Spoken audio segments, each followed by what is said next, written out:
What's going on, yo? What's going on? What's going on? Yes, Mr. Z is late, even though he was pushing the time back. I know. Look, if I told y'all what Sunday looked like, y'all would understand, but I can't because incrimination. Anyway, right? So we ain't gonna say no more. So this is a reckless streams, a slight reckless streams, a slight reckless streams. Ain't gonna be too reckless for too much longer for a little while, and then it'll be reckless again. As per usual, don't put in the comments. Do not put in the comments. Like, share, subscribe, hit the super chat. So hopefully you guys were able to check out the links, some of which I will be playing, others I won't be. So hopefully you guys were able to check out the links and y'all got the message, right? Um, so let's first we gotta clean house first. Let's get to it. I was sent a message from a certain compassion and callous, which I will not be giving you the details of, but it it it was definitely inspirational and encouraging. Um, and I didn't respond to it yet, but it did definitely got me thinking. Um, you know, I started off 2025 promising myself that I would produce better content and that I would be more invested in actually in a way this is a thank you to the Roger Report and to Compassion and Callous. Um, the Roger Report first because that brother really got me taking YouTube more seriously a few years ago. That's why you guys got Mr. Z on a regular occurrence, starting about what, a year plus ago now. Um, and O'Shea, who probably doesn't know who I am, actually, something that he said sometime, I want to say last year, that really stuck with me and then eventually got me to start, producing better content. And also compassionate, right? Compassionate sent me a message. Like I said, I'm not going to go too much into detail about it, but it actually got me to kind of be a bit introspective and think about where do I want to go with my channel. Is this about antagonizing the ladies? No. Is this about poking non-black people in the eye with the "I told you so"? No. Will that happen occasionally? Absolutely. um is this just about making money? No. By the way, like, share, subscribe, hit the super chat. Is this, and I really had to sit down and think about where I was going next. What is this for? And am I going to take this more seriously? Um, and what does that look like? Do I have any goals, any numbers, any metrics that I want to hit, or am I just like kind of going with the flow? Um, and I guess I'll tell y'all one metric I definitely want to hit by the end of the year. I don't know how likely it is with YouTube and shadow banning. But I was I looked at my numbers. I have 2,800 subscribers, so we're super tiny over here, but that's okay. Um, and it would be nice to hit like 5,000 ish subscribers by the end of the year. So that's one metric I definitely told myself I would like to hit, and I gave myself that number because it's not too inaccessible, but it also holds me to something, right? It actually holds me to something that I want to achieve. A number that if I fall short of, then I have to consider what I'm doing here. But if I hit it, then that definitely lets me know that maybe I'm on the right track here. Um, and like I said, I really considered what am I doing here, and how much of this is some type of vanity project, and how much of this is speaking to the younger brothers, how much of this is, as Ed calls it, the barbershop. um and that also is why this stream is happening today, right? That is why this stream is happening today. I wanted to take some of what I was some of the introspection and kind of um play it outward and show y'all Dr. Richard, Richard Wolf. I wanted to say Richard Reeve so bad, but Dr. Richard Wolf and what he sees um, in the horizon. Also, what Anand Girgadas is saying America is going through right now. So Anand Girgadas is a journalist, South Asian descent, Indian descent. Obviously, y'all know of Dr. Richard Wolff. Hopefully, y'all know of Dr. Richard Wolff. Yes, PhD economist from some of the best schools, right? He was actually in class with, I want to say, Janet Yellen. Was that our Treasury Secretary at one point? No, maybe so. Anyway, he was in there with one of them, with one of the lady that was I want to say Treasury Secretary, maybe, yeah, something like that. But yeah, he went to school with her. So yes, PhD, so he knows what he's talking about. He's been pretty good on the predictions. Um, and so I wanted to use this also as a time to have a conversation with Black men about who we're obligated to outside of other Black men, what our future looks like, where we are going politically, and what America looks like in the West looks like right now, right? Um, that's why the Dr. Richard Reeves comes in. That's where Anand Girgadas comes in. If you hear Dr. Richard Reeves, America and the rest of the G7 are not what they used to be. I said Dr. Richard Reeves, sorry. Dr. Richard Wolff. If you listen to Dr. Richard Wolff, I think he said, those economies constitute something like 27, 28% of the world's GDP. I think he said something like, and the BRICS plus, I think he said it constitutes something like 35%. I might be getting population and GDP mixed up. My apologies if I am. Um, and he spoke of, you know, BYD and Tesla. He spoke of the tariffs and what that's gonna mean. You heard what Hernan Girgadas said about um the white folks, and he said a minority of them. Okay, he's being generous, but how many of them would rather break the republic than have non-white folks in positions of power? Um, and I still disagree with him to a certain extent. I don't these would these people like a fully white nation? Maybe, maybe not. They're okay with non-white folks participating as junior partners, as subservient, but when they're in positions of not just power but rulership, that's the problem, right? That is the problem. The problem isn't America being quote unquote multicultural. The problem is non-white folks, namely Black folks, if we're going to be 100% honest, being in positions of power over white people. So there is, and Anand, understands this. I'm just, reiterating this. There is what America says it is on paper, and then there is what America has been behaving like since its inception, actually before its inception, right?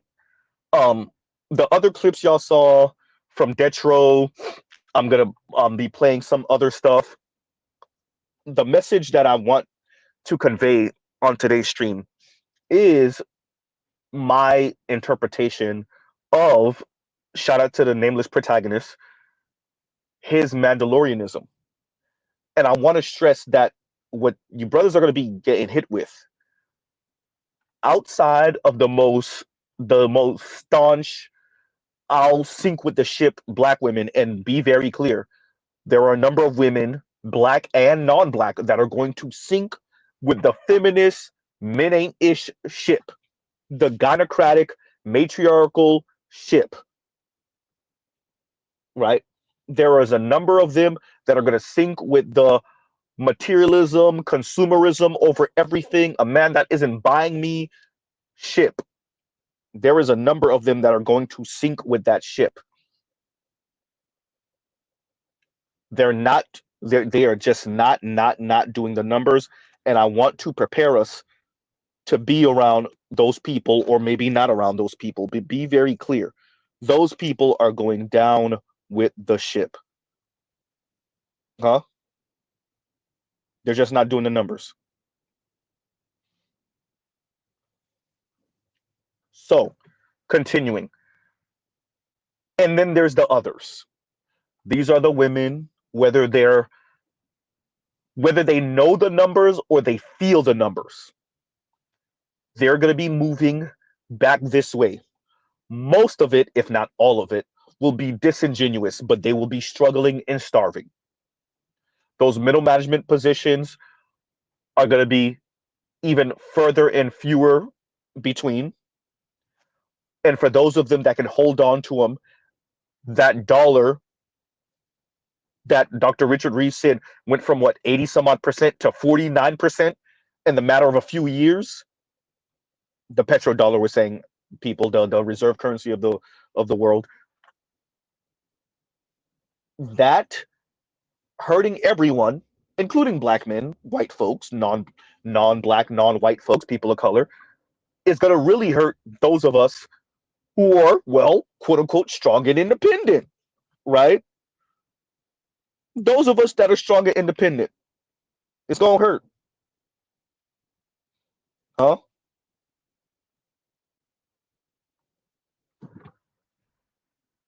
So you're going to see women writ large. That includes non-black women, dear black men. Once again, as we say, don't be red pill for black women and blue pill for these non-black women.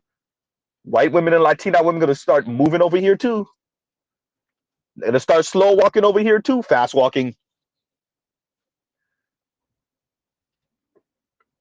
Jason Black said something a few months ago where, certain brothers, y'all gonna think, y'all got it now. And oh man, the women are, I guess I finally hit, I finally hit the lottery and I struck gold and the women are giving me cooperation now. And it's really because they're in the struggle. Huh?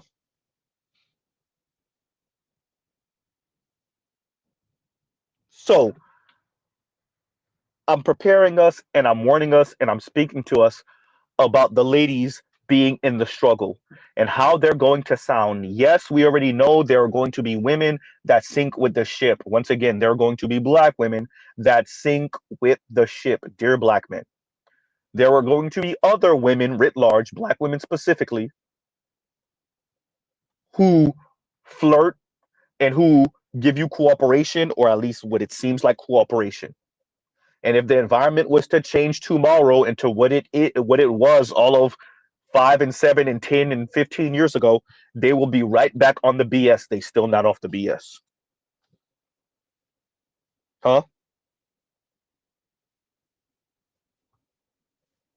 So let's be very clear.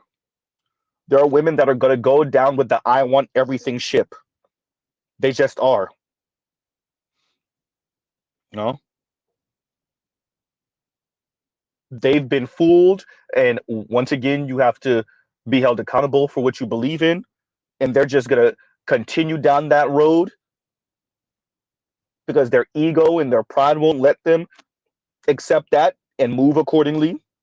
So just leave them be. No? Dr. Richard Reeve kind of gave y'all a sobering outlook. I keep on saying Dr. Richard Reeves. My apologies, everyone. Dr. Richard Wolff gave y'all a sobering outlook of what this is potentially going to look like. Anand Girgadas, journalist, used to be on MSNBC. I think he still, occasionally pops up as a contributor. I think he was editor in chief of the New York Times at one point. It was one of those bigger newspapers, but yeah. Um, but yeah, he gave you his prediction of what this is, and it was interesting the conversation he had with the Italian guy about whiteness, right? And it's things that we already know in the black community that we speak about all the time. These kind of new whites, these kind of pseudo kind of sort of whites that's not really white, but they white, right? Goddamn Z, huh? So and what that looks like. I guess we'll play these clips and then I'll read your super chats once again. Like, share, subscribe, hit the super chat, and we'll play a couple of clips and we'll speak about this on the back end. As y'all know, when I pause, I'm gonna have to replay it from the beginning, so I'm gonna try not to pause too much Um, and we'll speak about this and where we think Black men fit in this quick changing world. What that means for us in our careers, um, in our love life and intimacy life, and the way we think about our obligations into who. Um, I would say that we're obligated to Black men in particular, and to better this environment for our sons and our nephews and our grandsons, et cetera, et cetera. Um, and for any women attached to us, Black or not. Ooh, goddamn. Right? I say for the women that are on your program, those are the women that you look out for. Every other one got to get it how they live. Right? All the ones that's moving around like they're so amazing and so great and everything about them is the best thing ever to happen on the planet, leave them where they be. Leave them where they are. All right. And so we'll play a couple of things. I'll bring y'all up a little bit early today. And we'll play these and we'll speak about it after. Okay. Like, share, subscribe, hit the super chat. Oh, before Mr. Z does that, let's make sure we say this. Fair use, fair use. Right? Fair use, fair use. All right. All right. So we got that out the way. And here y'all go. Let's play this first. So, it begins. Come on, I'll do 50-50. Come on. What all bills you want me to pay? And what you paying? Or we doing half of everything? Babe, you cook tonight? Or am I cooking? Babe, you ain't take the garbage out. I'll go ahead and take it out. It's beginning. Babe, I'm finna fill up my car. I'm already at the gas station. Babe, your car need gas. I'm already at the gas station. I'll put it in. You ain't gotta worry about it. Babe, you in my car. Just make sure you put gas. I got you. It's already taken. Let me be stupid. Yeah. Come on, 50-50. Come on. Come on. Because I ain't getting it now. So come on. I'm tired of being by myself and doing everything by myself. I don't need no man. I don't need no man. I'm tired of being strong. Look, I'm going to play that again, by the way. And I cut it off a little too early, actually. My apologies. Y'all heard that. She's just saying the quiet part out loud. There's a number of them, their pride won't let them. Their pride won't let them, but they're dying inside. Huh? They're dying inside. They try to stay stoic on the outside. Stiff upper lip, right? That's what the British say. Huh? But they're dying inside. They can't, because they were so loud. We're talking for the women on social media in particular, but even for the ones that felt this way and spoke to their homegirls this way and their girlfriends this way on brunch, maybe they not munching, but on brunch, they spoke this way, and so they got to stand on it. They don't want to seem like hypocrites, right? So all she's doing is saying the quiet part out loud. There's a number of ladies that think and they're feeling just like this, but they've already made their bed. They've already been so goddamn loud and arrogant and mean and snarky and rude about their quote-unquote standards. So they can't speak the way this lady is speaking right now. Come on with the 50-50. And even with this lady, listen to her. It's like she's resigning herself. Okay, fine. Okay, life has kicked me in the butt enough. Okay, fine. I guess I'll do 50-50. I guess. I tried doing it the other way. I guess I'll deal with one of you guys now. Huh? Uh-oh. Huh? So I guess we could make this another one of the BGS was right moments where he keeps on saying it's the environment. Don't worry, the environment got stuff for their ass. Huh? You hear this lady? You heard her? She couldn't be more blatant. There's no other way to interpret this. There's no way to misinterpret this. You heard her. The struggle is real. Once again, black men, the environment is changing and it's changing fast. As I said a few streams ago, these people feel like it's time to tighten their belts. They're not. That's another thing that Dr. Richard Reeves said. That's another thing that Anand Gigadov stressed. They're not coming off the wealth. They're going to hoard all of it. Shout out to French revolutions. Oops. Huh? Shout out to guillotines. Yikes. Huh? They're going to hoard all of it. As much as they can. And black women who tend to usually be up on game, they usually be early with the BS. We'll give the sisters that with pop culture and all the stuff. They be quick with it, right? The dance come out today, they already know it today. But this one thing right here, they can't let go. Oh no. Huh? Uh-oh. They're going to be late to the party with this one, and it's going to cost them. It's going to cost them. Huh? You see what I'm saying, Tro? National Razor. Mr. Z is not advocating for violence on this channel. I'm just saying sometimes, you know, a good nice beard trim.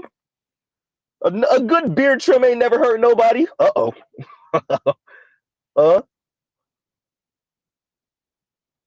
Especially when you do too much. Maybe sometimes when you do too much and there's too many people around you struggling and starving, maybe a good beard trim isn't the worst thing in the world, you know? Just saying. You know, line you up real quick, you know. The razor, you know, a nice sharp razor to line you up real quick, you know, and that way we could show an example to the rest of the world. Hey, look how nice and neat we get people, you know, when they do too much. You know, you see how nice his lining is? Just saying. You know. Brought him to the barber shop. We told him, you know, hey, you need to go get a haircut because you're doing too much. Huh? Just saying. Anyway, back to the story at hand. Because many of us, most of us are still in the black community. That includes those of us in the black manosphere. We still live amongst black people. Obviously, our family and our relatives are black for the most part. Some of us are with non-black women, but for the most part, our girlfriends and our baby mamas and et cetera, our wives are black. Our family, our extended family, clearly our relatives, right? We still live in majority black neighborhoods, if not mixed and diverse, but still a lot of black people around. I want to be very clear. Some of them sisters gonna be giving you that eye now, huh? They're gonna be giving you that eye now, right? Uh-oh. They're not gonna always be walking around with the resting bee face. Huh? Uh-oh. So y'all heard what the sister had to say? Come on, okay, I'll do the 50-50. But who told her we were still trying to do that? Uh-oh. Now, clearly, like, let Mr. Z not be hyperbolic. Okay, of course, there are brothers that are going to sign up for that.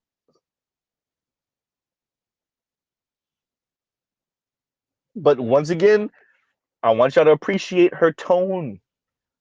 Her tone was like, okay, fine. I guess life has put its foot up my rear end. And she said, I'm tired of the 50-50. I mean, excuse me, I'm tired of doing it by myself. Okay, fine, I'll do the 50-50. Y'all heard her. We'll play it again, and here y'all go. So, it begins. Come on, I'll do 50-50. Come on. What all bills you want me to pay?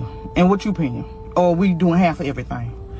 Babe, you cook tonight? Or am I cooking? Babe, you ain't take the garbage out. I'll go ahead on and take it out. It's beginning.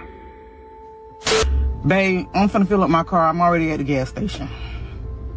Babe, your car need gas. I'm already at the gas station. I'll put it in. You ain't gotta worry about it. Babe, you in my car. Just make sure you put gas. I got you. It's already taken. Let me be stupid. Yeah. Come on, 50-50. Come on. Come on. Because I ain't getting it now. So come on. I'm tired of being by myself and doing everything by myself. I don't need no man. I don't need no man. I'm tired of being strong. I'm tired of being an alpha woman. I'm tired of being masculine. I am tired. A strong black woman. Come on. Come on. Come on. Bring it on. What all you want me to do? What all you need me to do? What's up? What's good? You need your clothes ironed? That's already done. What's up? We washing clothes? That's already done. The world is changing. We don't wash dishes because we're using paper plates and paper cups and forks. Winter is upon us. Hey, I'm homeless. I live in my car, and I'm going to show you how I get ready for bed when it's cold outside.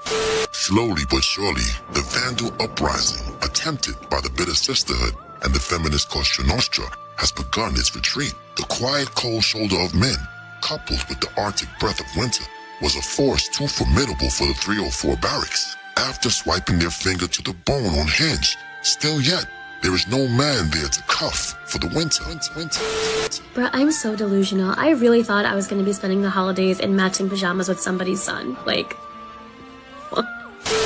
What about those headstrong, reality-resistant women who stubbornly cling to the idea that they don't need a man? Well, some of them have traded cozy homes for cramped car seats. No choice but to lather up in the neighborhood Planet Fitness. Because I live in my car, y'all keep asking me how I wash my ass. Personally, I think it's a little too personal. But you want to hear it? Here it goes. All together now. A bit clean. Okay. I do have a gym membership, but sometimes when there's not a gym nearby, I'll just go to one of the many bathrooms I have in rotation and just take a hoe bath. No disrespect to the hoe. Shout out to all the hoes. In fact, if you's a hoe, can I get an amen in the comments from all the hoes? So I'm going to show you everything without showing you everything. All right, so I gather my toiletries, wash my face, brush my teeth, and whoa. Okay. Then I lather up, and notice how I don't let the water just run. Then I rinse my hair, comb it out, and I clean up after myself, guys. So important. Let the air dry my hair, put my makeup on with my fingers because I don't know what the fuck I'm doing, and voila. Some women will never understand the burden of taking care of a family. For example. The problem is not that these couples are 50-50. We looked understand. good I cleaned up, understand. too. Times are hard. People got to pay Y'all bills taking care of homeless together women? because, you know, the math ain't mathing right. Things are very expensive. Problem with the 50-50 version is the reaction from the men. For the most part, the men in the 50-50 version either don't have a solution to the problem, and they're like looking at their partner like, what do you expect me to do about it? And they just seem disinterested in their partner as a whole. Not asking her, hey, is everything okay? Like, what's going on? We can get through this together, whatever. While on the other hand, the couples who have the partner that, you know, pays the bills, or at least pays, you know, the rent or the mortgage, they're sitting there chilling like, I love you. And you Alexa, can kind of play tell Rock in their saying, "Shut up, response, Yitch, like, please." even if we had to pay rent together or the mortgage together, that's not your burden to bear alone. That is the difference. Now I ask her, what happens when this happens to the sole provider of the family? My husband just lost his job.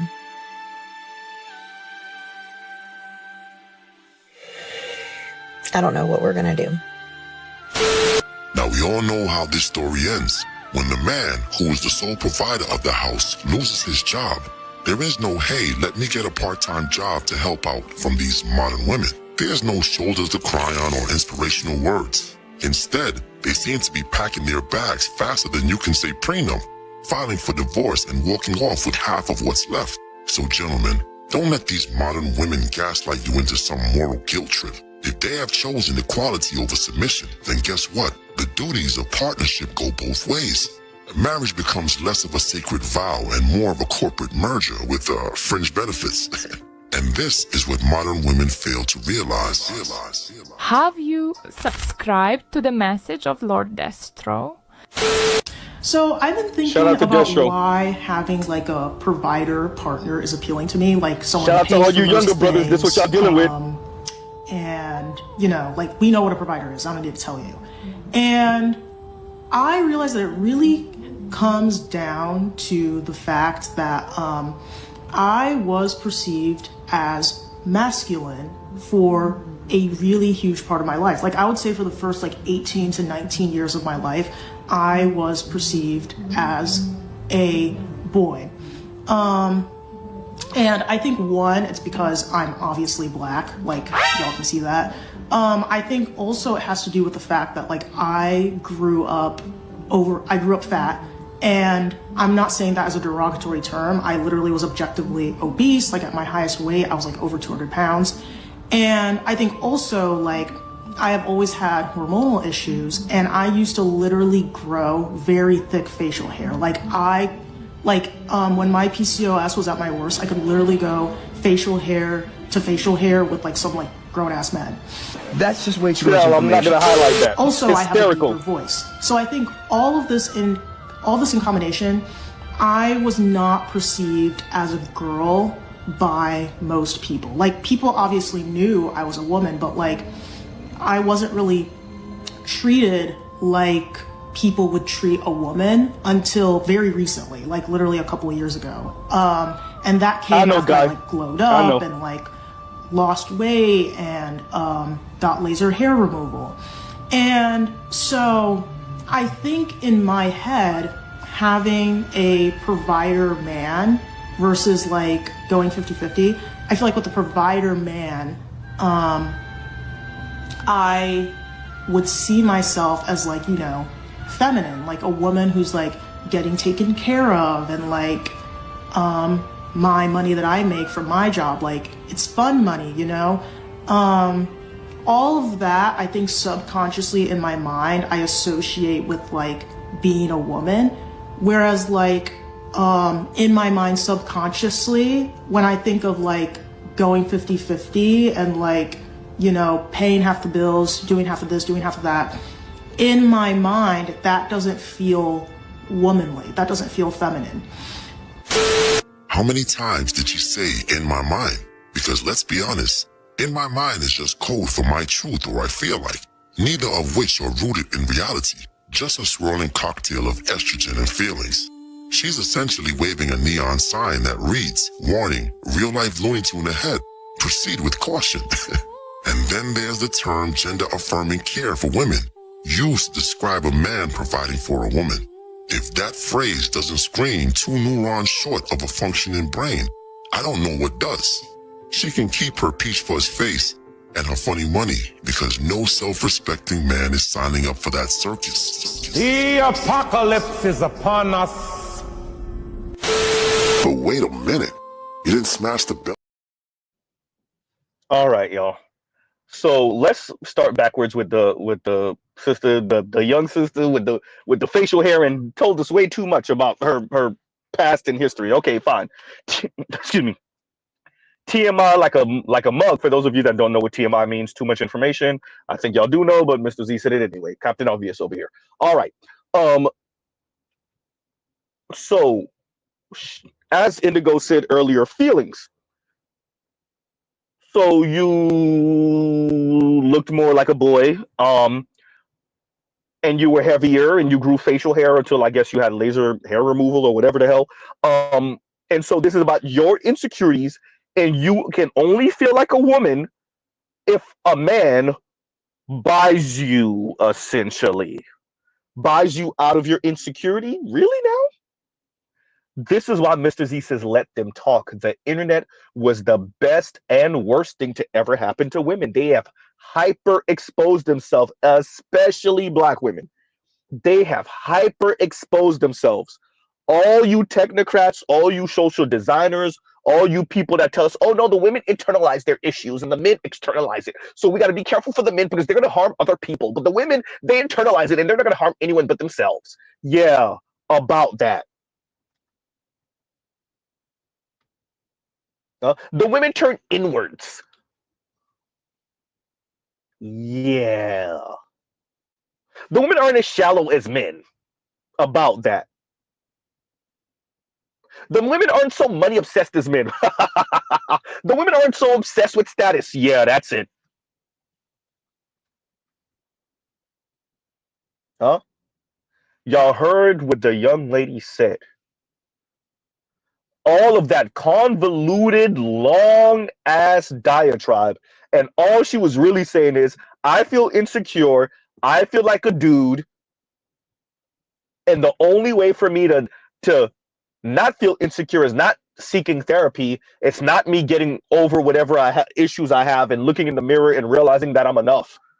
No, I need a man to provide exorbitantly so I can, oh boy, now she really sounds like a black woman here, so I can fall into my feminine. Oh, I can only really truly feel feminine and fall into my feminine if I don't spend $1 of my own money. Wow. She said all of that to say, well, what Mr. Z just said. And going to the Valley Girl voice, Jay, Will, and Joe's, right? She got to put on the Valley Girl voice because for them, this is the quote unquote feminine voice. It's white girl airhead voice. They see that as disarming. They see that as the ideal kind of ditzy, airy, right? Head in the clouds ass white girl voice. And for them, this is like the ideal, like airhead, like I said earlier, disarming, feminine voice. And it sounds like you grew up pampered. It virtue signals to boys and to men and to some other women that you grew up or that you had a different type of experience you didn't really need for much. You barely wanted for anything. It's also a virtue signal that you're from a certain caste, a certain class, and you are a certain class of woman. It's all virtue signaling crap. Huh? And of course, she would put that voice on because, once again, she feels insecure about the way she looks and definitely the way she used to look. Per her own words.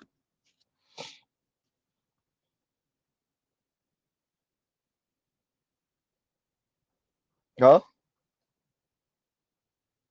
This is why Mr. Z says, let them talk. Let the women talk. Y'all heard whatever racially ambiguous lady that was. She may be Latina, maybe Middle Eastern. We don't know what the hell that lady was with the glasses on. I think she had a red jacket, whatever the hell. Weirdo ways of saying, you know, the thing with 50-50 is like the men that are doing 50-50. It's almost, and what she was really saying is, yeah, financially 50-50, but he's not carrying his weight in other ways. And he's not reassuring her that days will get better. I recall there's this like faceless nobody guy on YouTube, right? He named himself after a car on YouTube, and he kept on speaking about how people are obsessed with the idea of progress when, like, throughout human history, there's been times of like extreme stagnation for like decades, if not centuries. And like we take this idea of like progress and like a better day tomorrow, we take that for granted, especially in the West, especially in America. I can't promise you that tomorrow's going to be better. I don't know that. And if I told you that and you held me to it, then what would that mean?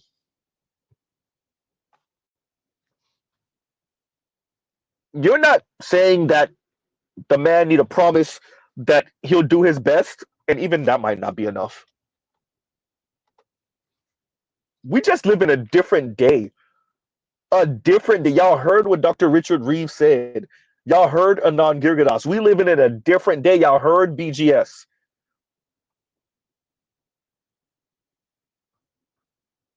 Huh? It's a new day. Check the music links. Huh? Once again, links are in the description box. It's a new day. Mr. Z, I literally went on a date with a young lady before there was a Miss Z, and she pretty much put Mr. Z in that same position. to try to promise her a future. Lady, what? Wait, last time I don't know how much about ADOS, but I'm pretty sure it's the same thing. But much of Mr. Z's mother's generation's complaint was that men were promising them things and never delivering. And then you want me to do what the women that raised me said that the men did? First of all, I don't believe it, but fine. Okay, fine. Argument's sake. You want me to do that so that it just doesn't go the way we think it's gonna go, and then you could hold me to that? Like, you never got me a house. I wanted a 5-bedroom house. You said you was gonna get me a 5-bedroom house. You said you was gonna put me in a Benz E-Class at the least. That's what you said. Absolutely not. Huh? Absolutely not. Huh? So of course the young ladies put it on the Valley Girl voice. Of course y'all hear all of this. These people are weird. They do not appreciate the world changing under their feet. And if you need example, Mr. Z has said this ad nauseum. Even before I had my own channel, I've been saying this. You knew everything was in the crapper when we were in the middle of COVID-19 Armageddon outside, right? Everything was on fire. And yet, in the middle of Armageddon, everything's on fire. People elbowing each other in grocery stores for toilet paper. Huh? Women are calling into Kevin Samuel's show talking about what they're not going to settle for. Demanding 6-figure men. And that's only because they can't count, because if they counted what they really want, they're actually demanding millionaires. They're only saying 100,000 and 6 figures because they can't count. Huh? Because they can't count and they can't do the math. That's why. 2 + 2 is 4. -1, that's 3. Quick maths. They can't do it. Huh? So Mr. Z knew everything was in the crapper then. It was like, okay, we're in the middle of COVID-19 and they still calling the Kevin, and they're demanding 6-figure men. Walmart workers. Huh? Of course, the white collar sisters that's making 70 and 80 and 100 and whatever PhDs, but in super student loan debt, of course they calling in asking for or demanding 6-figure men. Of course, we knew that was going to happen. But even the Walmart workers and the retail workers, barely making $20 an hour, if even, are demanding 6-figure men. Huh? So Mr. Z already knew everything was in the crapper then. Right? Rest in peace, Kevin. So here we are, some 4 or 5 years later.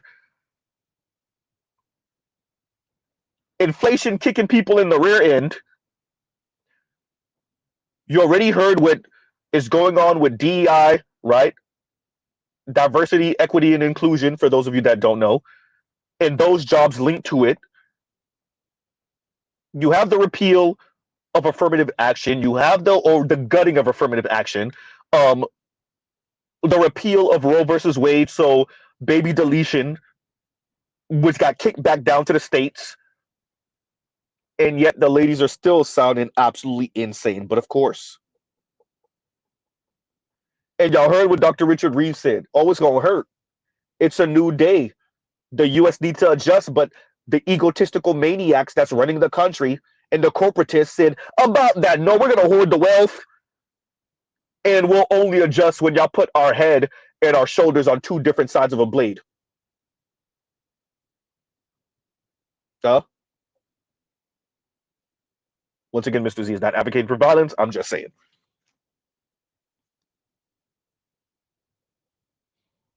Huh?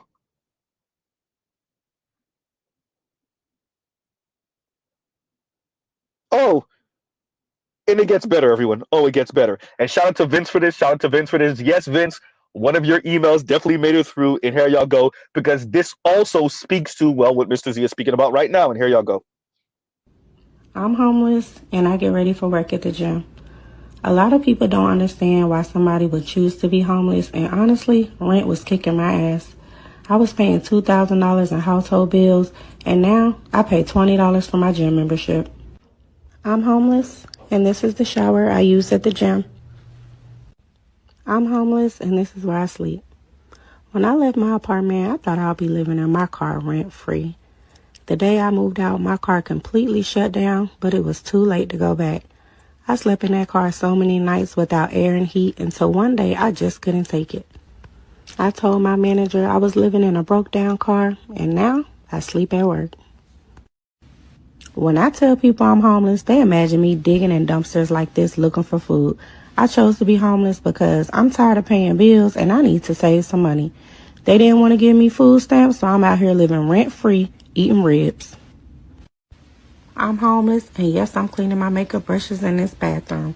One thing I hate about being homeless is people don't like when you make the struggle look good. It's a problem if I want to do my hair and makeup, but it's okay if I was living in the streets looking bad. Good. All I know is I'm going to keep making my content, and you keep making sure you pay your rent.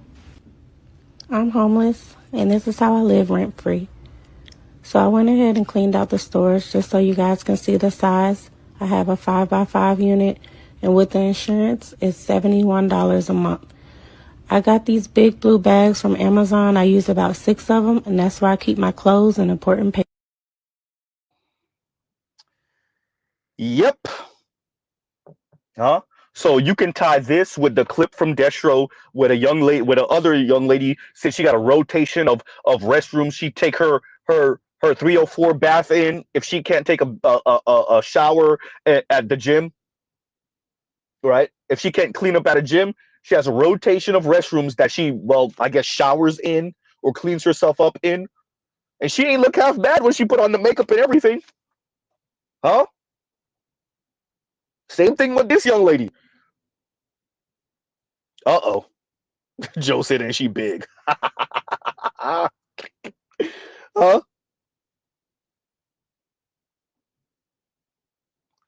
Oh man. I want everyone to appreciate what we're saying here. They never got on a man's program, a black man's program. For every Yanny that falls out with her man and that gotta struggle and strive and then make it through on YouTube and become whatever. I think Yanny been making 6 figures for a little while now on YouTube. For every one Yanny, there's hundreds, thousands, hundreds of black women who think they're gonna be Yanny, whether that's content creation or, try to climb up the corporate ladder, and they end up having to move back home with their parents, mom, move in with a sibling or a relative, do the Golden Girls thing, huh? There's a number of them that's what it end up having to be.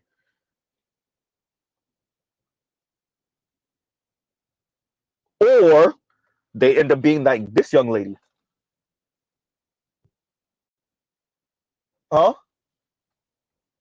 And there's a number of women that told you on YouTube that they were homeless at one point. I think Tanya TKO was homeless at one point, if I'm not mistaken. Sansa Ray, who whatever her channel name is now, what is it, Macho, whatever the hell. I think she was homeless at one point. Huh?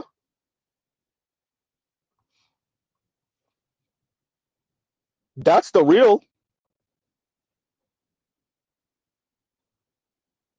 I'm saying this because I'm tying this to the interview and conversation with Dr. Richard Wolff, the conversation y'all heard from Anand Girgadas, and they're telling you the wealthy are not going to come off that wealth. They're going to hoard all of it.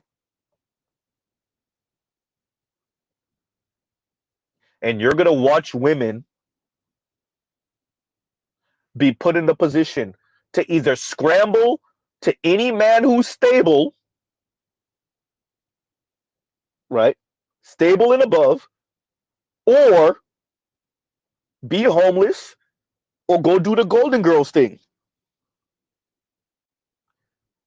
And some of those women are going to be forced to be in some type of munching situation, right? Uh-oh. Y'all wanted everything, and now, well, you're left with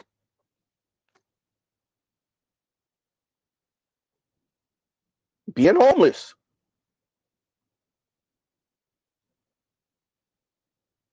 You're young and you're homeless as a black woman, especially how black people treat their daughters and their nieces. You're a homeless black woman? Are you one of those women? You're young, so I would assume you're not a kinless black woman. Did you burn every bridge? And like, where's the comment from Black Uru? There we go. Or is it, as Black Uru says here, how many decent dudes she ignored, looked down on, or messed over before she ended up homeless?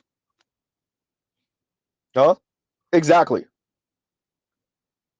Exactly.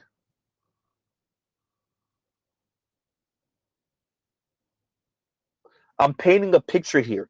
It is a new day. That's why y'all got the Jasmine and Aladdin, A Whole New World. That's the last song on the song list. Once again, links are in the description box. Links are in the description box. Huh? Ma'am, you might want to get in where you fit in and get on a black man's program. Huh?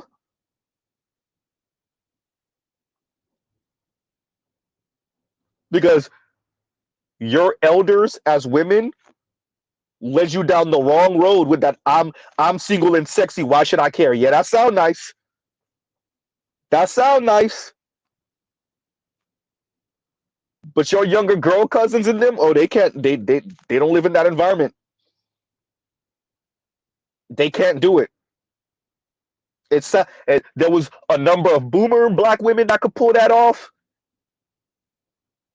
Some extra black women that could pull that off. When you get to the millennials and younger, have fun, Gen Z and millennials. Huh? That sound nice.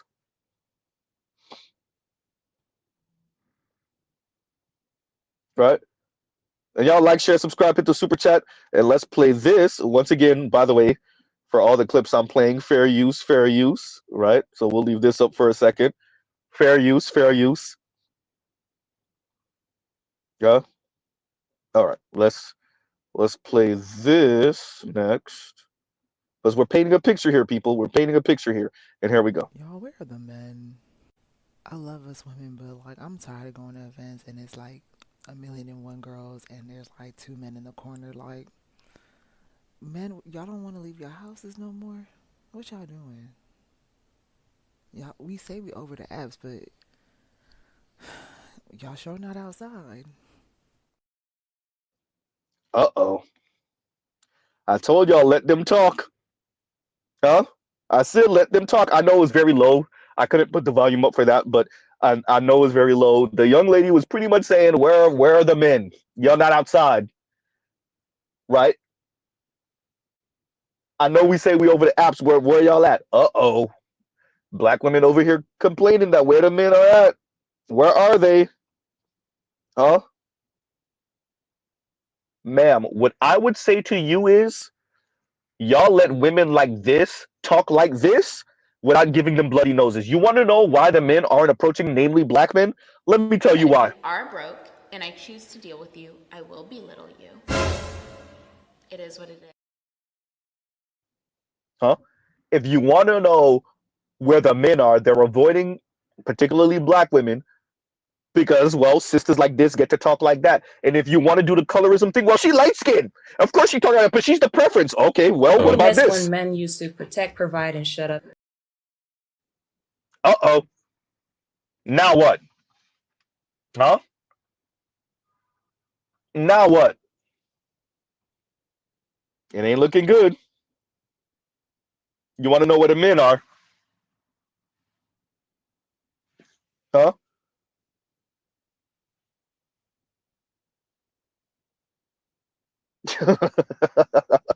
Right?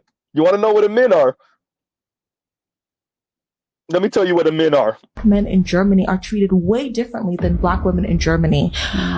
Black men are appreciated in Germany. Black men are put in a cultural sense, in a societal sense, you are seen as interesting, whereas black women are seen as lesser. An experience. A novelty in which you can approach voyeuristically, and it's dehumanizing. I was a member at Soho House, and I remember seeing a black man sitting there, and there was all these white women around him glorifying him, gawking at the fact that he was existing. And I think black men need to acknowledge that their lived experience in Germany is disproportional to that of a black woman in Germany. Huh? And it's not just Germany. I'm not saying we're just in Europe. Huh? Yeah. Guy Incognito said, I'm with Becky. The black kings get divorced, and then what happens? They're like, F it. We're moving on. Snow bunnies are going to clean you right out. So the snow bunnies get on top of things, and they mix, and they have this beautiful baby, and the process continues. So I do find that black kings often go to black queens first, and then they're like, snow bunny time. They'll either divorce them, dump them, and then move on. Swiftly move on. And they'll feel all cleansed, you know? Right. Anyway, on that note, do you like my nails? They're very Christmassy. It's almost Christmas. Divorce season's round the corner, which means snow bunnies warm in January. Yes.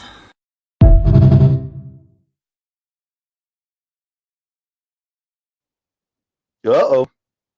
So while these women are telling us that if they earn more than us, they will belittle us. Once again, that's a black woman saying if she earns more than you, she will belittle you. And while you have another black woman that says, I miss when black men would protect, provide, and shut up. You heard that correctly. The snow bunny, the night queen, snow walker extraordinaire is waiting for y'all to fumble. And she says she's going to clean the black men right on up. She's going to get on top of things. Uh-oh. Huh? So while black women are speaking to black men like this, Who gonna check me, boo? the white woman is talking about getting on top of things and cleaning black men up. Uh-oh. Huh? You want to know why black men are not outside, ma'am? Because they making sure to get their money right so that when they are outside, huh, they can move how they want to move and not be restricted to resting bee-face, angry, mean, condescending, rude, sassy, materialistic, consumerist women writ large, but because we're black, particularly black women. Huh? Uh-oh. We're leaving you for the white guys you keep on reaching up to the heavens for. Man could have saved your child. We're leaving you for the white guys so that you could try to outcompete the Latinas and the Asian women and even other white women for the white guy. That's what we're leaving you. You want to know why the men are not outside? Uh-oh. Huh? Oh no, Mr. Z not done yet. Remember, in the background, play back for those of you that watched that almost hour-long conversation with Dr. Richard Reeves. Play that in your back of your mind as you're watching these clips and put in context the economic environment that Dr. Richard, I keep on saying Dr. Richard Reeves, my apologies, Dr. Richard Wolff. Dr. Richard, it's crazy because I started watching Dr. Richard Wolff before Dr. Richard Reeves, but for some reason can't get Wolff out without Reeves. Okay, fine. But play in the back of your mind Dr. Richard Wolff and what he was saying in that conversation about the economic landscape as y'all are watching these clips, right? In particular, this one, once again, fair use, fair use. Shout out to Destro. I'm not sure if he would strike me or not. Hopefully not. But fair use, right? I'm going to make sure that this stream is not full of, well, the majority of this stream is Mr. Z talking and not just playing these clips, right? So of course I'm going to bring up a panel in a little bit, but we're going to go through these clips first and kind of, you know, go through my commentary. Y'all already know how Mr. Z is with the monologuing and whatnot. So once again, fair use, right? And we'll continue, and here we go. And once again, thank you, Destro, for the videos, and here we go. All right, y'all. I would rather be single for 100 years than to spend 1 second with a person I had to adjust my boundaries for. I would love a relationship that makes my life better than it is. I have no interest This is the clip I kept on referring to, you guys. To be in a relationship. The truth is that, like, I'm a rare breed, so, like, there might not be a match that's a rare breed for a while. She's not the only one who said that. So y'all mean to tell me that a healthy, happy woman will willingly choose to spend the rest of her life by herself? Like, is that what we're saying? Women are choosing to be single and dealing with less because y'all sat here and gave us so much on why we should be doormats to your emotions. Come on, Randy. Opposed to taking accountability for the fact that you ain't healed yourself. Meanwhile, I've been seeing a lot of Randy and Keto might be videos of okay, but the women, rest of them gonna be particularly black starving. women, just basically saying how they're accepting that they're going to be single for the rest of their life. Like, they probably be single for the rest of their life. And I just want to say, like, I cannot relate. I have seen the absolute worst in men. I am now in my 30s. I have been single for over 6 years. And there still has never been a day where I for years and thought decades. my man, like my person, isn't out there. 24 hours later. Because personally speaking, I've also been single for a long time. And in the beginning, it was like, oh, this is so much fun. You're at peace and I love it and I can do whatever I want. I only have to focus on myself and blah, blah, blah, blah, blah. That shit's old real quick. So it went from I'm in my 304 phase to I'm focusing on my career phase to the I don't need a man phase to my soft girl era phase to I'm done with dating phase. And now we end up at the single forever by choice phase. A euphemism to St. Kevin Samuel's famous quote, die alone, die alone. Black women, would you rather get together or would you rather die alone? He ain't lying. So I keep seeing a lot of men say that, you know, women are going to end up having to share their husband or share their man. I even see some women saying this as well. And I beg to differ. That's a lie. That's bull. I don't have to share no man. I'm not sharing no man. I don't even like sharing my food. So what I look like sharing my man, I'm not doing it. So listen, if that's something you believe for yourself, sis, or bro, then that's something you believe for you. Don't project that out into the world and tell other people they're going to have to settle. What they got going on? I don't know. Let's try this again. Difficulties. We're going to try this one more again. I would rather be single for 100 years than to spend 1 second with a person I had to adjust my boundaries for. My apologies, y'all. Let's see what happens now. I would love a relationship that makes my life better than it is. I have no interest in being in a relationship to be in a relationship. The truth is that, like, I'm a rare breed. So, like, there might not be a match that's a rare breed for a while. So y'all mean to tell me that a healthy, happy woman will willingly choose to spend the rest of her life by herself? Like, is that what we're saying? Women are choosing to be single and dealing with less because y'all sat here and gave us so much on why we should be doormats to your emotions. Come on, Randy. Opposed to taking accountability for the fact that you ain't healed yourself. Meanwhile, I've been seeing a lot of videos of women, particularly black women, just basically saying how they're accepting that they're going to be single for the rest of their life. Like, they probably be single for the rest of their life. And I just want to say, like, I cannot relate. I have seen the absolute worst in men. I am now in my 30s. I have been single for over 6 years. And there still has never been a day where I thought my man, like my person, isn't out there. 24 hours later. Because personally speaking, I've also been single for a long time. And in the beginning, it was like, oh, this is so much fun. You're at peace and I love it and I can do whatever I want. I only have to focus on myself and blah, blah, blah, blah, blah. That shit's old real quick. So it went from I'm in my 304 phase to I'm focusing on my career phase to the I don't need a man phase to my soft girl era phase to I'm done with dating phase. And now we end up at the single forever by choice phase. A euphemism to St. Kevin Samuel's famous quote, "Die alone, die alone." Black women, would you rather get together or would you rather die alone? He ain't lying. So I keep seeing a lot of men say that, you know, women are going to end up having to share their husband or share their man. I even see some women saying this as well, and I beg to differ. That's a lie. That's bull. I don't have to share no man.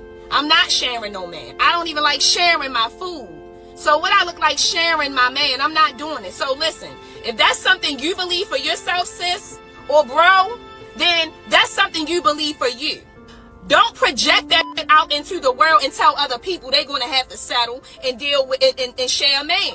That's not true, because I'm not sharing no man. I'm not doing it. What's the matter? You got some sand in your vagina? Yes, my You're friends. gonna do it. Cope is on full blast at this point. Imagine coming home to a woman that talks to you like this. Imagine the same voice screaming at you about the leaking sink or the electric bill. Is this your peace? Are men scared of commitment? Or are these types of women just unbearable? So I'm out of the like, oh, I'm single, I can do whatever I want, I'm at peace, I love it, I don't have to worry about no man, blah, blah, blah. That season, that part of the single life for me is over. Now I'm in the next part of the single season where I'm like, where is my man? Where is my man? They look at it as seasons and phases. Ladies and gentlemen, Reggie has left the building. Season I'm and tired phases. of being by myself. I'm tired of going to weddings, family events, friend events by myself, no plus one. I'm tired of dating myself. I've went on enough dates with myself, spent enough money on myself. It is not enough self-care in the world to replace the feeling of being with someone else. It's just not.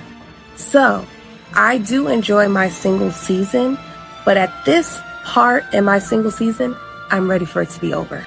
Thousands of liberal arts and psychology degrees later, hours of therapy. They can't take the L. Just say, hey, I don't like this. People on the planet are starting to realize they need a man. Flashback. Y'all know what we don't talk about enough? We don't talk about the comfort that comes with being single. Like, I have been single for so long, and I truly enjoy myself and just told y'all me. they'd be single for forever. That is kind of like, do I really want to be with somebody for 30 plus years? Do y'all see what I'm saying? Don't worry, ma'am. We made the choice 10 for you. years later. Who remembers a few years back when being a strong, independent black woman was a flex? Because just know I wholeheartedly take that back now. You know when I was 5 years old and adults used to ask me what I want to be when I grow up and I said a princess? Just know that still stands. I require soft life and princess treatment now, okay? I used to love being a strong, independent black woman. And parts of me still does. I take pride in my mental strength, my confidence, my courage. But I have to admit, it's all getting a little tiresome and lonely now. I'm 29 and I'm at 29 and I'm 29 and I'm at this stage in my life where it'd be nice to have companionship. Life can really finish you, man. And having someone to listen, to understand, empathize during both joyous moments and challenging times is what I need. And I'm not afraid to express that. Where's my man? Where's my man?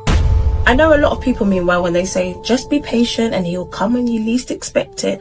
And I hear it, but I'm at a point where I'd be pleading with God, please give me an ETA, a location or something. Because dating right now, it's not looking good, bro. One thing I love about my female friendships is that we all share some qualities and mindsets. We're all career driven and are very, very strong-minded individuals. But a majority of us are still single. And this is why you and your friends are single. Notice the constant use of euphemisms. Like instead of calling themselves obese, they'll say words like thick or big boned. We're all career driven. Quote unquote, career driven just means that she's masculine. Very, very strong-minded individuals. Strong-minded just means uncooperative, can't follow leadership, and possibly can't control her own mouth. Now, once we have successfully translated their recycled talking points, it's no mystery to why such women are only successful at being single. Yes, maybe a few strokes for fun, but no sane thinking man with options would willingly settle down with these types of women. And it does make me question, did some of us play into this strong, independent woman role a little too hard? Please let me know who sold us the dream that we are better off alone. Being in a healthy relationship actually enhances our lives in more ways than being single. I wish it didn't take me so long to realize that in a world that often glorifies single life, that there are a multitude of benefits that come with being in a healthy relationship. You can be in your single season. You can decide, like, I'm just, living my life, not ready for a relationship, not interested in a relationship, and that's okay. But there's one thing to say, that this is the choice that I'm making, that I want to spend the rest of my life by myself, no husband, no kids, no nothing, just me, myself, and I find it hard to believe. Now let's be honest. Most modern women are only good for deep stroke therapy. Many are not even equipped to handle a friends with benefits relationship. Far from anything we can consider marriage material. Kids, tattoos, masculine attitudes, and more bodies than your local undertaker. So Destro. Once again, thank you, Destro. Thank you for that. Thank you for that. Right? So listen, so the thing that gets me is how, whether the ladies realize it or not, I want us to realize it as men, as black men in the black manosphere, how dehumanizing this is. That they think they can put men on like clothes. Okay, that season of my life is over. Okay, now what? Oh, because now you're ready. We're supposed to be ready, right? Now you're ready. The men are supposed to be ready. They fundamentally don't see black men as like thinking, feeling human beings who can say, yeah, about that, no. Huh? Have fun with your single life. Huh? Have fun with your rose toy. Huh? Have fun with the pills. Huh? Have fun with the white man trampolining and using you as, well, toilet tissue. Huh? They fundamentally don't think black men in particular have their own view of things. And that our view of things isn't the wrong view because it doesn't align with black women's view.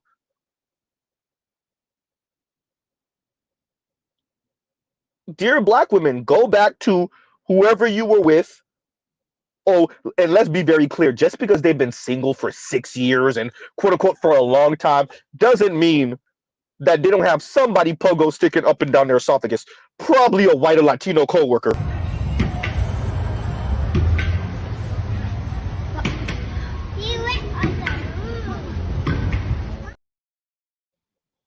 Huh? So now, and shout out to Destro, that thing had me dying. The first time I saw it, I forgot about it, and I started dying laughing again when the lady, I think she was probably in the UK and probably African descent, Nigerian or West African descent, and she was like, I'm 29 now, and I want to live the soft life. And seeing the lady at the wall, I died. And really, what that is a number of women saying this. So we don't have the capacity.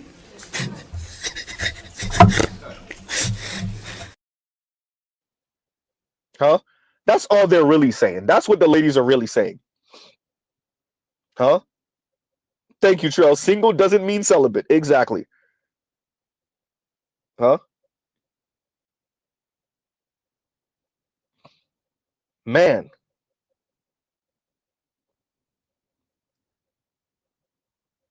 We're playing this, everyone, because the environment is changing fast. And you're hearing the ladies complaining. Some of them try to do it in a swaggy way where they still keep their pride and their ego. Some of them are just come out and saying, look, yeah, about this single thing. Yeah, this season of my life is over. Yawn. Huh?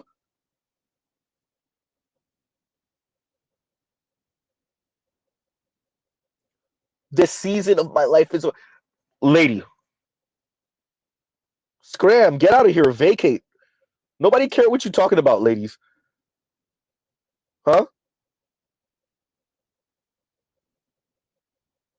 They speak about men, and there's just this, like, how flippant they speak about their own love life, their own intimate relationships with men. And that's why Mr. Z responds with the, get out of here. Listening to you complain this was always going to end up like this. We were always going to get here. Always. And that's why Mr. Z's attitude right now is, well, Bye, Felicia.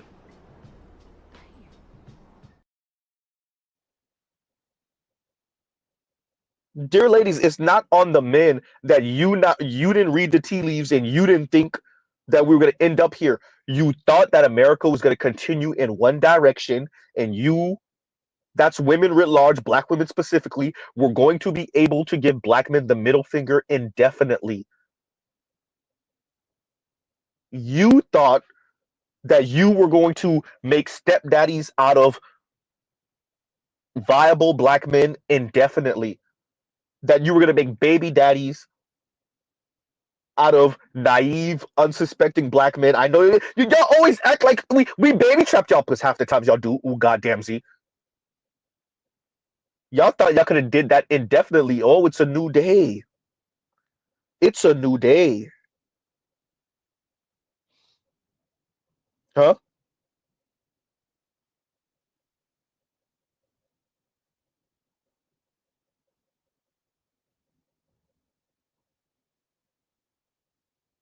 Okay, let me see if I can. Where is it? Give me a second, y'all. You said click else active. Okay. Give me a second, y'all. Give me a second. Let me see something. Let me see how I'm gonna do this, because I might have to download this if I can. Let me see if it's in the. Give me a second, else active. Let me see if I'll be able to download that and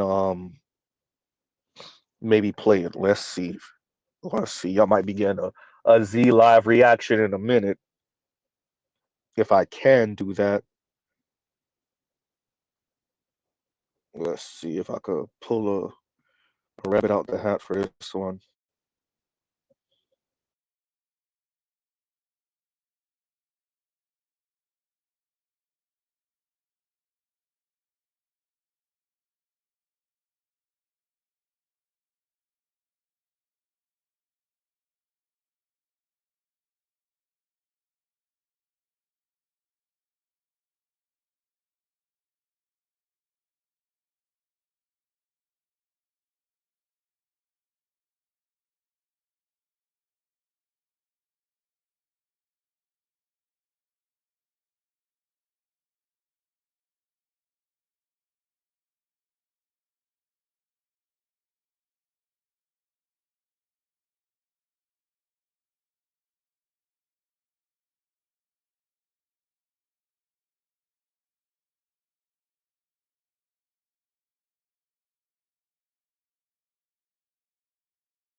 Of course, Mr. Z get kicked out his own damn stream. Of course I did. And while we're waiting, let's read some of these super chats, and where do I want to start? Do I want to start at the top? Let's start at the top. And Guy Incognito says, and thank you for the super chat. I considered creating my own okay, I'm lost on that. I'm not getting these words right. But my time is more valuable. I'm working on AWS stuff. No need to stress myself out. I think Trump will hurt US badly. That remains to be seen. We'll see what this looks like. I do think if you are well positioned under Trump's administration, you're going to be making out like gangbusters. For everyone else, I don't know. I definitely think we're in channel. Okay. I think create. Oh, okay. Thank you, Trell. And let's read that again. Then I considered creating my own channel, but my time is more valuable. I'm working on AWS stuff.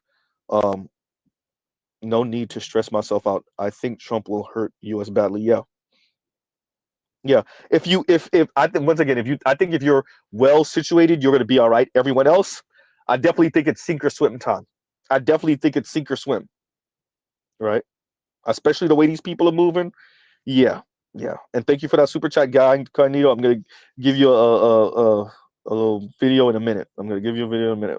Els Active, thank you for the super chat. And he puts planes, passport bros out of here. Right. I hear you. And let's do this. I'm going to put the link up for you guys. There's Mr. Z. This is the best time for me to do it. I'm gonna play that video in a minute. We're just waiting on a few things for that. Because this is still a reckless streams for the next few minutes. Don't put it in the comments. Here we go. And yeah, y'all actually give Z a second while we're doing that. Y'all talk amongst yourselves. Here we go.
All right, we're back. What's going on, Compassion? What's going on, Line? Good, bro. What's up with y'all? What's going on, Compassion? What's up? Y'all already know we slight reckless for the next minute or so, but yeah. Y'all know how it goes. Don't put it in the comments. But yeah, yeah, man. What y'all thought? What y'all thought about what I played? I mean, let them be. At this point, they'll let them cope. Just let them cope. Between that and this ain't no different than the Melissa Ford video, and that's why everybody gravitates. A lot of women gravitate to that Melissa Ford video because they can't. All they can do is cope. That's all they can do. What would you think it would look like if they actually cop to and actually want to quote unquote come to the table being open and honest? Would you even want to? I think you might. I think you actually might. I think you would have. There's two ways I think that would go. That would either be a couple of them taking the other way out, the self-deletion way out. And I think on the other end would be, yeah, you might if they're not, too used up and broken, which a lot of them are. I think you would. I think that would have a certain level of enthusiasm because she would know what the numbers look like. She would know. Yeah, I think you might, believe it or not. Right? Oh, well. I don't know. You mean that? Oh, I'm sorry. You mean the uninitiated might. Yeah, no, I agree with you on that. The uninitiated might. Yeah, I believe that. I believe that because Corey Holcomb did a live. Someone posted Corey Holcomb did a live, and another content creator. I won't say his name. I won't do that to you. Commented saying we need to just leave these Keishas behind and deal with if they are black, whether they're black or not, deal with the women that will deal with us. And Corey pretty much wanted to backtrack, talking about, no, we should deal with them. We need to deal with them. Yeah, but then he contradicted himself. Like, it was. I know exactly what part. You know what I'm talking about, right? See, exactly, because then he contradicted himself in the same statement because he was saying, "No, it's our job to stick by black women." But please, but then he went on to basically say it really wasn't, or he was basically saying, don't deal with black women that are not on your program. So it was a kind he was kind of tap dancing around because he knew what he was saying. He knew what the gravity of what he really was saying was. It's afraid to cut so freaking afraid to cut the damn rope. We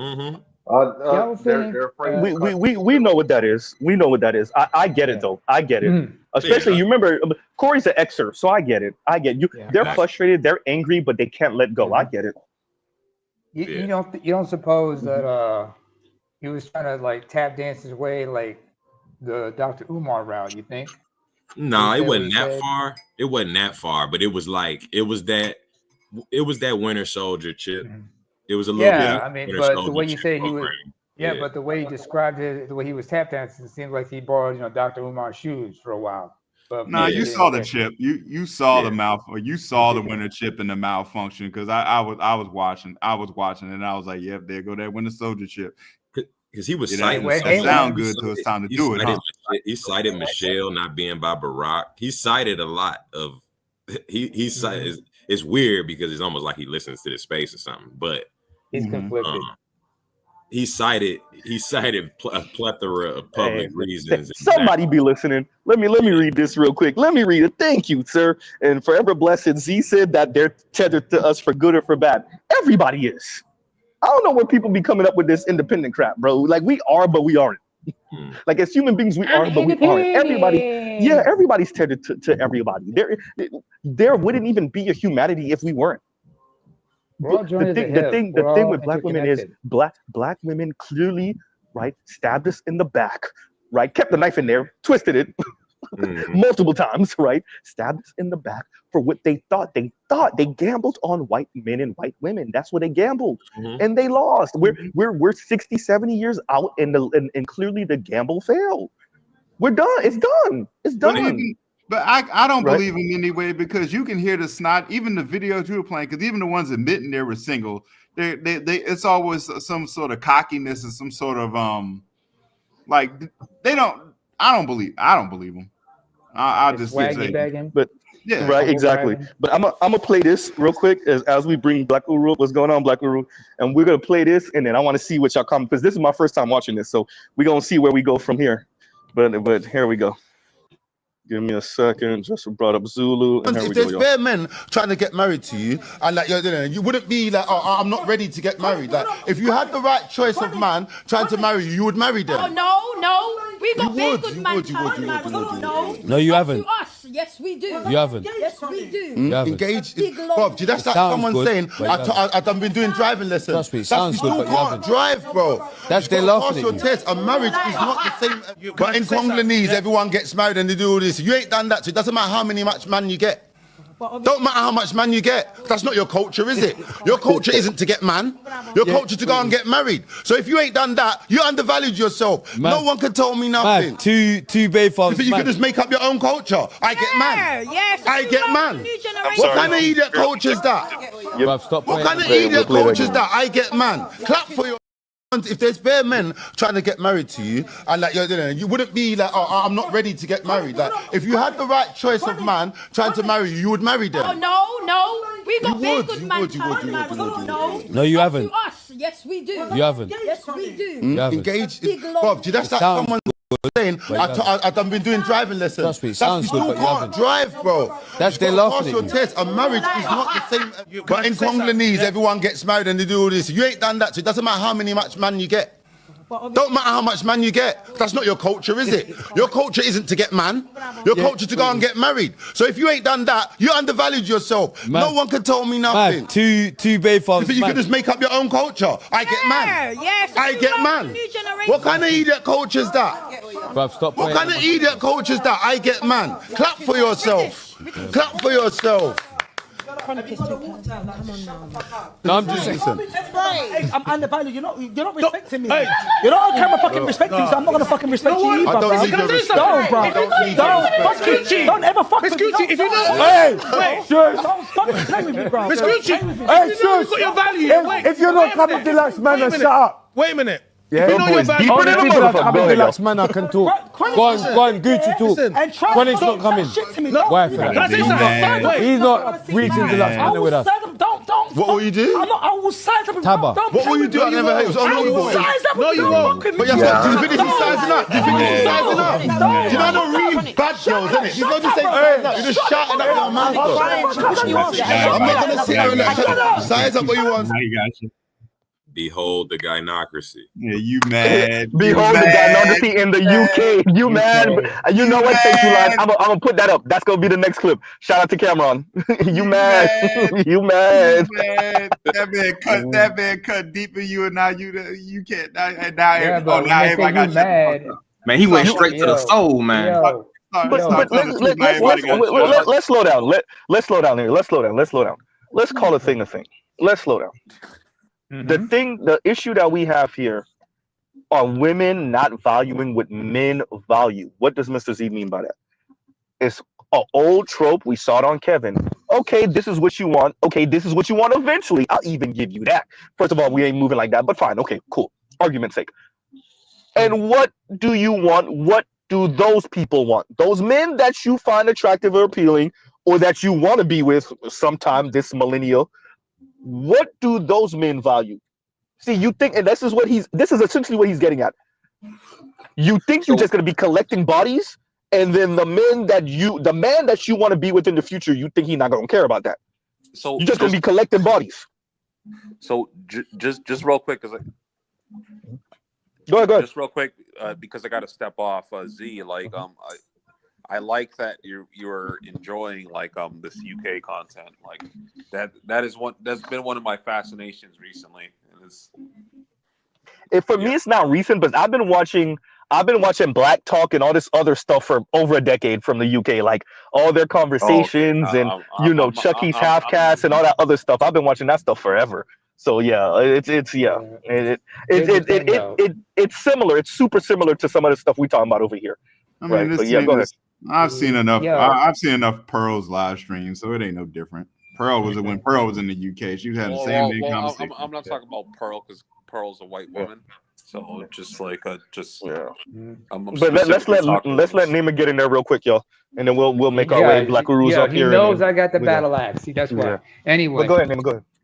Well, first of all, let's get a couple of things clear. British slang is not the same as American slang, because when they say "you madman," that means are you crazy? Because in the UK, when they say mad, they mean crazy. Yeah. Because it's not the same as like when you say we mad, we mean we angry. Over there, when you say you mad, that means you're crazy.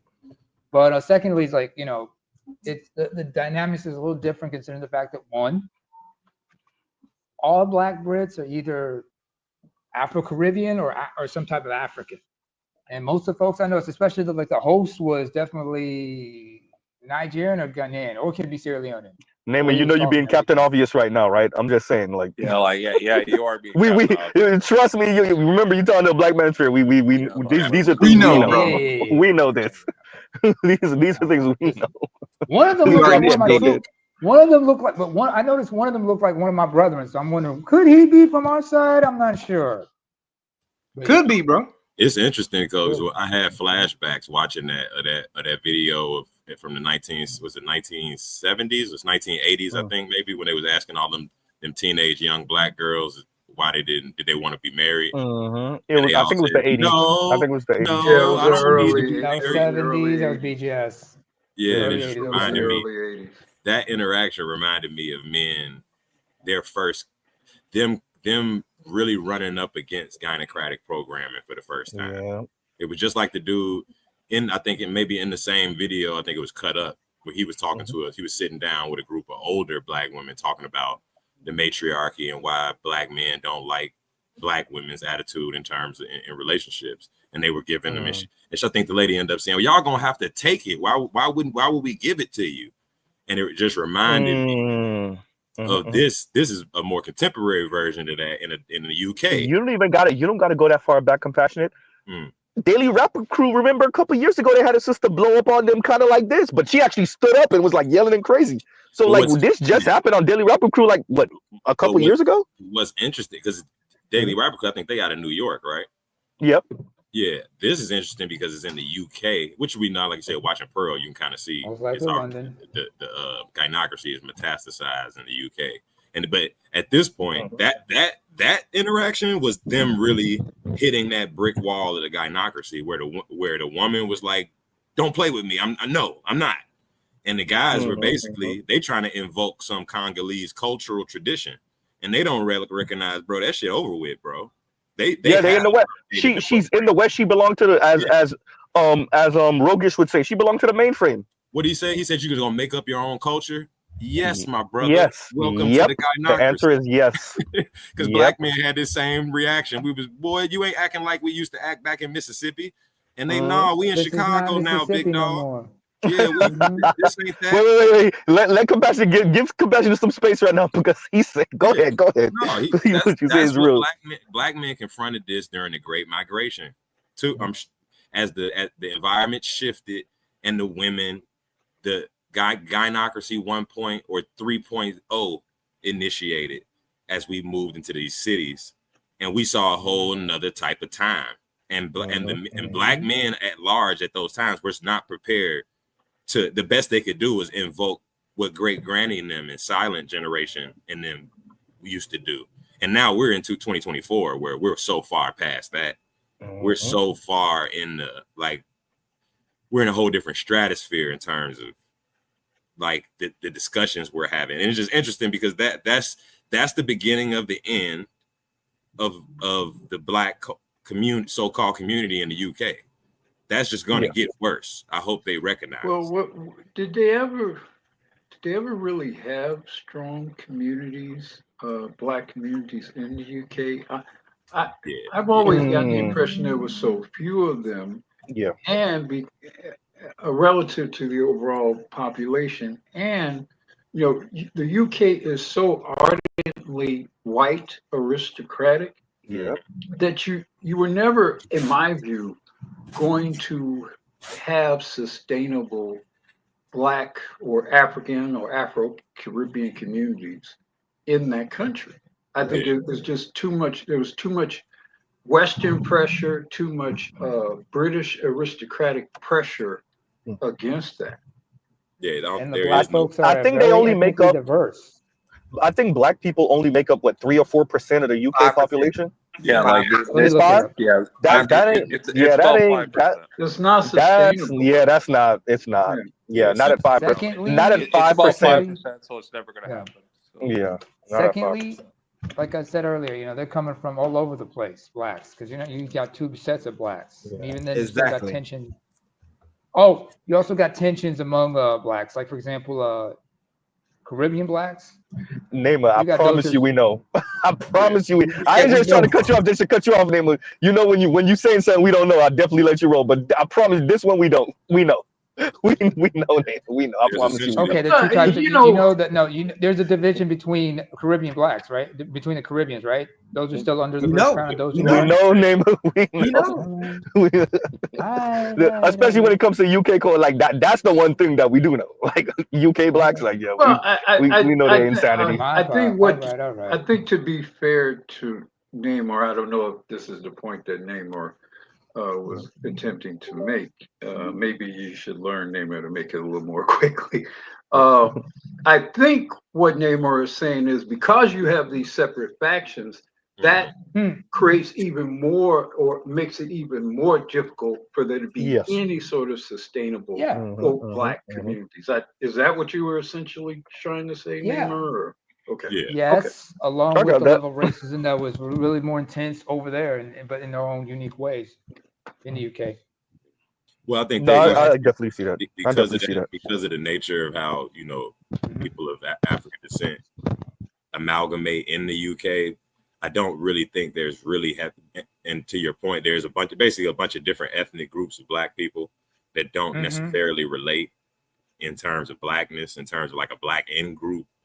So they kind of it's and it's been like that for a while. It's not a mirror of what we're dealing with in the United States. I mean, in the U.S., we were forced to, actually more external even than internal, but we were forced to become a singular group of some sort of blackness in a way that people in the UK aren't necessarily, don't have that particular history. Like they got a very high interracial marriage rate. Yeah, it's crazy for a while. So yeah, so, talking about 50%, ain't it? Like 50%. Yeah, for the black dudes especially, I think. I'm not so 100% sure for the women. I watch a lot of. It's about 50%, I believe. I watch a lot of UK-based shows. I don't know, for some reason. I don't know why I watch it either. I love it. Y'all give Black Group some space, please. Go ahead. Well, I mean, on the point that we're talking about here, it interests me that most of the black people, especially the black women, maybe not as much the black men, but you in what I see, you see some prominence of non-white people, but the women are almost always biracial, or almost always biracial. The men tend to be less so in terms, your Idris Elba's, so to speak, but the women are almost always biracial or light complected in the media Smith that I see. Yeah. Well, it's kind of simple, man. She can't get into British society, so she only got one place to really go to. Yep. So you know what I mean. So it's to go back home, or I can't even say call it go back home. It's either go back to the black side, or try to hopefully you can get white enough that you can blend back in. That's pretty much how it is. It's the same setup. It's the same setup. Yeah. Yeah, that's just that. Yeah, go ahead and finish with that Zulu, and then we'll circle around. Yeah. Oh yeah, man. I don't know if y'all guys have applied this. I've been watching this one guy. He's the guy in the United States. I don't know where he's at though. I think it's called Trey something or Trey. Basically, his whole thing is he do a live interviews, man, and he basically asks black women basically in the states, why don't you wear your natural hair, man? The level of fight. I don't know if y'all seen these interviews, but like you have to see these interviews. The level of like anger that you have of these women just trying to say the amount of excuses that they're making, and I can see the younger dudes. They're really trying their best to like coax them over, and I'm like, I'm over there trying to do my best to guide them in the comment section. I'm like, just let them go, bro. Like, and they're really trying their best. They're like, no, we man, I was like, nah, bro. You Zulu. It's simple. Black women just want to do what they want to do. And I think that's okay. Just consequences that because you live on a planet with other people, and other people's opinions matter. So you could do whatever you want to do. And that's the issue. All right, so Z, like Z, we gotta start calling it what it is and keep it. I'm gonna cut you off just because you were cutting me off in the middle of my damn conversations. Sorry. Next time You're Borgen.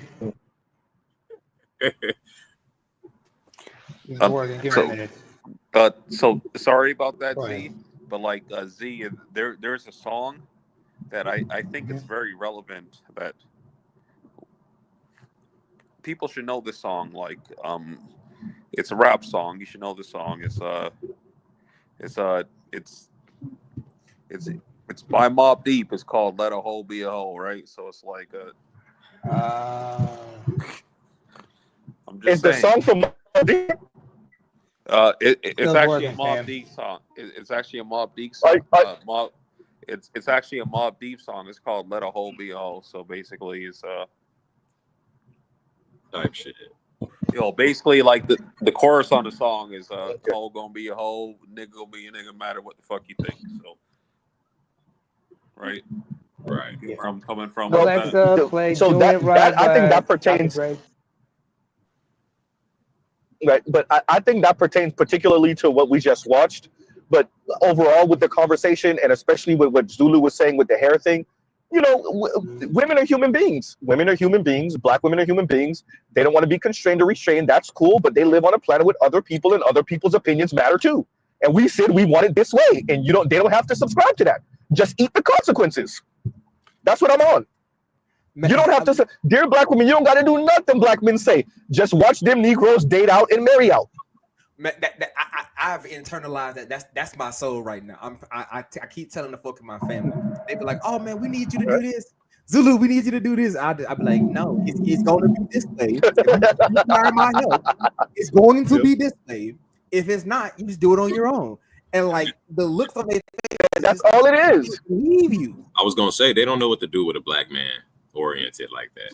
The black community is not prepared for how black masculinity in this space think for this type of mentality to be exported to the greater black consciousness. Because what it shows, Compassionate, is that the socialization they thought was going to take hold failed. I covered it a little while ago. I might play it again here, where a sister was saying, you moms of sons, you black mothers of black sons, y'all failed the assignment or whatever, however she was framing it, and she was chastising the mothers of sons for not raising their sons to, I guess, cater to her daughter insecurities, because they apparently at the daughter's school they were like the boys were doing the whole who we find attractive, it was none but white girls.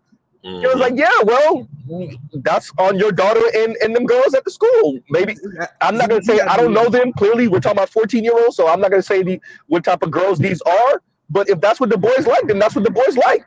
And Z, we gotta be honest. Was she basically saying you didn't break your son? No, that's exactly what she said. But that's exactly what it is. That's exactly what it is.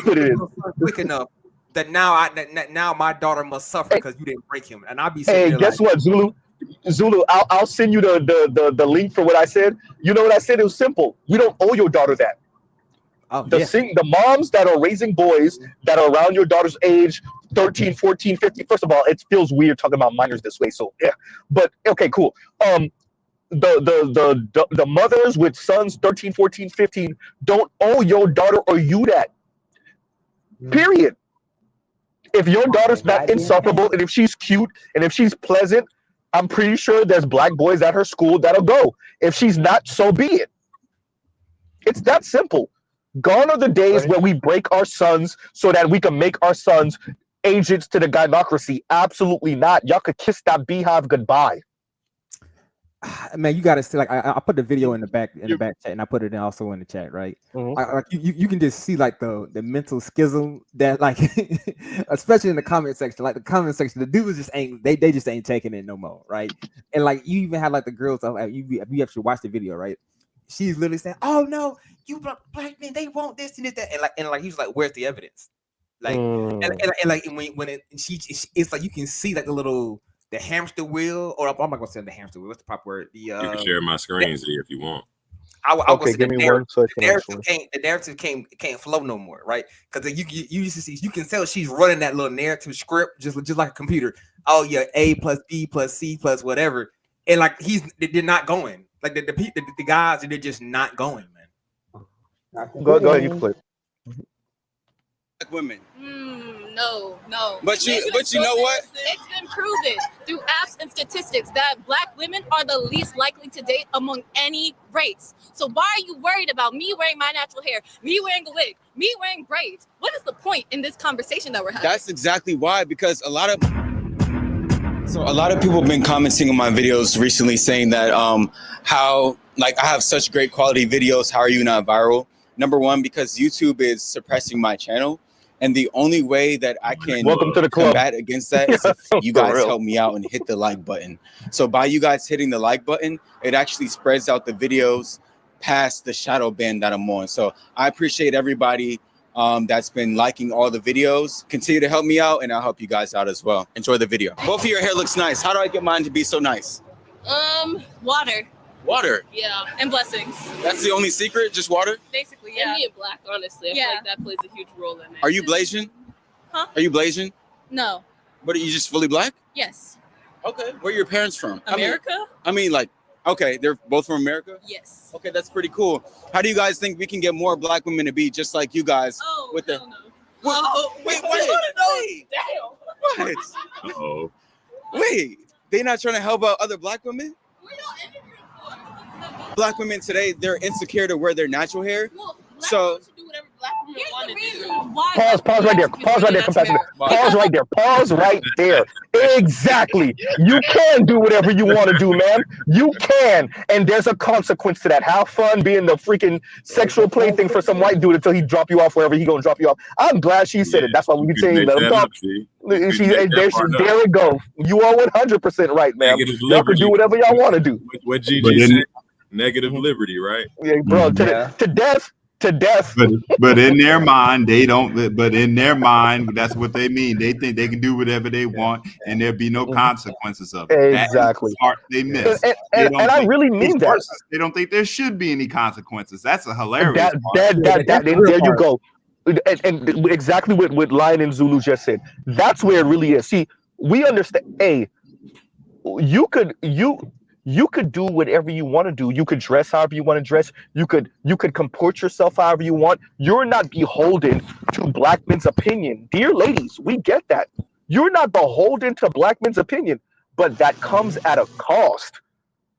That comes at a cost. But see, the Z, they don't really think about it, bro. What's the cost? What have we been observing in the black manosphere? We've been paying attention with all the granular. I'm gonna answer that question in a minute, Nima. Go ahead, compassion. All the granular analysis. It hasn't been any consequences. That's the reality. They didn't cook that notion up on their own. No, but compassionate, there are consequences. The consequence is that increasing interracial marriage. This is me answering Nema too. That's increasing interracial marriage rate. That decreasing birth rate. Those are costs. The number of brothers grabbing their passport. Those are costs. Those are invisible. Right? Those are invisible consequences. Black women have been shielded from feeling the consequences of their actions by the state and by the society. What's happening to that state? Wait, who's that trying to speak? That's me. Oh, okay. What's going on? What's going on, better you? I was wondering when you were going to speak. Welcome to the Bedside Baptist, folks. Right. So with that, they are feeling it, and not only are they feeling it, probably more so they're very afraid, and rightfully so. Trump has already shown, like, hey, anything he don't like in terms of that funding, he coming after it. So right now, they might talk a particular way. When I tell you, some folks getting some texts and some calls, like, no, you can see it. No, you can see it. What's your program? I'm trying to get down. You can see it on the TikTok content. You can see it on that thing you just played from Destro, bro. You can see behind the bravado, the macho, the myth of the black male, female superwoman, and that mask they've been wearing for 50 years, enacting or reenacting in front of us all. It's starting to crack. You can see it. The confidence in their voice ain't the same. So you said they looking like this right now? Exactly. You can see, to your point. I think that was better you talking, right? Yep. Yeah. No. That to your point, bro. You can see it. You can feel it. Train tracks. You can feel it in the society. To your the state losing, the state retracting is in the society retracting at large is actually is reverberating throughout the entire system. Well, that's what I was speaking to earlier when I said they took progress for granted. Damn, I might have to review that goddamn then and now video. But we got to get to the neoliberalism first. I know, compassionate, but and the Powell memo. But they took a quote unquote upward trajectory for granted, and I can appreciate that. I can understand why, especially for us, anyone that was born maybe 1970, 1975. And more recent, I could see how you could take an upward trajectory for granted. I could see how you can take that for granted, that you're gonna go, especially as a black woman, you're riding the wave of feminism, you're riding the wave of neoliberalism, you're appropriately situated, right? And you just riding that wave. You go to school, you get your degree, you get into middle management position. You once every few months y'all got a meeting, you get to wear your heels and your pencil skirt if you could fit it. Right? And I can understand why they took that for granted. And now that those things are slowly, quickly being retracted, as you said, they don't know what to do with themselves. Bro, Z, these girls know? on screen, these girls on screen right now are probably Yeah. Z's or A's. Yep. Some of these black girls we're seeing on TikTok and shit now, they don't know a world where black girl magic didn't exist. Yeah. They don't know a world. But you heard, let me say this real quick, and I'm a land. I'm gonna let y'all go after this. The thing with black girl magic, and that's this. It was actually kind of heartbreaking watching, and I keep on bringing it up. I might actually have to play it. When Jasmine Crockett was on the congressional floor speaking about this, because Jasmine Crockett and other black women like her know that black girl magic ain't crap without white money. They know it. So all those women that talk all that crap about black girl magic, if you're not in politics or whatnot, or you don't understand these things, that like how Black Uru speaks about these things, you don't really appreciate how much NGOs, how much your local politician, how much federal money, how much bank set asides and all these other things, and quite frankly the Oprahs of the world and who they might know that might start an organization looking out for you. You don't really appreciate that's what your black girl magic is built off of. Yo, the culture, it's a culture now, bro. Yeah. It don't even the structure, the institutions and the policies that back it is one thing, and you're right. But this is a culture now. So the culture ain't caught up to, it's not gonna be able to catch. I mean, the environment's changing too fast. These girls on screen believe in black girl man. She just yelled it out. We could do whatever we want. That's not even a controversial statement on Howard campus. Compassion. This is the thing. When it comes down to that mentality, you got to after Zulu. Go ahead, Peter. They've never been allowed to hit the floor, and even just the threat, the possibility that, oh my God, like I could possibly, have some stuff not actually go my way, and I could actually hit this floor like him. Like the fact that we've been living this way benefits us. It makes us we're way more insulated from anything dude could possibly do than they are. Anytime he breathes or farts, I get text messages from my homegirls and they're like, "Oh, this could possibly affect you." No, it don't. Like I'm out here getting it, and it's like you realize how much those programs show up. But like in terms of this environment, we got a term from on the gullah called buckra, and that's a particular type of white person. This buckra ain't stopped buckering yet. All I can say is, if this is Game of Thrones, we had like episode 2, baby. We ain't even got started. Go ahead, Zulu. Z, you remember when I told you about what happened when Russia happened, when Russia had collapsed, right? The oligarchs had to say, we have to wait almost another 100 years, man. Another 100 years to the person to no one even remember Stalin's name. That's what that's what we're about to see right now. You're gonna have to wait about a good 100 years. I don't think Black America gonna last that long, personally, because I know I'm hopping. I ain't gonna lie to you, but like I don't think Black America can go another 100 years. Waiting for this, because my little nephew, he got a white girl already. Like I'm telling you, he already like was 16 right now. And it ain't even like, it's not even like a high class. She's like a trailer park white girl. I'm like, hey, please don't get that one pregnant if you're gonna do it, right? But you know what I mean. It's man. When I tell you, my family get-togethers it used to be like 30 people, 40 people. Now it's just 4. Bro, the ad mixture finna get real, bro. That's what's finna happen. It's gonna be like we're gonna be like the UK in 100 years. It's gonna be. Let me do this compassionate, because I just want to mess with him just to mess with him. BGS, you just walked in the door. Do you mind reading this for me, please? Okay. Because. Okay. Okay. Get your passports and flee Sodom and Gomorrah. Don't look back even if your lady turns into pillars of salt. I wanted it to be you. That's exactly. Go ahead. You know what? And this is something I've been thinking about, and it might be too black pill, but we walking around like the black community's healthy, and it's got stage 4 cancer.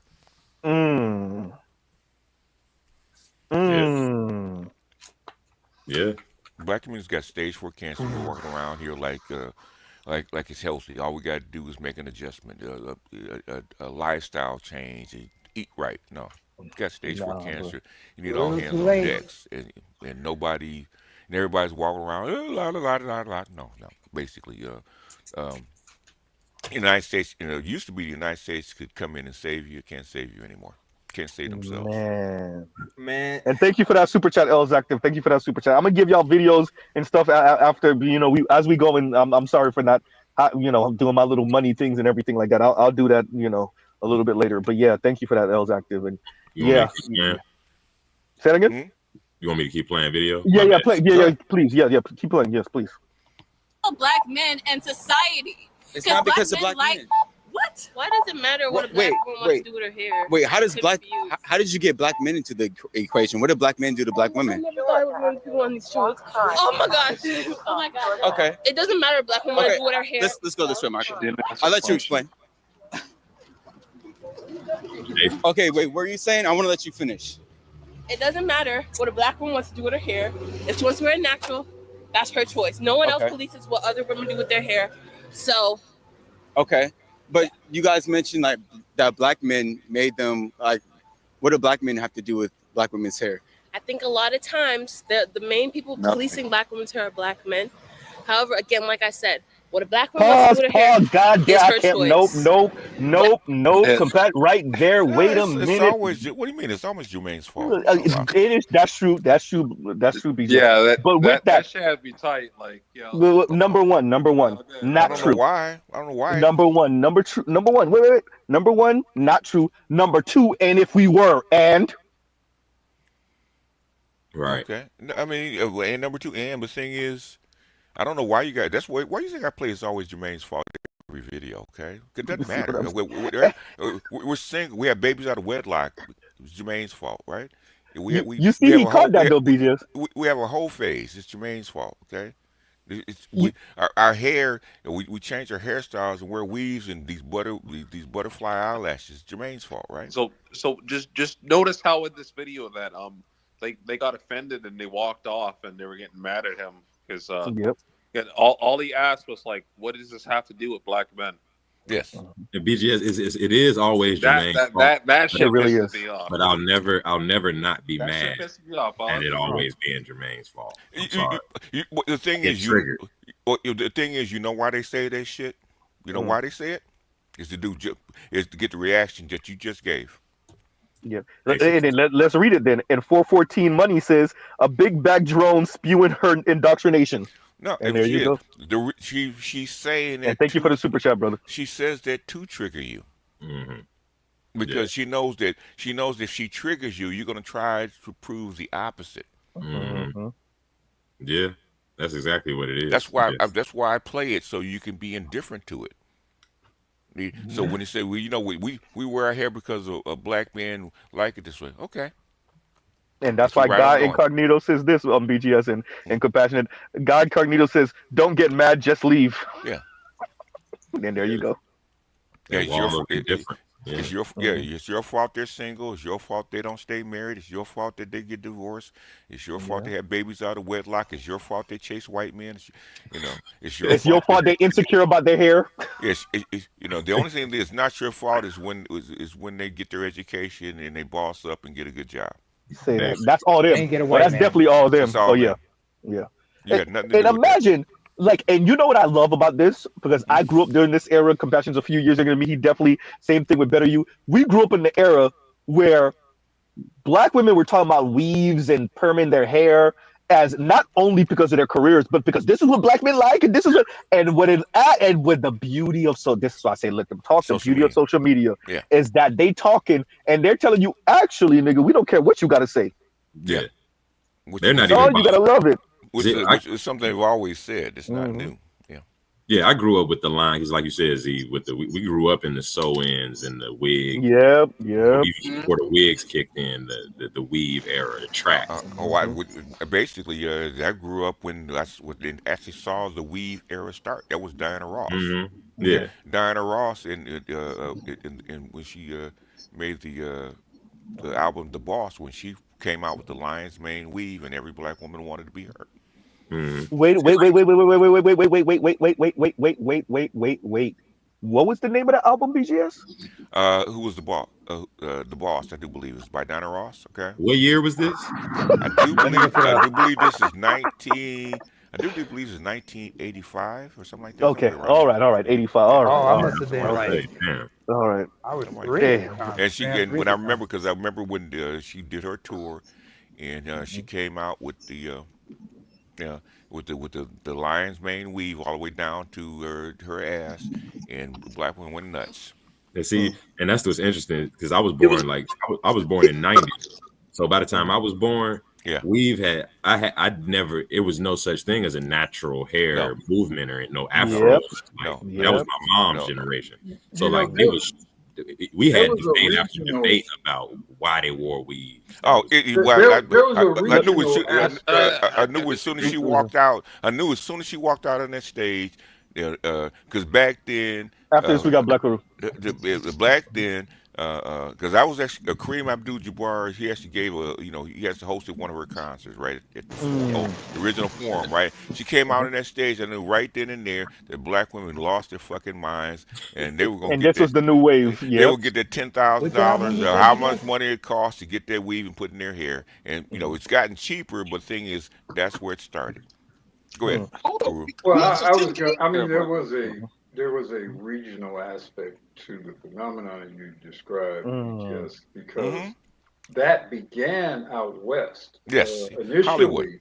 Yeah. Initially, there was a lot of criticism towards Diana Ross is wearing the weave from black women, but I think you guys caught hold of it, just like with the Jerry curl and a lot of other fashionable things. Right. It kind of started out west, and then over time, sort of grew.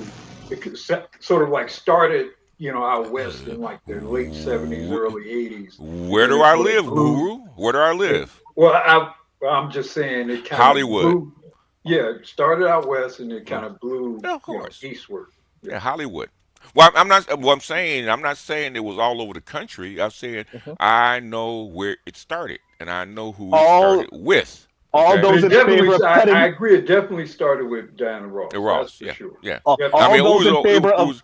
Who was old enough to remember when it's who started? Because you would see, her album covers, her posters, and there was this gigantic hair. And the thing is, we knew what her hair naturally was. We remember the Wiz version of Diana Ross with very short and tightly curled hair. So then when we suddenly see her with this gigantic mane of flowing hair, we were like, oh shit. Yeah. All those in favor of cutting California off and turning it into a goddamn island, say aye, please. California, California would actually vote for it too. Right.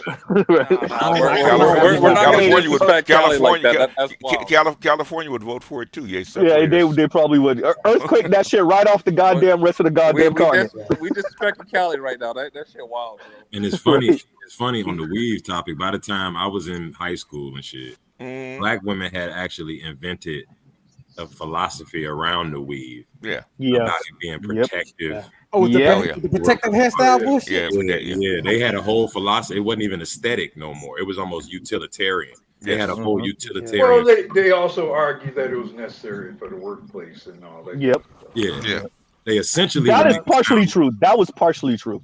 No, it wasn't, bro. It wasn't. They would make it sound. There's a reason why the Crown Act went through, because them white dudes was on their head tough about that weave thing. They have been working in corporate since the 1940s. What was different? So no. I mean, the only difference is, women would previously they would straighten their hair and maybe they would perm their hair. So, really what happened is, it seems like to me, the women just got lazier. Yeah, they did. Yes, that's what they did. They did, and they grew up, and their mothers didn't teach them how to take care of their hair. Because that is one of the things, like when people have like the weave wig argument, like that is one of the things that I've always argued is that basically I've never met a single black man that said that he likes black women wearing weaves. I've never met a single one, and they haven't either. That's why in it's person online. I've never met one. The way they gather their information is they look at the it girl Yep. Online or Yep. the video vixen, and they see what Yep. she's wearing and her hairstyle, and they think that black men want that kind of woman in real life, and they don't. No. If you get a chance, Compassionate, read this for me, and then finish playing this. All right, KMS, shout out to you for the dub. To all black men, if you have your ish together, you owe it to yourself not to fill your belly on the feast of crumbs, presented on a rusted platter in trembling hands. If she was too good for you then, she's too good for you now. Period. You know what I need to add to? One of those black women saying "period." Like that's coming. That's coming. Yep, it's coming. It's coming. I'm put that. That's I next. want to ask a serious question about you younger guys, man. And maybe Uru can chime in on this too, man. How do you? I mean, back in the day, this kind of talk would be behind our backs, man. They would not be out in public talking like this shit to black men back in the day, man. Because black men would have left in abundance, man, if they were talking this shit out in public, man. How do you guys tolerate this? We were born in dark. You was born into it, bro. We were born in the dark. Cue the bang clip. I mean, Uru can say something, opposite, but man, that that shit was not tolerated. Let me play it real quick, Black Uru, before you go. Let me play it real quick, real quick. Oh, you think darkness is your ally? You merely adopted the dark. I was born in it. Molded by it. Oh, you think darkness is your I didn't see light till I was already a man. See, hey, isn't that the most accurate shit ever for us as millennials when it comes to women? Go ahead, Black Uru, go ahead. No, Drake, Black Uru got it. Go ahead, Black Uru, go ahead. Well, I mean, let's be fair. I mean, a lot of what black women do today, younger black women do today, some of us, a healthy percentage of us, would have gave them some act right. That's true. Let's be real. That is true. That is true. That is true. I mean, seriously. Yeah. Seriously. That is true. So a lot of this mean girl talk is somebody ain't got knocked on their ass. I mean, like real talk. Yeah, that's true. And let me get in my structuralist bag to your point, Uru. It's called no tolerance policy in the public school system. Yeah. They didn't let us fight each other. No. Let alone backhand somebody who needed to be backhanded. Yeah, I know. So that's why I don't blame the younger men for it, because I know that is what happened. I saw it as I raised my own daughter. Wait, before you go, Dre. Compassionate said it, so he got to read it now. Compassionate, if you don't mind reading this super chat for me, please, and thank you. Indigo Flow, shout out to you for the 2. I didn't see light until I was already a man. Right then, it was blinding. Yeah, right. I don't blame them. I'm not blaming them. I'm just saying because when after this we got Dre. Go ahead. When I saw millennials in the workplace, okay, and then you get approached by a female, and the first thing before they even say hi is some kind of snark, man. I used to turn and talk to. I said, "Do I know you?" So I'm curious. I'm not saying I'm blaming you because I know how the sequence of what happened. I'm saying is, how do you guys tolerate this? Because the BGS, the reality is this is black femininity to us. Yep. No.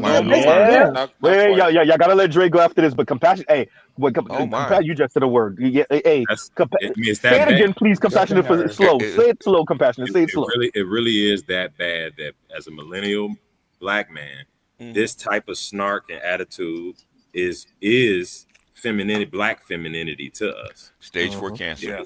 Yes. Stage 4 cancer. Stage 4 cancer. Wait. Let's do this. We're nuts. So Dre got it. I hear you, Zulu. Zulu got it afterward, and then we gotta let Compassionate finish playing this. So go ahead, Dre, and then Zulu, and then we'll finish playing this. Just 20 seconds here. BGS, like to answer to your question, like there is a clip that you play like almost every stream. Mm-hmm. It is that Denzel Washington clip from that movie. What could be like? Yeah. The dust. Yeah. Yes. So he said something like it was like from the dust we come from, the dust we must return. It was something along those lines. Yeah, like that is pretty much like what we have to deal with. I mean, Well, okay. in terms of like the way you guys millennials, interpret what we it, have to deal with. where you guys interpret it, yeah. But I'm you know, like I said, stage 4 cancer. Basically, if the only thing that's propping this black society up is Uncle Sam's money. When Uncle Sam removes the money, it's dead. Compassion. Before you go, Zulu, read this and then go ahead. Who gonna go? No, Zulu. I was saying read this and then go ahead. Read this super chat and then go ahead and make your comment. As a millennial, Oprah was easy. It was easier to spew out to spew this out too. As a millennial, Oprah made it easier to spew this out too. Okay. Yeah. So we grew up with her bullshit. Go ahead. And Go ahead, I basically I was selling compassionate. Say your compassionate. name again, Compassionate and callous. You can say just compassionate. Go ahead. Compassionate. Okay, compassionate. Okay, right. Now that's why I mean, like I can see his name now because now I can actually see. Okay, all right. But when I went to Uganda and I was out there tripping, I was like, oh my God, these women were feminine. Like when I was over there getting feminine bombardment, basically. Well, but I get a feminine bombardment or feminine bombardment. Bombarded by feminists. By femininity. You know what? When Nema just said, say that again, Nema. I just said sensory. You experience sensory overload. Basically, that's discombobulated, fam. That's the correct way. That was the correct way of that's the correct term. Because it was a sensory overload. I was like, wait a minute. So you know, the girl was like, "Oh, she was cleaning up for me in the house. She was fixing me juice. She was out there, you know, squeezing passion fruit juice." I was sitting here like, "Oh, this is something different." And like looking at me like this is the most normal thing. And it took me about a year of being out there to really understand this was normal. And sensory overload is common. Like when you deal with like a woman outside of just like a black woman, it's common, right? Well, that's what I heard of, and that's what I personally experienced. So I could be wrong on this, but it seems common. No, wait, let's do this. Let's do this. Nema, you could go ahead and read this, and then say what you're gonna say, and then we got to get compassionate to finish playing this. Go ahead. Just give me a minute here. Thank you, Lion 008 with the $5. He says, Mr. Z, Leon, give these 304. Sorry, Mr. Z, give these 304s a Disney blue pill fantasy. It's not lying at all. We created a dream together, and some of those dreams haven't been accomplished yet. And here we go. Yeah, they popping pills. Hey, clearly they popping pills. We already know that to keep them delusional. You know. But go ahead. But what I want to say was like, you know, that sensory overload. Of course, especially basically. What you had to experience, Zulu, is a form of cultural shock. That's what it actually was. That's what I mean by sensory overload. Especially when you saw the girls acting a certain way, you were like culture shocked in a sense, but in a positive way. Namor, I was freaked out because when I got down there, she would bow to me and then hand me my drink.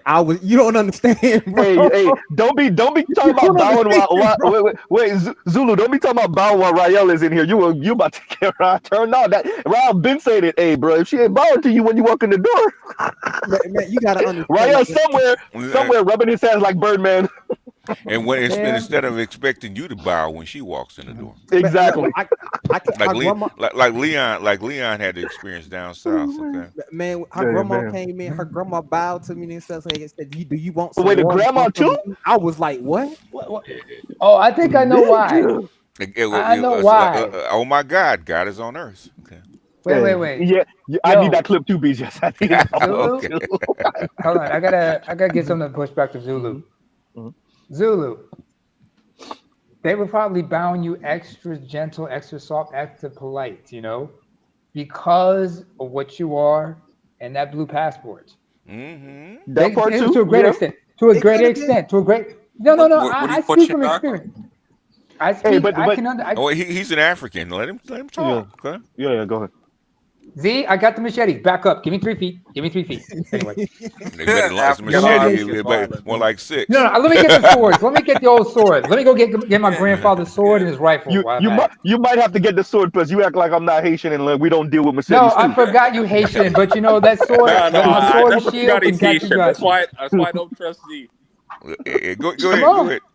What I'm saying is, there is a level of respect they give to people depending on the situation, who they are, and where they're from, and whatnot. I've seen this with some. I remember when I had guests. My mother had guests over. If they were outsiders, they were she was extra polite, extra, extra genuine, definitely. extra sincere, and everything. And I remember, I remember whenever we had guests over, it was polite. It was good culture to like present them with, offer them some tea or something cool to drink and everything as a kind gesture. Hospitality. That's how our cultures are. And in Zulu's case, considered he's an outsider and everything, they were being extra nice to him, especially the daughters, because hey, that blue passport means something to them. To Buckeye fans 05, thank you for the $4.99. Just getting in. Did you see Ole's commentary on DJ Academic's weird case? By the way, you still up for that No Scrubs commentary?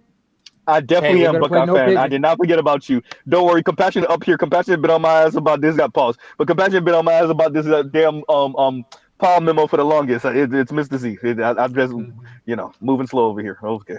I want to read this one now. Nema, what were you saying earlier? Let him cook. I gotta cut you off right now. because Trell said so. And Trell said let him cook. But sometimes you gotta cut Nema off. You don't cut him off. You gotta herd him back.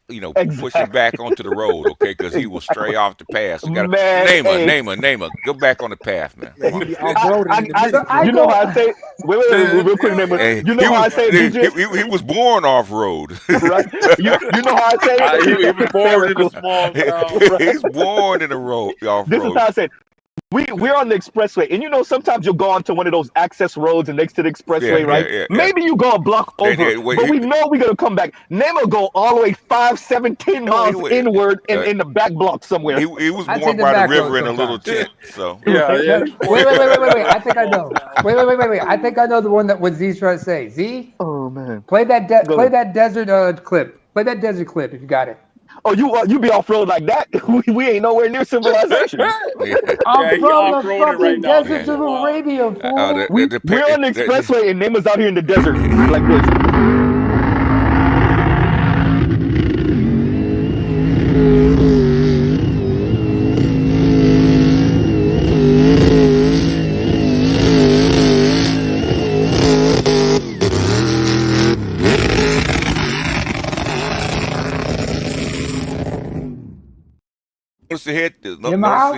That's him. That's Nema. You gotta remind them, hey man, we do not have those brakes, dog. Yeah. That's terrible driving. That's why he goes side to side. Exactly. Let's put it this way.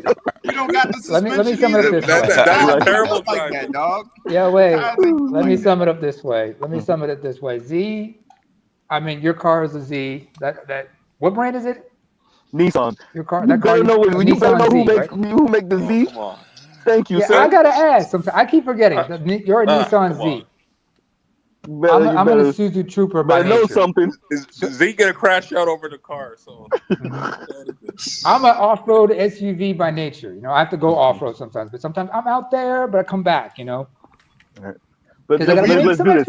Let's let Compassionate finish this because I'm pretty sure we're gonna have more to say about this. We're gonna get crazy. Go ahead, Compassionate.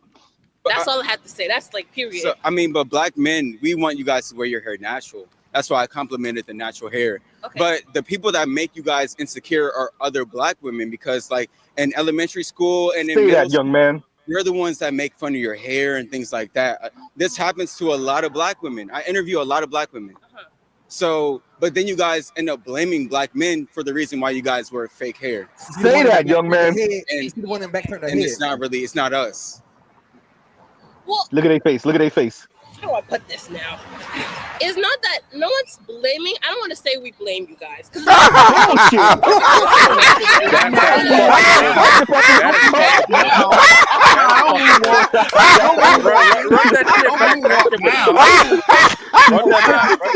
Oh my God! No, she didn't say that shit. Bring that back a little bit. Bring that back a little bit. Compassionate.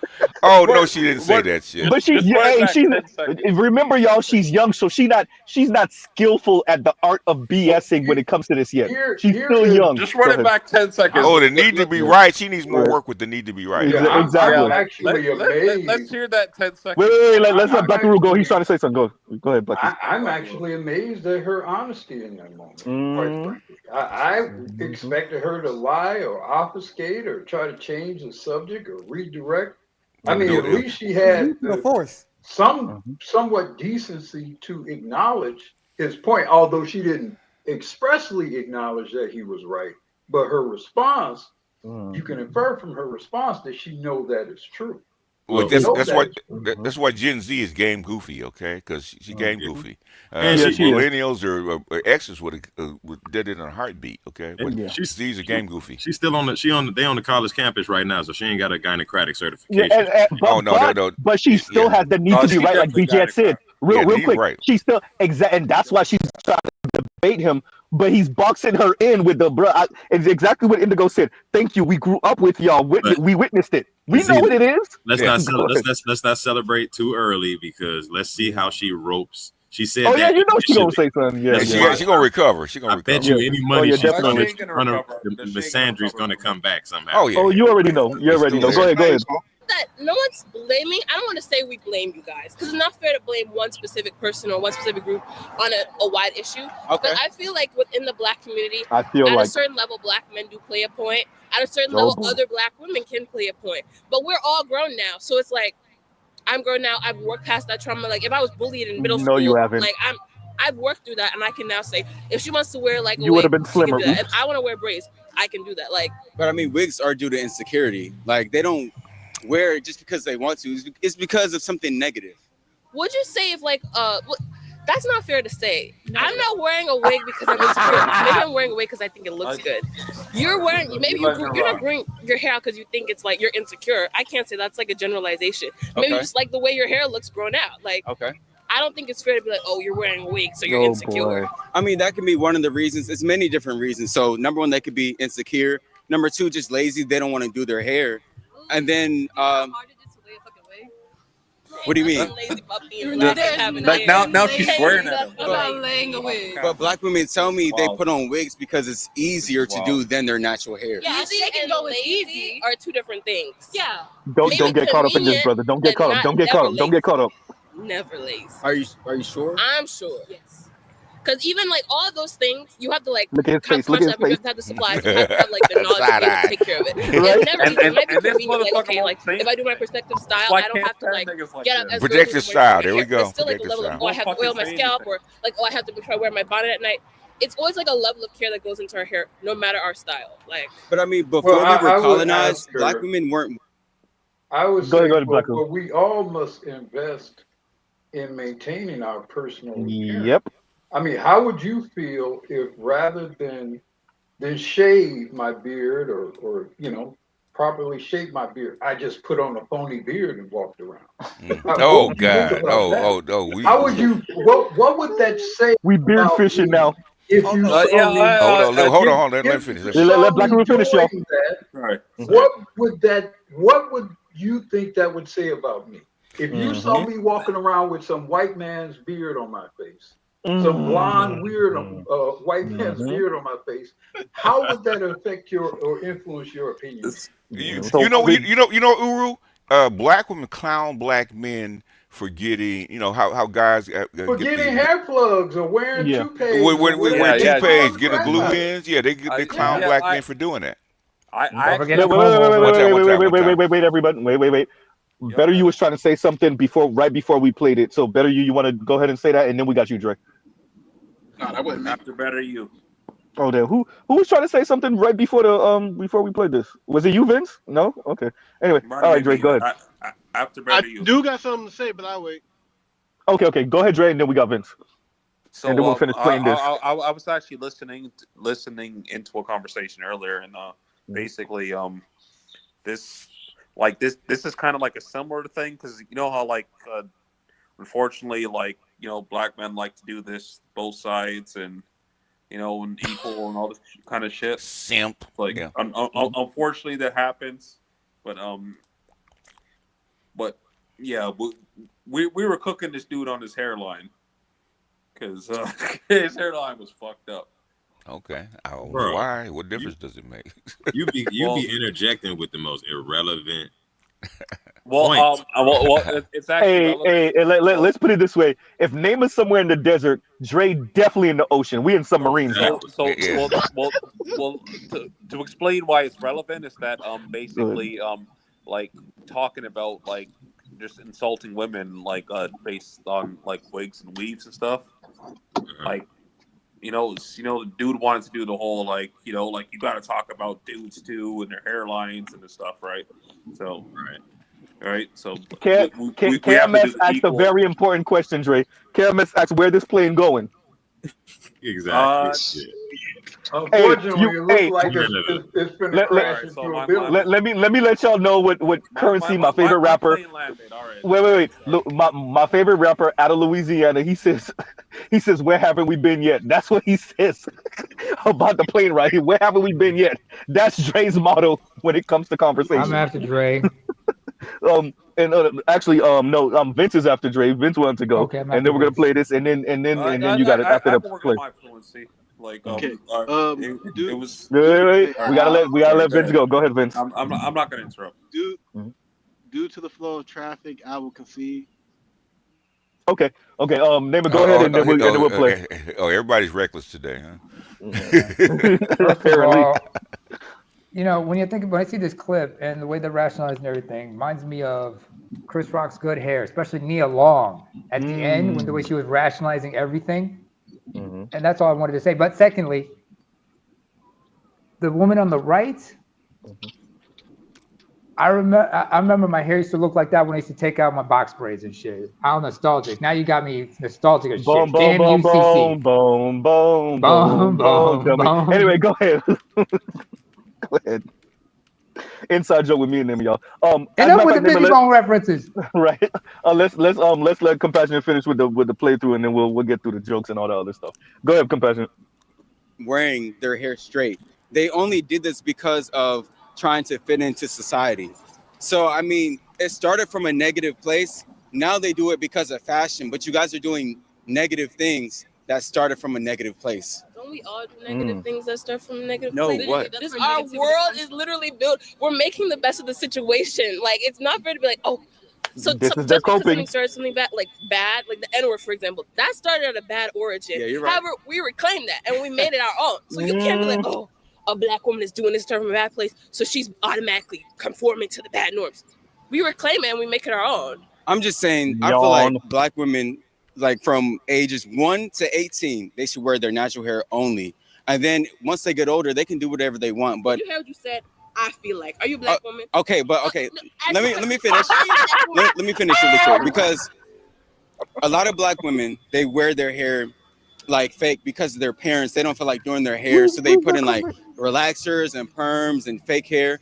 And then black women grow up not knowing how to do their natural hair. That's why we have this movement that's going on of black women promoting natural hair, because a lot of them don't wear it today. So what was your question though? Are you a black woman? I'm not a black woman. Exactly. I don't think you could be like, I feel like black women should do this. Again, her own choice. Not knowing how to do your hair and embracing your hair. I think those can be two separate things. Yeah. But it's not fair to be like out here telling black women like, oh, you didn't know, like you used relaxers when you were younger. Okay, now you need to automatically stop doing that. Wear your natural hair. If she wants to do that, we have resources all like on the internet. Like you can talk to, we go to an HBCU. You can talk to another black woman and get the resources you need. However, if she want to wear a wig for the rest of her life, I'm gonna be there saying, yes, my black queen, wear your wig. Yeah. I do understand that. I'm just saying that there's so many negatives that go into it. Exactly. In other words, they never check each other. The only time they check each other is when they arguing. They never be like, I don't know about that. Oh, Mr. Z, real quick. Now Go I ahead, got go I sent you the second clip right now. The second clip is when, quote unquote, the acceptance has finally set in, right? I consider one's before and one's the after.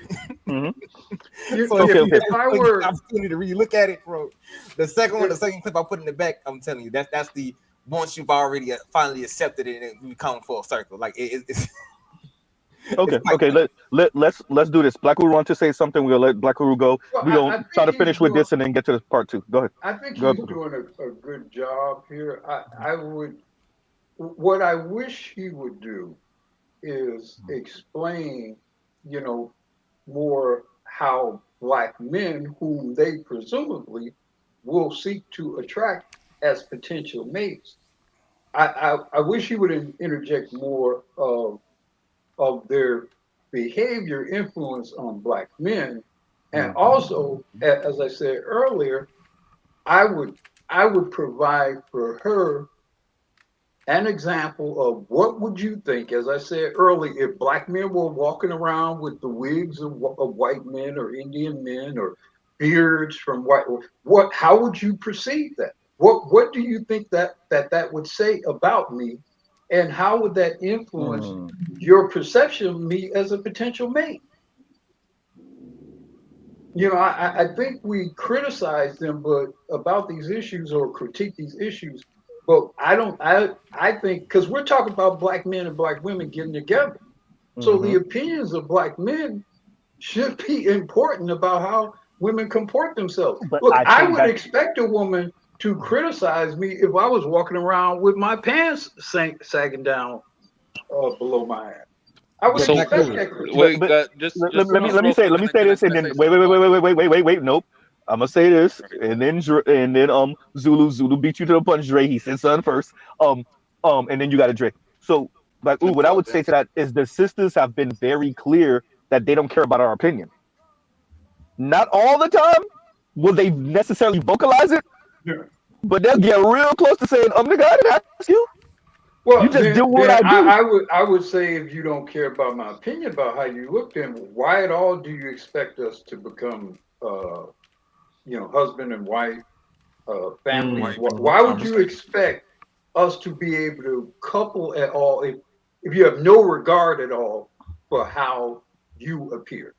Black Uru, the answer is very simple. I wasn't aiming for you in the first place. I was aiming for the white man. I aimed for the stars. Ask her the question. My point is, ask her the question. I was aiming for the moon. I was aiming for the stars. I landed on the moon. I got you.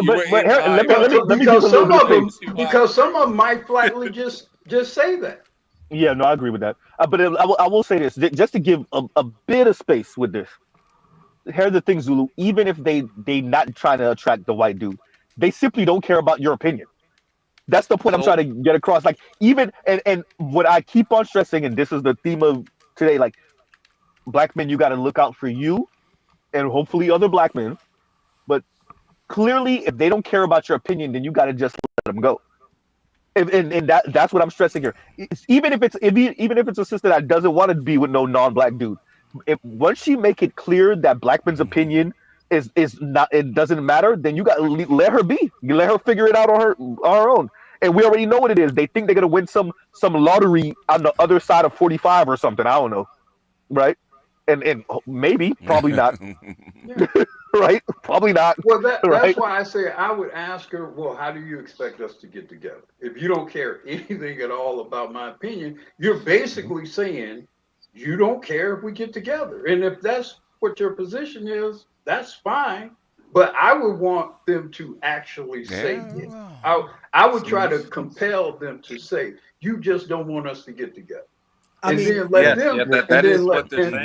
force them to consider what that really means. No. Wait, let me say this. Yeah, but Dre, I get what you're saying. That is what they're saying. No, but I get what Black Uru is saying, where it's like, no, make them say it though, not imply, suggest, infer. No, make them say it so that they can eat those. Because we already know they're gonna moonwalk from that when they start having to eat that consequence. We know it's gonna happen, but make them say it. Because once you told me you don't need me or want to be with me or want to get together with me, then okay, that's cool. Thank you for putting that on record. Yes. Let me wait, y'all. Let me play this to what Trell is saying. And Trell says, "Shout out to getting cleansed in 2025." All right, Trell. There you go. There you The go. Black Kings get divorced, and then what happens? They're like, "F it. We're moving on. Snow bunnies are gonna clean me right up." So the snow bunnies get on top of things, and they mix, and they have this beautiful baby, and the process continues.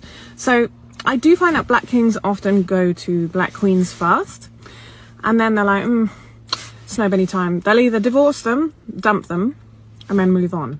Swiftly move on. And they'll feel all cleansed, you know? Right. Anyway, on that note, do you like my nails? They're very Christmassy. It's almost Christmas. Divorce season's round the corner, which means snow bunnies warm in January. Yes. She a basic white woman, by the way.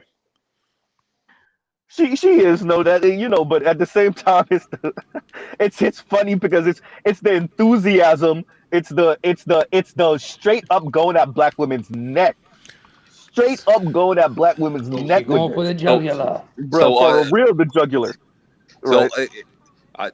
I just wanted to quickly get this off. Is that basically like the whole hair conversation has been like one of the dumbest things I've heard for a long time, and. Yeah, Ryan, Brian, I did not forget about you. I did not forget about you. So I did not forget about it's you. been one of the dumbest things that I've heard for a long time because, like, they like to say that it's like Black men that doesn't like their hair, and it's like, and all I can think about is like, how about like the Black Power movement that, when Black women were wearing froze, like, didn't Black men like that then, or am I imagining this? No, as a matter of fact, let me do this. And Saint Seer, thank you for the super sticker. Thank you for the super sticker. What I'm gonna do here is go ahead, Zulu, go ahead, and then I'm gonna have BGS read Ryan's super chat, and then we'll finish playing this. So go ahead, Zulu. Nah, secretly, but how they reimagine the world, right? You see what I'm saying? They were out there with the afros, with the afros in their hand up in the sky, and we was out there beating them. You see what I'm saying? I'm saying, girl, you better relax your hair. Don't go outside with that afro. Was beating them with broom handles so that they could going outside with your hair straight, with your hair in the front. Nah, we can't have that over here, man. I think the hair shit is proof of that Ed is right, that they don't want to be Black. No, they don't. I agree. Yeah, 100. I've been arguing this. 100%. That's a discussion the Black community got to have about to what degree do Black women want to be Black, and to what degree Black women want to be women. And that's wait, because compassion just said a word. Compassionate. Elaborate on the word woman in context of what you're saying. Because we was reading the 100 Black privileges Black males experience in America that the feminists put together a couple years back. I think Ed was reading it, Roger read it, a couple people read it, and it was literally a list of basically penis envy. A lot of what they proclaim were privileges that Black men enjoy in the United States of America over them and everybody else, which is just this, to me, it displayed, or it was evident that Black women have it's part of the myth of white womanhood. The inability to ever achieve white womanhood renders their womanhood unnecessary and a torture. Inferior. Yeah. Yeah. So that's what I said. That's what I mean by reconciling. To what degree do how many Black women actually want to be women, and then be Black at the same time? Let me do this compassion because I hear BGS snickering. Yeah, I hear BGS snickering. Oh wow! So I was snickering about something. I was snickering about something else. But okay. When you get a chance, read this for me. Okay. Responding to BGS, millennial Black men, I was born in 1990, were born into dysfunction. Actually, that's not true. Most of us believed that Black women's impudence was feminine until we interacted with other women. Then we realized it was all a lie. Dysfunction, no. Okay. try the South, try being in a Jim Crow South, picking cotton and chopping whatever, right? Okay, that's dysfunction. Okay, where you have split families, people die, people get run off. That's dysfunction. Okay, try growing up in the ghetto in New York or Los Angeles or Chicago in the '60s. Okay, look at Claudine. Does that look like functional families? Mm-mm. Stop with that bullshit, No, okay? of course Basically, not. millennials grew. I can tell you because I raised three of them, right? You guys had the best childhood of any black kids in America at any particular time. Y'all had But the best but childhood, BGS, okay? that's relative though. You got to admit No, that. it is not. It is not. It is not relative. You know why? It's because my fucking kids do not want to grow up. They want to go back to when they were kids. I've been telling you this. That's wild. I've been telling you I this. can speak from because Yeah. my son will be 39 this year. Okay, 39. I see this That shit all the sounds time. like you raised him well, and he wants to go back. You know, my son plays ball, which he's always wanted to. Okay, well, my daughter's got a master's, and the other one has a bachelor's. They were raised well. Okay, I sacrificed myself because I could have done what Papa would have done back in, Paw would have done back in the '40s. I could have, I could have did that, right? Because I had two, because I had to tell my daughter, actually talked about this one time. How come I didn't say with her mother? I said, you know what? I said, you can think about it. He said, anything I sacrificed for you guys, but y'all can think about anything that you want, right? I had two women, not one, but two women. I could have left the whole state and made a whole entire families with, but I stayed because I wanted to see you, because I know your mama would have ruined you. So I stayed because I needed to make sure that you guys were good. So I sacrificed. Okay. No, and BGS, no, I get it. I'm Yeah. not saying when I say relative, I get from your point of view, but millennials are spoiled. And I would say we did live, we had a lot that prior generations did. What I'm saying is, as a millennial, and what I think a lot of black millennial males have in common is that shit wasn't sweet though.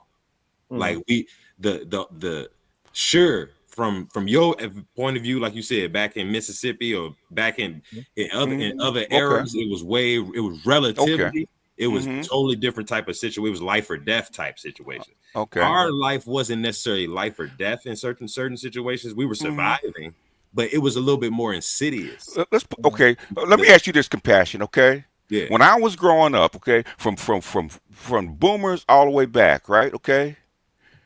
We could not wait to get out of our parents' house, okay? We cannot wait to grow up and get the hell out of our parents' house, right? Okay? How come you guys are the opposite? Are you speaking to all millennials, or are you just speaking Most to millennials. like? Oh, you can't. There's no such thing as all, right? All, yeah. There's no all. Well, not speaking about all, but like, are you speaking about like other generations, or no? I get the question. No, I get the question. Wait, other generations? Wait a minute. Other generations of what? What are you talking about, Andre? Because I don't understand. BGS. He Talking to Andre, remember that now. Yeah. Okay. Go that far. Yeah. No. So what was the question? What I'm saying is, why wouldn't we want to move out if it's so bad? If it's so bad being a kid under your boomer parents, how come you could not wait to get the fuck out of your parents' house, where rather than wanting to go back and stay there? No. I wouldn't say millennials think it was necessarily our parents that were what was bad about being a millennial, a black male millennial.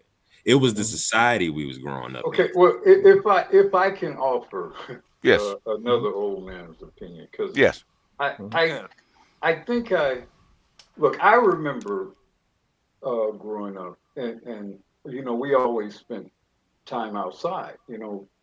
Baseball, football, basketball, track. I grew up across the street from a park that had a sort of quarter-mile track.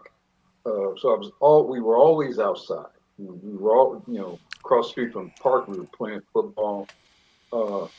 I know that we had much more fun than you guys had as boys. I know that.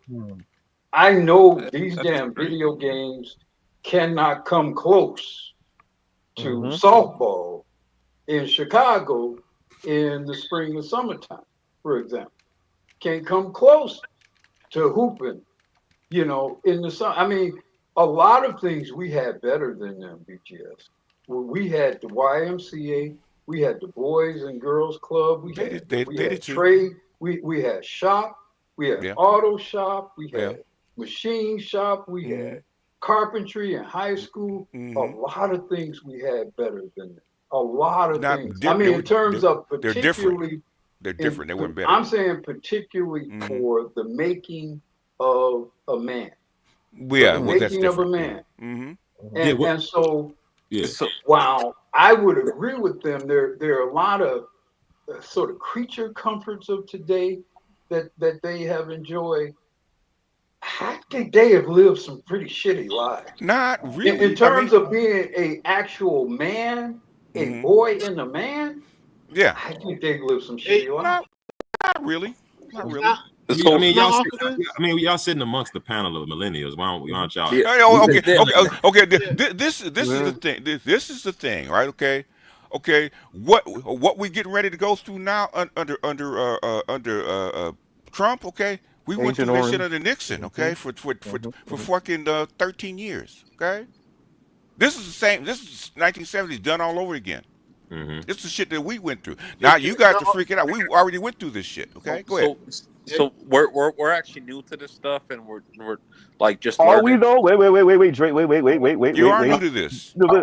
I mean, .com bubble, housing recession, COVID-19.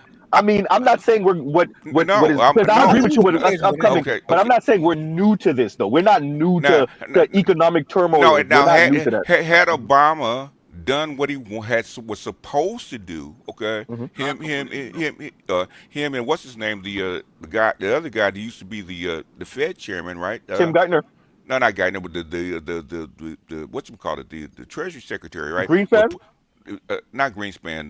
God damn it! Okay, I can't remember. I can't remember. It'll come to me. Volcker. Yeah. Volcker. Okay. Because Volcker was our Treasury Secretary. Okay. Volcker raised interest rates to 20%. Okay.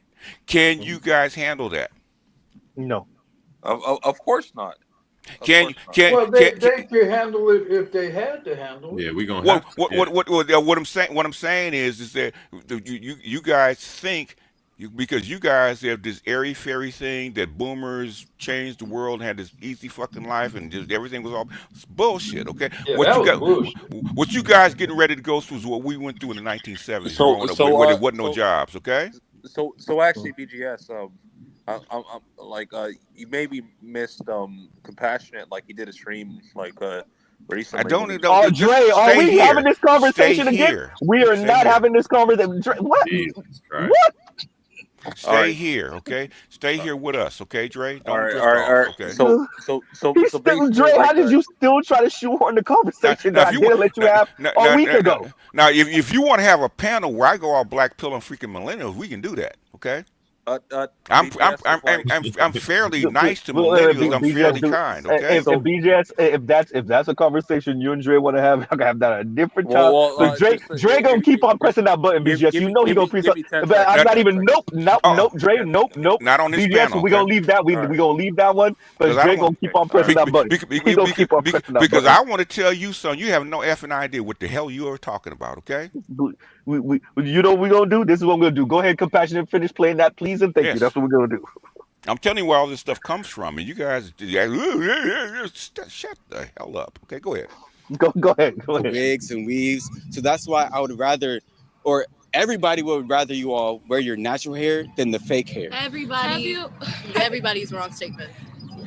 Most people. Everybody's a wrong statement. Most people is even a wrong statement. It is. We are black people that a lot of us have grown up in predominantly white places. We know for a fact not everyone wants to see us in our natural hair. Like we literally just had a female presidential candidate who had to wear a silk press to be respected in her field. Who said she had to do that? That was her choice.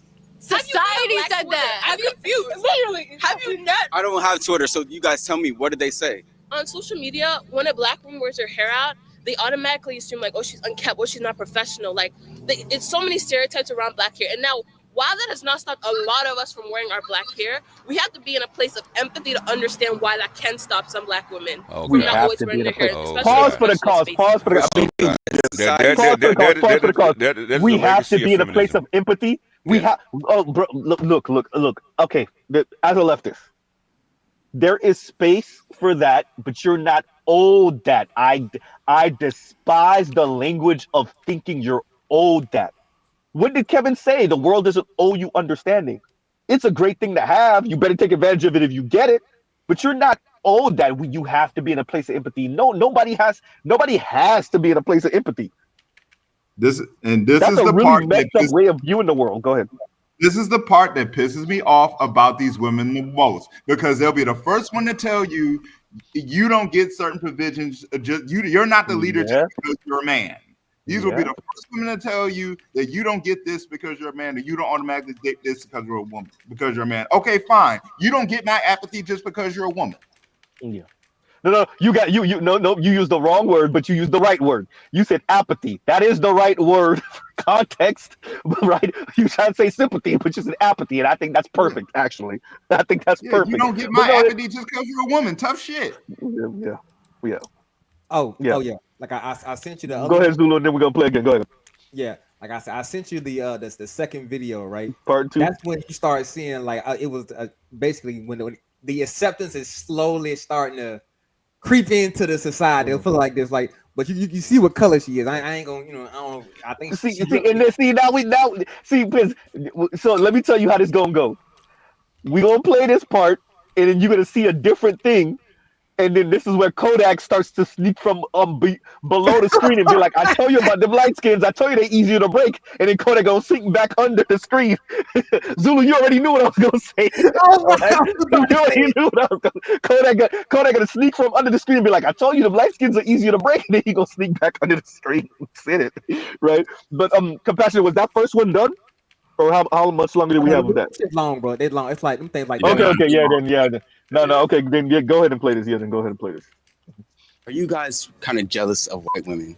Because damn, dude, coming going hard. Okay. Wait, by the way, we do got one vacant spot. I think KMS was trying to get up, or whoever was trying to get up. Leon, oh damn, KMS, Leon, and beat you to punch. But I know we'll cycle through. And yeah, he is, and she's cute. Goddamn, she likes this. Look, Z, you a color, Z. But yeah, go ahead, Compassionate. No, we're good. Guys, okay, long story short, I was in middle school. I would flat iron my hair a lot because, you know. And wanted to be white. Go ahead. Violence. Well, exactly. Okay, so I don't know if you guys remember, but we filmed her like that beat you like him, but go ahead. Years ago. I'm gonna put up the old clip. Are you standing up for the white people? I am white. No, you're not. What do you mean I'm not? I just told you I have. Take that wig off. What you believe in? White power? That's what you believe in? Yes. All right. How you gonna punch me like that? Violence. Hold on. Look I can at see this. that you're wearing your natural hair now. So like, are you with the natural hair movement since we like last had that interaction? You know what? Sure, yeah, I am with the natural hair movement. I was always with the natural hair movement. I was just. Were you? Yes, my hair was just going through some things, you know. So what was your hair going through at the time? Were you bald then? Look, I just have to ask because they want to know. Actually, yes, I was. You were bald. I have pictures. Okay. I will not be sharing, but I had Okay. this much hair, and it's grown a lot, as you can see. I'm not bald headed anymore. But, Okay, so earlier when we met up, you said that you just have this styling because you're waiting to get your hair done. Yeah. So like, why not this style more often? It's just easier to manage with like braids. It's easier to. Is it You really? can wake up. Yes, you can wake up. You just put it in like a ponytail or something, whatever style, and then you go. So like with my hair now, I have to wet it, brush it. Sometimes it's just harder, and it's just a lot to do with. This gets frizzy, you know. I just like braids. So if you like braids, right? Why can't you just do braids with the natural hair only and no fake hair at all? Because you can still wake up and go, like, because of shrinkage. Yeah. Also, you don't like short braids. Well, I don't like them on me. I've never tried it. Like my sibling, their hair is like a different type of curl than mine. So is yours tighter than theirs? Yeah. So Really tight. so that's why you wear the wigs, because of the tightness of You the. don't gotta expose me. They don't know it was a wig. They didn't know it was a wig. Bruh, what do you mean they didn't know? Everybody knew it was a wig. Oh shit, they did. Bruh, come on now. We could tell. So wait, do y'all really think when y'all put on the wigs, nobody can tell, and like we're just delusional? I never. Sometimes. This nigga's the best. Sometimes some girls really make it like work. I really do. Until you say something. It's just kind of rude. You don't say it. It's what's You don't rude. be like, oh my gosh, where'd you get your wig from? You'd be like, oh, I like your hair. You know, you don't say that. But I feel like we should be more rude to people. What do you think about that? No. Why not?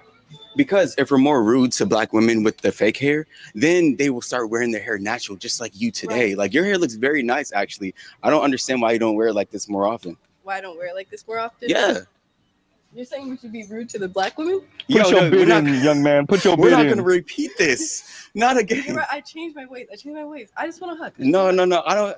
Look. We can. I can't do this. Take the hug. No, because see, why did you take your jewelry off? Just in case. You never know. Just in case. Ooh, okay, but shit, how do you on. still? Hey, you see what I'm saying? Hey, white women wear box braids and things like that. I feel like. Oh gosh, she said feel. Because last time I think you had a problem Get with ready, it, like when I Bum. was saying it looks better on them than on black women. Like Oh, that is what you said. you remember, Yeah. but don't black women hairstyles look better on white people? Hell no. And I'm tired of people saying it. You remember that? I do remember that. I watched the video. So how do you feel about it now?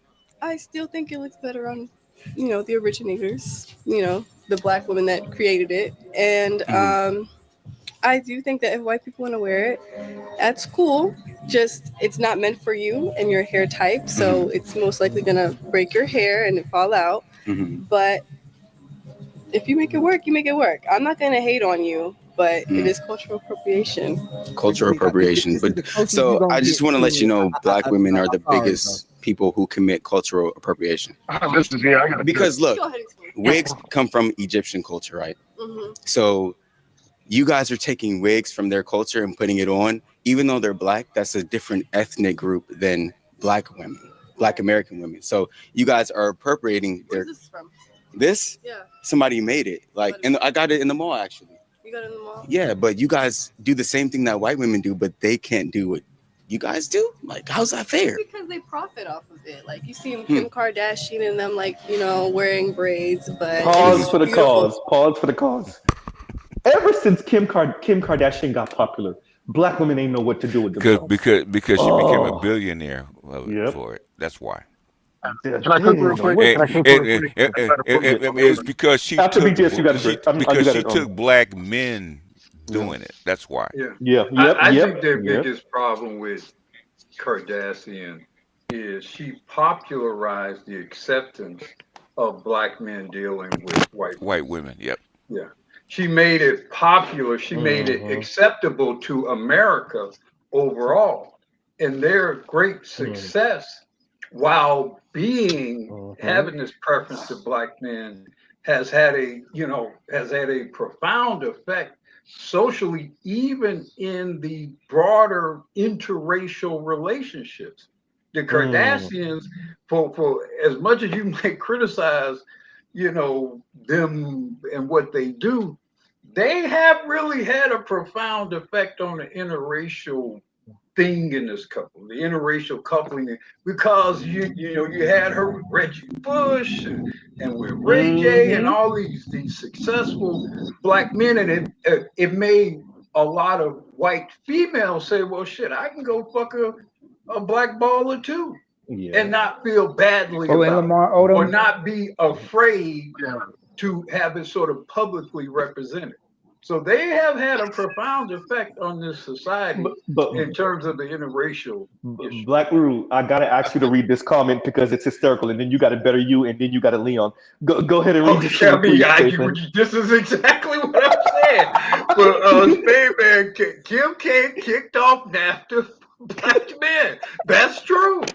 That is actually true. Oh man, that is actually true. Yeah. Okay, go ahead, better you, and then Leon. Go ahead. Can I be somewhat crassy? Go ahead. So I think the whole Kim K thing and why she sticks in a lot of black ladies' craws is Kim K took a little bit of BBC and became a billionaire, and they take a lot of BBC and they ain't got shit. There's a part of that. That's that. That's a part that's definitely. I did hear complaints of she came up off of a sex tape that would never happen with us, and that I will say I agree with that part. I don't know why you would want to go that direction, but fine, I get it. Well, But but yeah, I no, mean, I agree. I agree. Pamela Anderson had a sex tape, what, 15 years prior? Yep, You know, so With then I mean, husband Tommy look, Lee. I definitely think her being white is, Mm-hmm, or whitish or whatever, I don't know, partially Persian or whatever. Yeah, she's Persian. That's like is a factor. Armenian. But I think it was more her and them openly, willingly, even lustfully embracing their desire for black men. That's what did it. That's what did it. Not being ashamed of it, not being fearful of what white men thought about it, but instead said, "No, I want a brother. I want some niggas. I prefer them. I don't even really. You didn't even really see them around white. Shout out to Chris and OJ. Okay. Yes, Chris and OJ. That's where it started. Who's that? Who's that? Allude to the possibility of OJ being Chloe's father or something like that. Yep. So let me say this. There's a car reviewer, real quick, Leon. There's a car reviewer I watch. Matt. Goddamn, what's his name? The last name I forgot. A heavyset dude.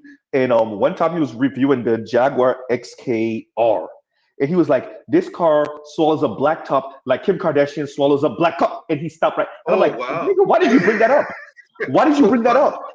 And this is years ago. This is over a decade ago. And I remember that sticking with me. Like, nigga, you feel a certain way. Y'all white boys feel a certain way about that shit. That wasn't just no throwaway line. That wasn't a throwaway joke, right? And that speaks to, and it goes exactly to what you're saying. The hate part comes in the fact that she embraces it. That's the hate part. Yeah. She wasn't sneaking around with it. She wasn't acting embarrassed about it when the Ray J tape came out.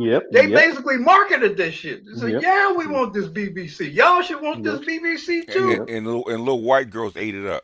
They ate it up. And that's why they're billionaires.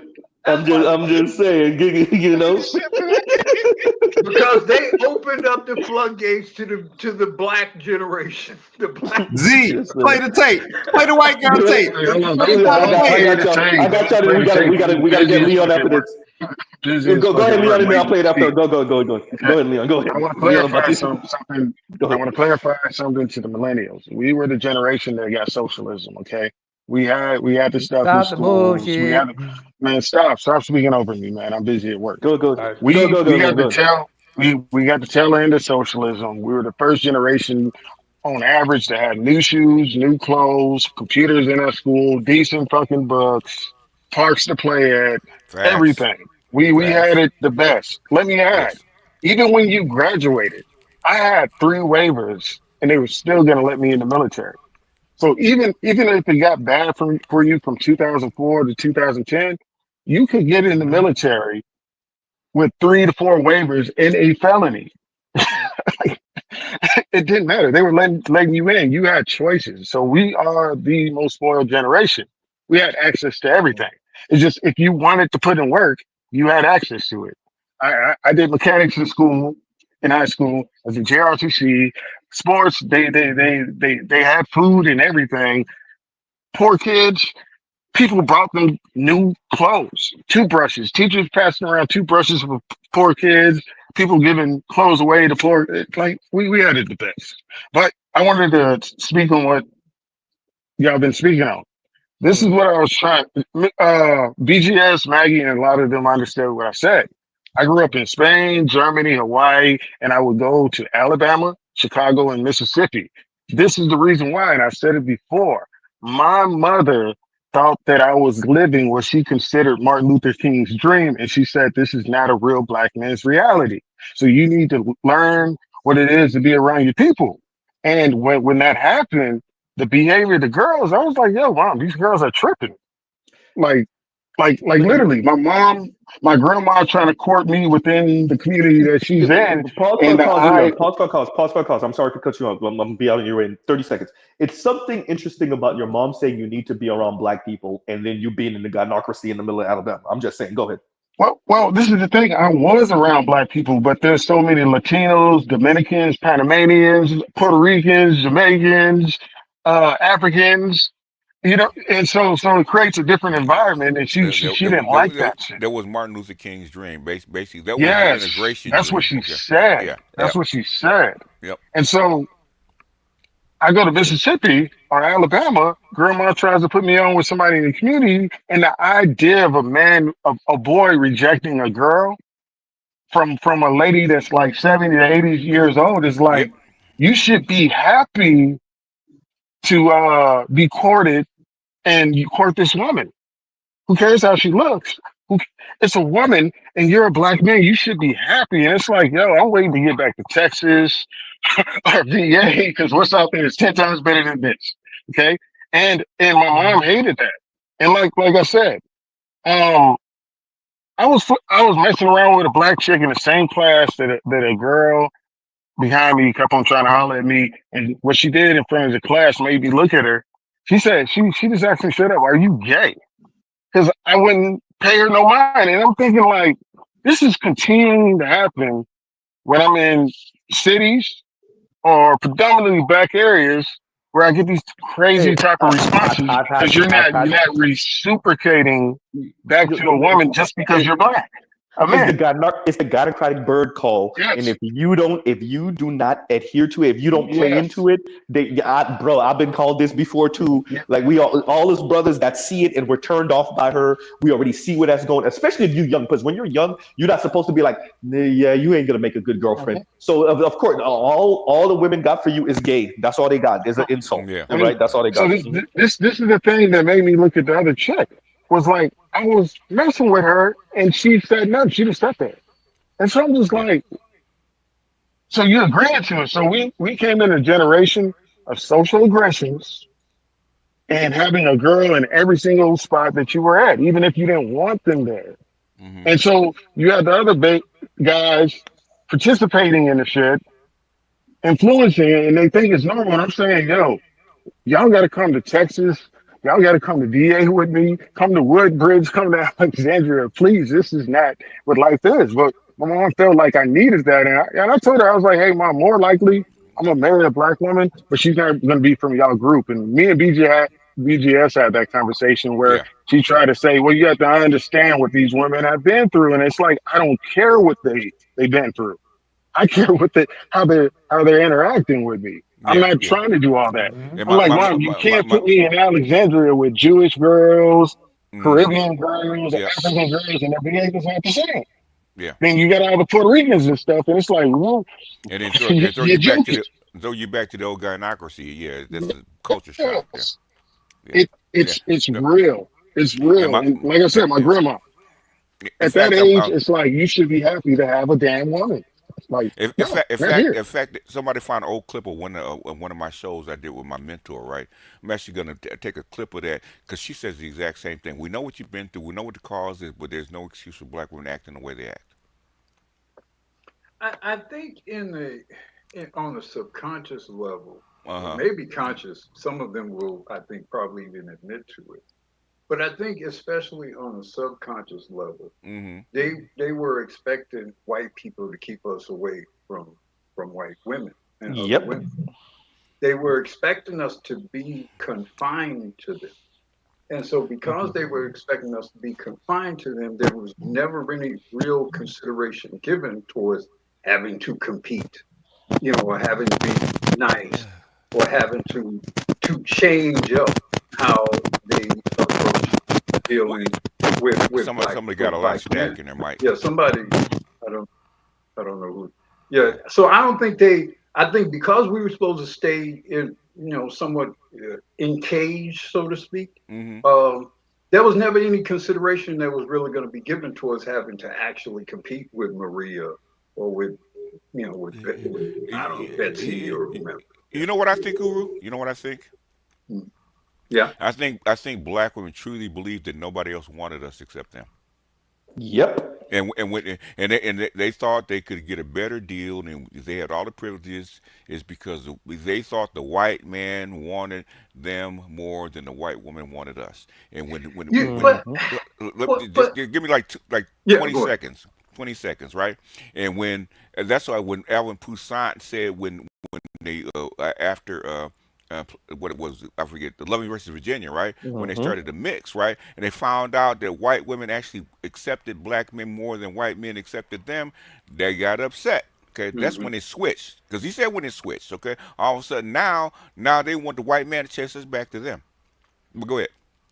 No, I mean I don't disagree. I mean, especially during that time. Yeah, they still definitely. But I think they still, even generations later, still were expecting us to be policed. Yes. To be frightened by dealing with white women or other women. That the world was going to be particularly harsh on us if we stepped out, whatever. I think they really counted on that. In fact, I think a lot of the sabotage that they indirectly or in some cases directly engage in is in large part to maintain that sort of the control, imprisoned state. Yeah. What do they say to the passport bros when they go out overseas? They don't really want y'all. They really all they want is your money. They don't really want y'all. They don't like y'all like that. And if and when those brothers are accepted and appreciated, then they start coming up with this, trafficking thing, or this underage thing, or all that kind of stuff to again keep us in prison, so to speak. So we're forced to deal. Let me say this real quick, Dre. I'm trying to get KMS up because he's been trying to come up for a while, so that's why you see I haven't brought you up. I'm trying to get KMS up, so just letting you know because I see you in the back. And let me say this to what BJS and Black Uru was saying. That was the game, right? And you even see this, and this is one of the reasons why I highlight swirlers and divestors and some of their insanity. Listen to the rhetoric, right? It's very white supremacist, is very anti-black man, and it uses very old and racist tropes because, as Black Uru was saying, that they really thought that these white guys, particularly white men, but any non-black men, they thought they had way better chances. They miscalculate. Yeah, go ahead. I got a question I want to ask. In general, when it comes to this, like, why are people so preoccupied by the executive decisions and the choices that black men have? Why do everybody? Because you're supposed to be the bottom. You're not supposed to have choices. It's really simple. Okay, it's called a numbers game, right? Okay, there's 2 million less black men than there are black women. Okay, so basically, as far as the numbers do not work 1-to-1. Okay, and if every black man that makes a different choice, there's one less man in that pool that's already short. And then, but on the other token, there's nobody that really wants to keep and maintain a black woman. So basically, that's why. Well, numbers game. I even mean just like. Can I add one more thing before I go? Go ahead. Like I've said to BGS, I said to Mr. Z, I like hood rat Louisiana women. I like Memphis women. I like DC women. I like this, but I recognize you like to be in a relationship, it doesn't work. You like Louisiana women? Baton Rouge. Baton Rouge, man. Baton Rouge. Man. Oh, I feel. I love it. But I'm saying long term. So you like the way ex-wife type chicks. Oh, you like your head. You like her putting your head through a wall, huh? Okay.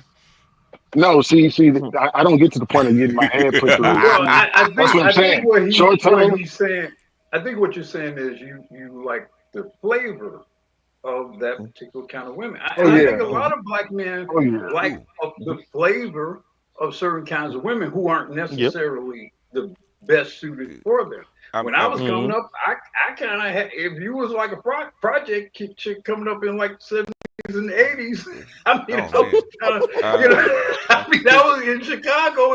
It was a kind of flavor to dealing with some chick that was in projects. But that wasn't necessarily the Glorilla makes my Glorilla makes my skin crawl, man. But that's the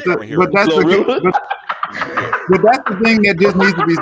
Glorilla's a hood country. That's a Tennessee hood chick. That's a Tennessee hood chick. No, she is typical of a country ratchet. Yeah. That's typical. Yeah. No, but I mean, But that's the thing that needs to start. Men just need to start repeating more often, because women say men love sluts. No, we love sleeping with sluts. There's a difference. Say that.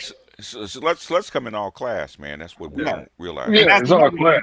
What I'm saying is, like, I like the weird, because they're still feminine. It's just the loudness, the sarcasticness, but long term in a relationship, it won't Why work do you for like me. that? Why I'm do you aware like of that? that. I mean, let me No, ask you because most of them chicks. hold on. Let me ask you an honest question. Why the sarcastic ratchetness? What is it that you like about that? I'm curious.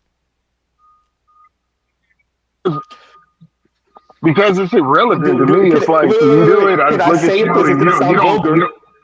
Can I say it because it's Go gonna sound ahead. vulgar? Hey, you talking all that shit? Let me see you talk all that shit. Exactly. Let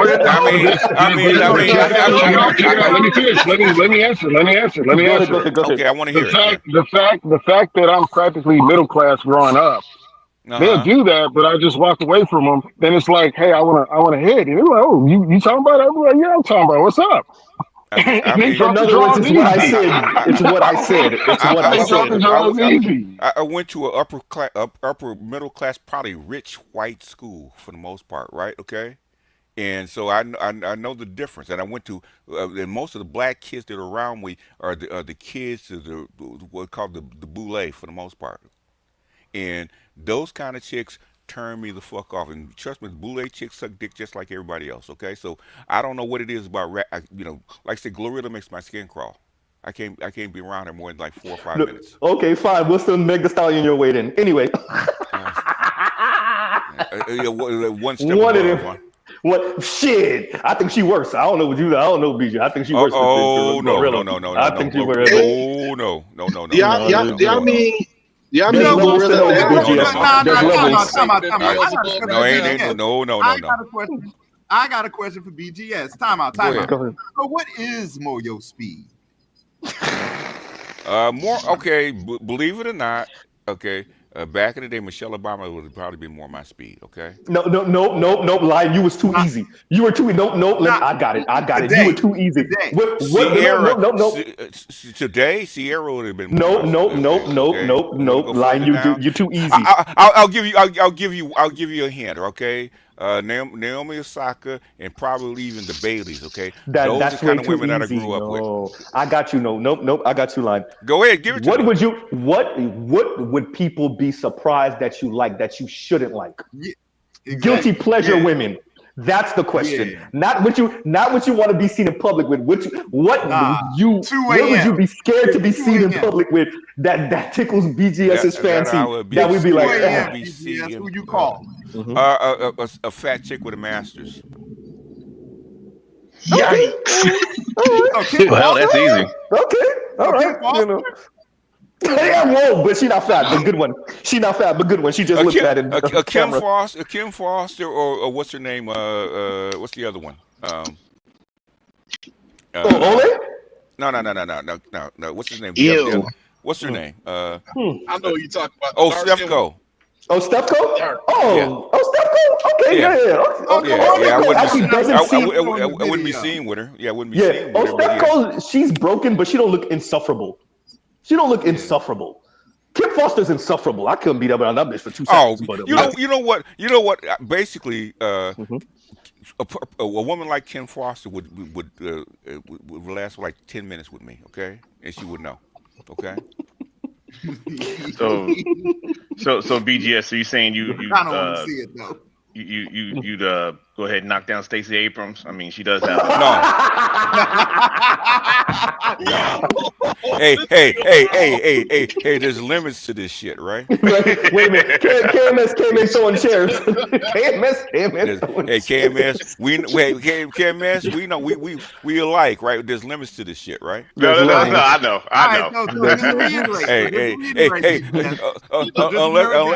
Unless I really go down to my Pookie stage, okay, where survival, okay, then we have to change some things. I mean, you're right. I mean, she got a nice couch and a PS5, you know.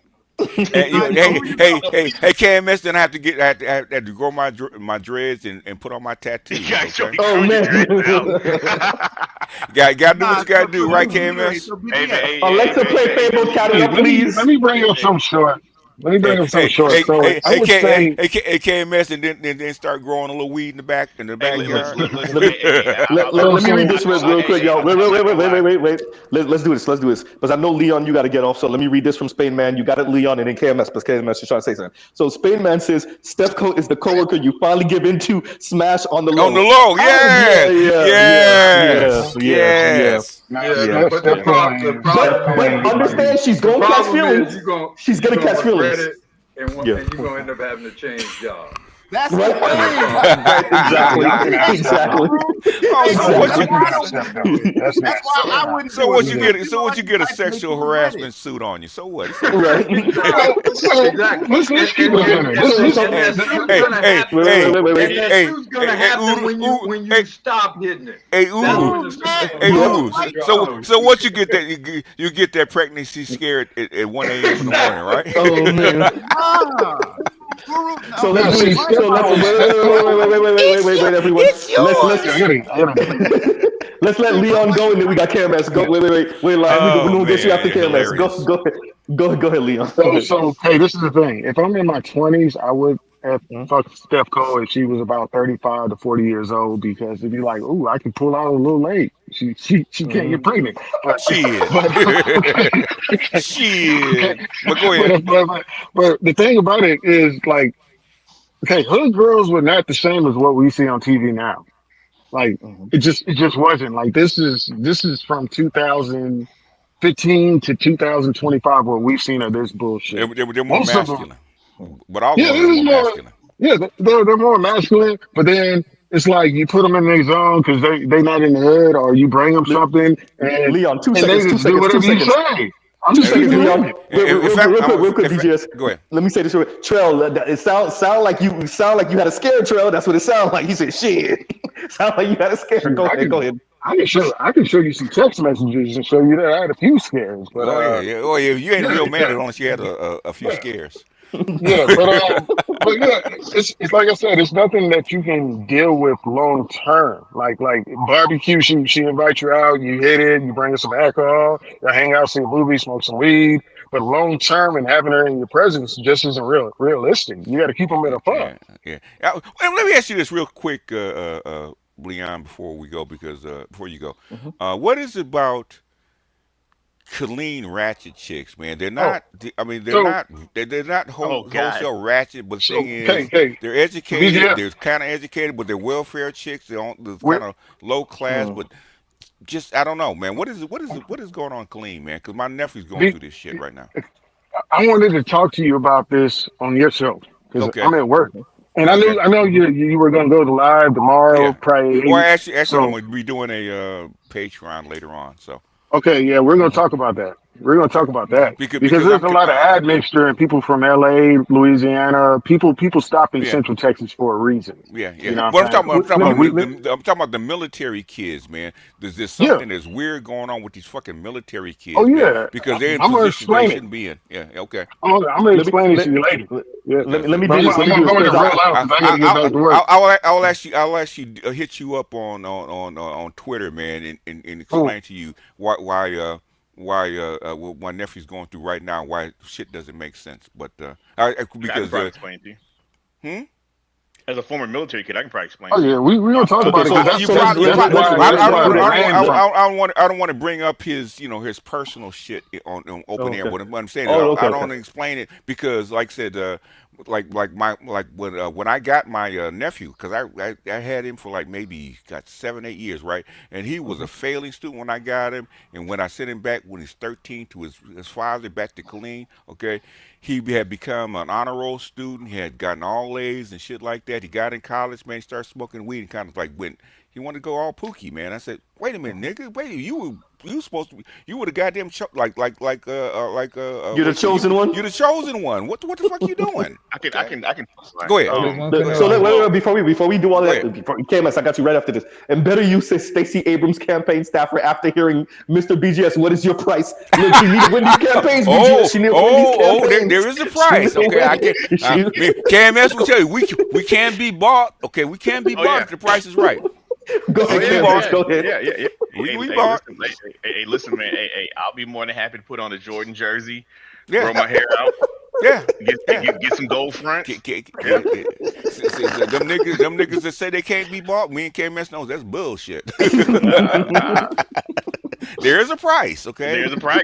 There's There's a a high price. price, but yeah, no. It's high, but it is a Wait, price. Yeah. what did the dude the fat dude on Martin say again? What did he say? He said it's gonna cost you. It may cost you a little, it may cost you a lot, but it's gonna cost you. Abrams seems like the type that keeps a strap on. I'd be careful She about Oh does. man. Oh yeah, she does. She does. I'd be She does. careful about Oh, that.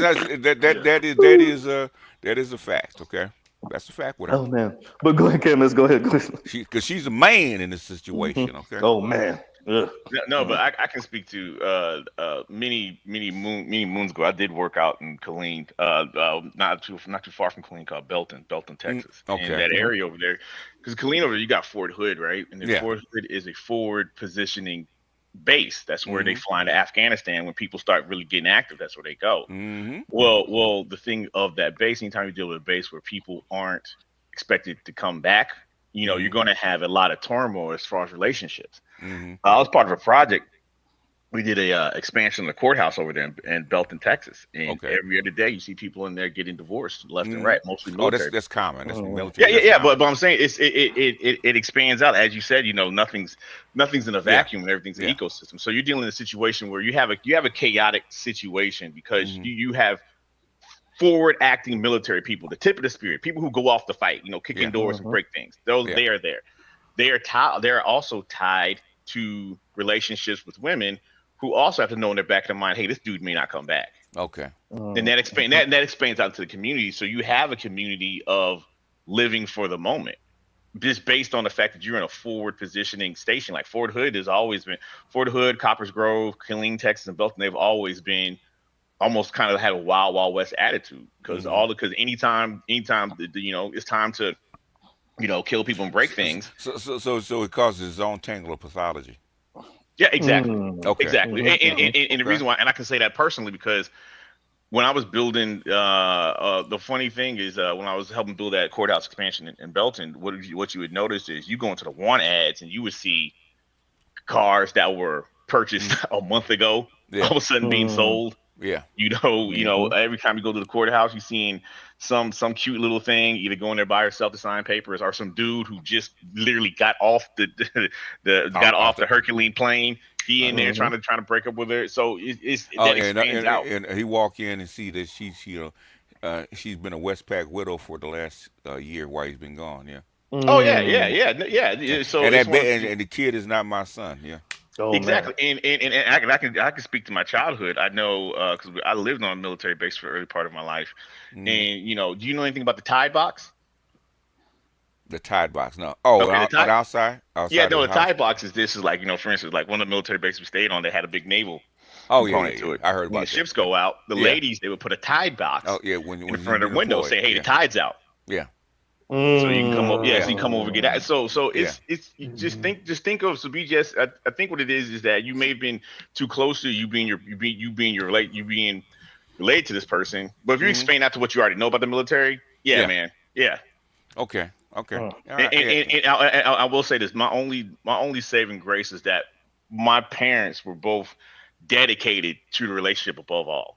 Okay, that's the only reason. But it could just easily been me. I mean, his mother's Filipina, and his of course his father's black, and they've been married for 37 years. Okay.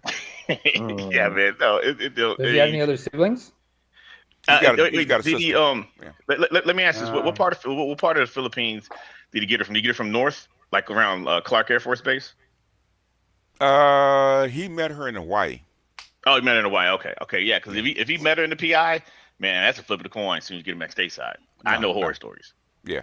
He met her. He met her in Hawaii. Okay. And she I think she baby trapped him, but it worked out. Yeah. But I'm just saying. But as far as him being in it's one of the things you mentioned a couple of weeks ago. Like you can almost narrow down how someone's going to play out literally by the area code. Mm-hmm. Yeah, Killeen, Coppers Grove, and Belton, Texas, one of the places. Yeah. And she loves black culture, so that helps. Let me do this. KMS, if you don't mind reading this for me, please and thank you. Okay. By Ryan Decipher, he dropped $20. Appreciate it. Free thinking black men are what humans were to the machine race in the Matrix movies. More black men are waking up from those pods and leaving. Agreed. Yeah. That's why I had to read it. Exactly. That's why Morpheus leads Zion, right? He's a black man. That's why she wrote it that way. I never thought about that. I never thought about that. I'm trying to get Art Newstyle to actually interview her and talk about what she meant by the red and blue pill, because she's the originator of it. She actually wrote it, so I'm trying to get her perspective from it. So yeah, because when you hear the brothers talk about it, they talk about some other sexual crap, transformer stuff. Yeah, well, yeah, but it's philosophy. What talking about the Matrix? Yeah, remember they try to say something else. Morpheus was black. Yeah, the original Morpheus is black. Go back. It's called the Third Eye, right? That's the original book with the Matrix from, right? Okay, and basically Morpheus is black, and she is the Oracle. And basically the architect is white, which is the Matrix, right? Okay. If you pay attention to the Matrix and the Oracle and the architect, and that dichotomy between black woman chaos and white man super structured, whatever the hell, it's very interesting. Correctly. Go ahead. I'm listening. Go ahead. They got it. He went out. I think they got God it. damn it, Black They got it. Chicago Wireless. AT&T in Chicago. Okay. Oh my God, we over here on beta breath. We over here But my partner interviewed Sister Stewart like 10 times. So basically, I know what she meant when she wrote it. Okay. So I'm trying to get Art to actually bring her in and actually talk about the red pill from the originator's viewpoint. And were you good, Black Girl? Are you back? Because I think I heard you. Well, I mean, Ryan just said what I was going to say is they originally wanted Will Smith. Yes. Yeah. So I mean, I guess props to the Wachowski brothers, sisters. I don't know what's That is true. That is true. They were trans before they were trans. To the original casting, I guess. Yeah. They tried to get him, but since they couldn't get him, they substituted Keanu Reeves. Which worked out. He picked the Wild Wild West over. Yep, Matrix. If you were a certain age, it made sense. You kind of understood why, because he got to portray Bass Reeves. Bass Reeves? No, yeah, I thought it was. No, not Bass Reeves. I'm off. The character from the Wild Wild West. Yeah. We always thought he was cool. For those of us Jim West. Jim West. Great Jim. That when we were growing up, Jim West was the shit. Cool. He was coolest, yeah. Yeah, he was the shit. So those of us of a certain age kind of understood why he wanted to be the Black Jim West. But yeah, obviously it didn't really work out. Yeah, by the way, Black, did you get a chance to check out God damn, what was it I wanted you to watch? Gladiator 2 yet? Haven't seen it yet, man. God, when you get a chance, thanks for you gotta let me know. Trust me. I'll definitely get on it this week. Yeah, and BGS, when you get a chance, because I really want to talk about it, and I'm gonna go into certain details and have y'all. I really want y'all perspective on it because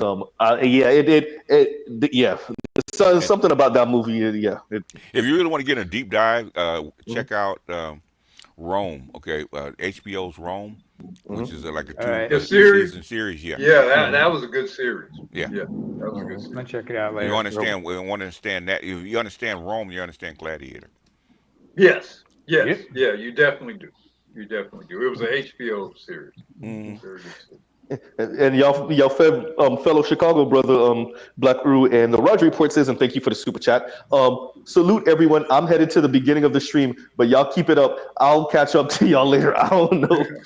I don't know, but this is a long stream. But shout out to the Roger Report. This is one of my like I see the Roger Report as my older brother in this space. So he definitely give me words of wisdom. He Get to began the on point, me. neighbor.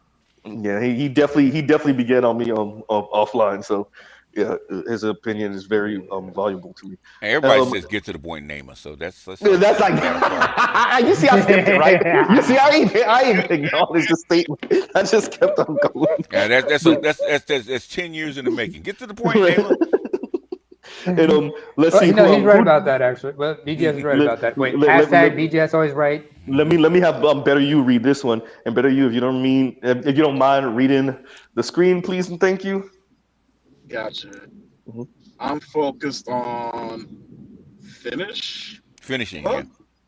Oh, finishing the BSBA in supply chain and logistics, minor in MIS, getting SAP certified, maintaining SQL and Excel skills.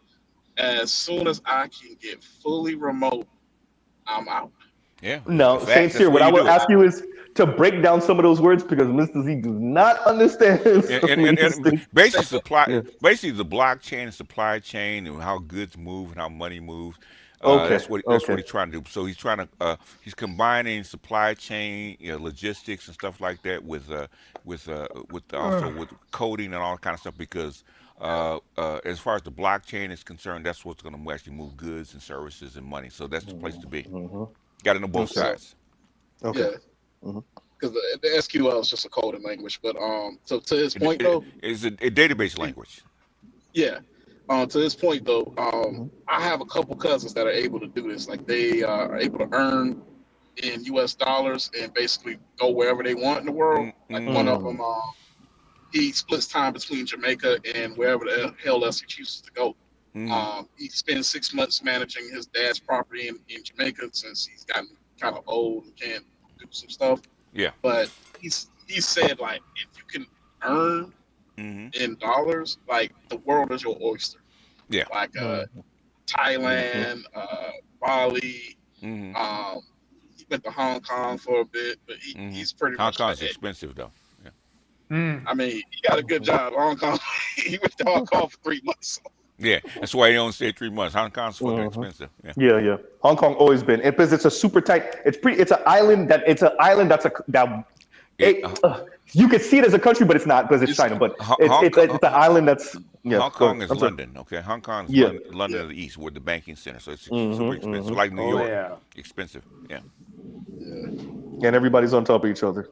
Yeah, and so it's better to move to the middle of China than it is to Hong Kong. And Guy Incognito says, and thank you for the super chat. He says this video is why Becky wins, and referring to, I think, were you referring to the hair video, or were you referring to one of the distro videos that I played, or one of the homeless sisters that I played? Because the BGS, they looking kind of.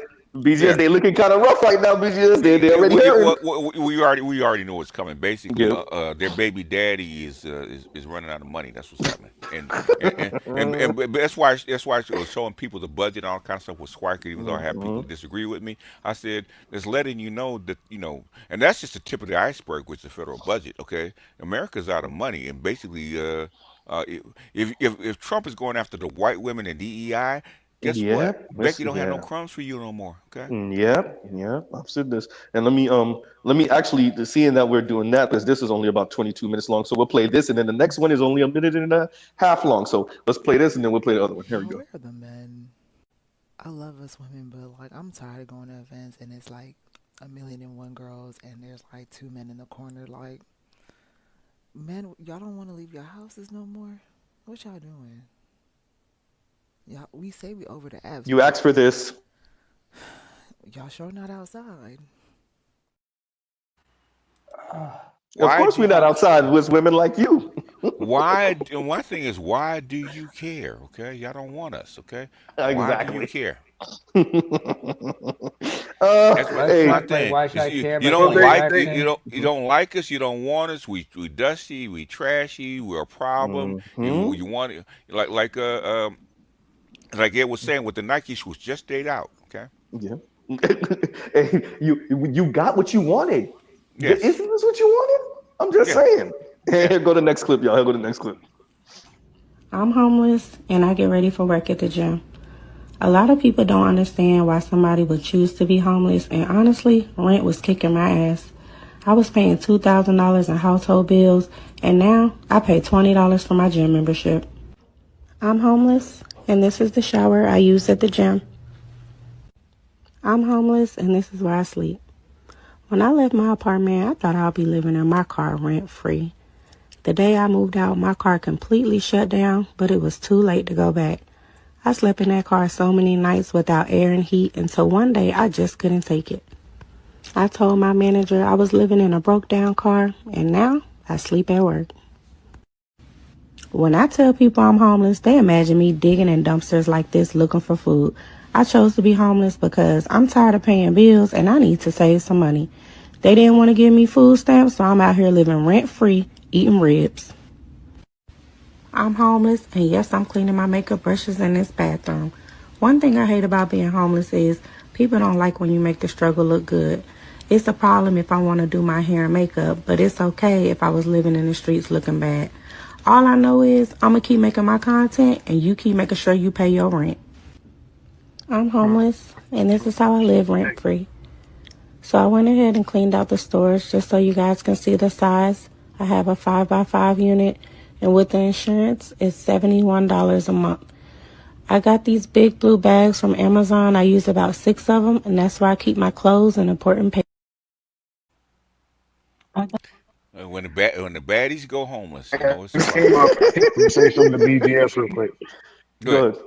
So BGS, before I go, this came up real quick. What he said is kind of further from the truth. Central Texas is the highest percent of contract marriages. That's why people get divorces all the time. They're getting married for the income, especially when they deploy.